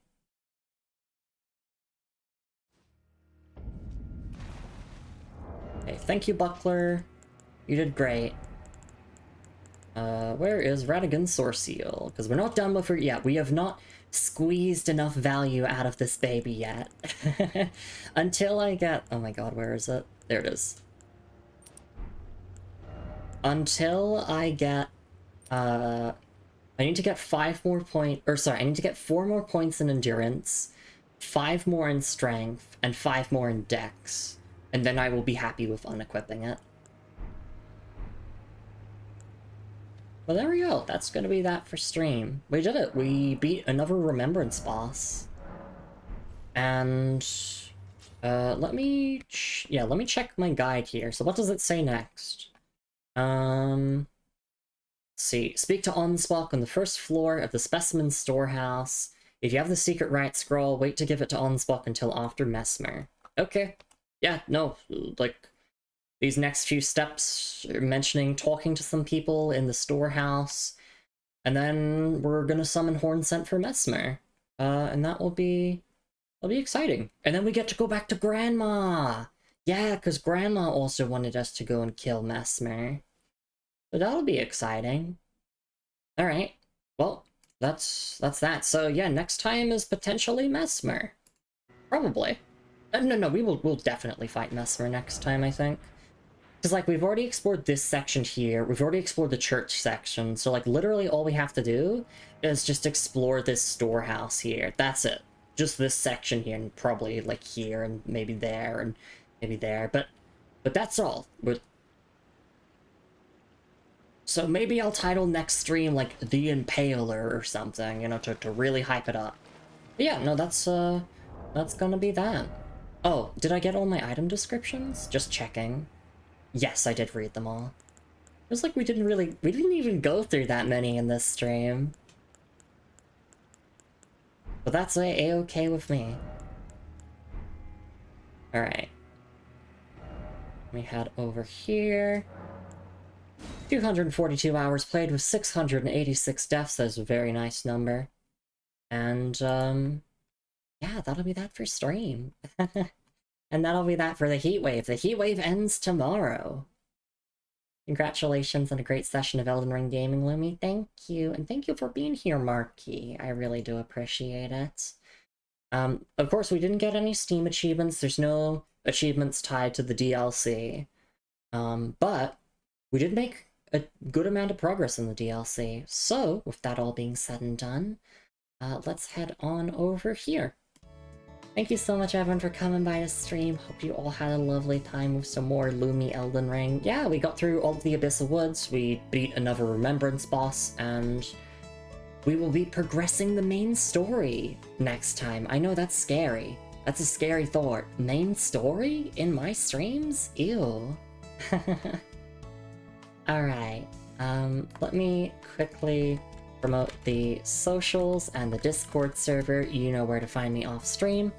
I post my stream schedule every single week on both Blue Sky and Discord, and I also do upload these Elden Ring VODs onto YouTube. So if you're watching this on YouTube, hi! Thanks for making it till the end. Yeah, main story? I know, Marky, I know. Just like how you know, have been avoiding the main story in Dark Souls 2 for the longest time, but now are... From what I understand, you're basically forced to do it. It's all you really have left, from what I understand. Aside from some side quests, I believe. But yeah, no, I'm being forced to do main story of the DLC. I know, that's terrifying. Anyway. Let me thank everyone who came by to stream. We'll talk about what we're doing tomorrow, and then we will find someone to raid off into. Marky says, honestly, I don't even know if I have to do the thing I still have to do for the main story. You're going through all a bunch of different memories right now, right? I mean, I won't spoil if that's main story or not, but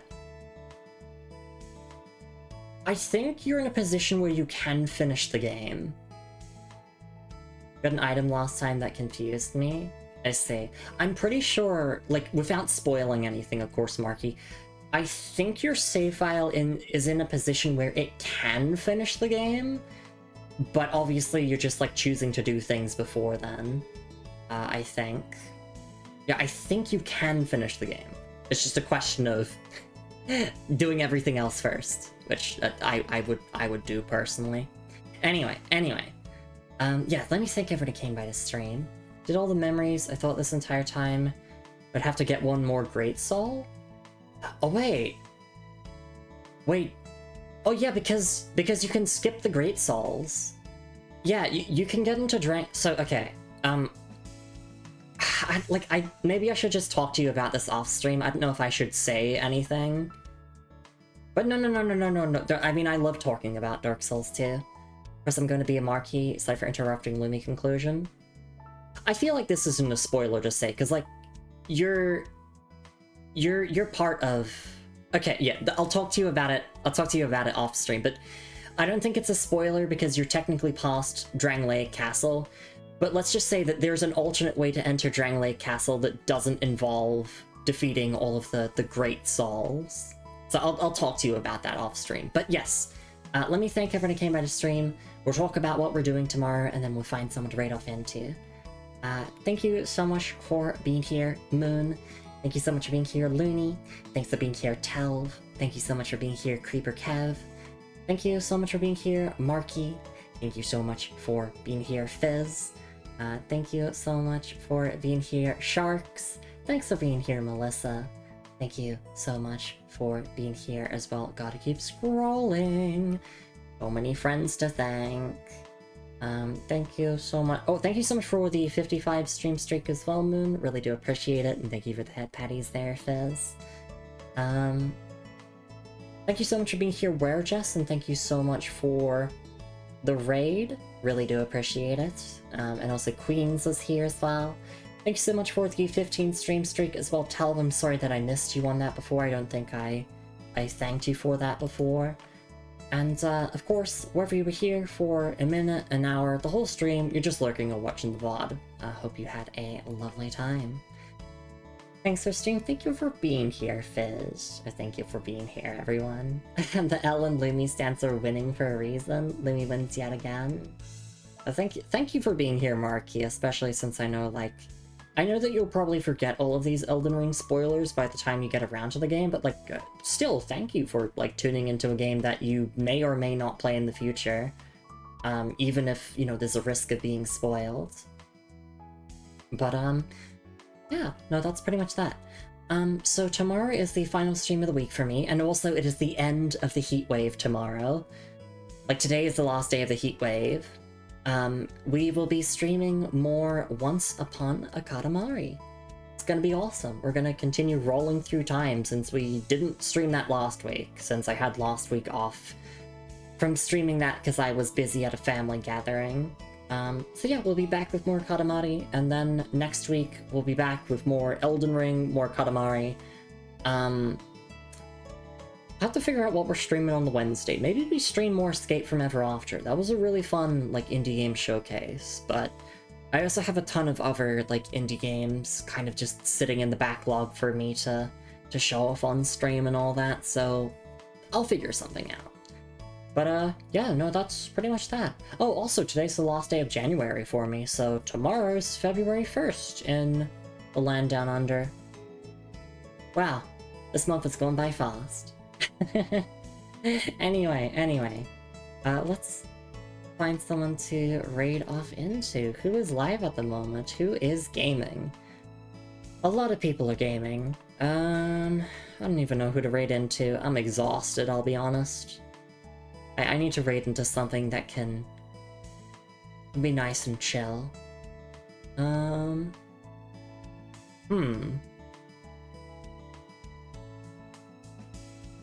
Yeah, we can raid into Feed Attack, who's currently playing Immortal Defense. And I'm getting an ad for Code Vein 2 on Twitch. Like, I know, I have that game. I I owe you all, or I don't owe you all, but I owe Bandai some content on that, so I'm gonna have a YouTube video out on that sometime next week. I'm not gonna finish the whole game before doing a video. I'm just doing like first impressions of it. Yeah, let's get that raid up and going. Yeah, I just remembered I need to play more Code Vein 2. I'm like kind of obligated to do that. But first I'm gonna rest up. And we're gonna raid into Fida first, of course. Alright, yeah. Thank you so much for being here, everyone. Please have a lovely morning, afternoon, evening, wherever you're in the world. Make sure to stretch and hydrate plenty, as I did throughout the stream. Take your meds in case you've forgotten. And the moral of this stream is... don't rip your own head off. That's a pretty good moral, I would say. Don't succumb to the frenzied flame. Don't succumb to nihilism. Don't do that. Don't do that, okay? Okay? Good. I'm glad you understand. Alright, I'll see you all tomorrow for Katamari, and next week for more Elden Ring DLC, where we will finally be getting around to fighting Mesmer. It'll be very exciting. Alright, I'll see you all around. It's raid time, baby. Oh yeah! And I'll see you all tomorrow. Bye-bye!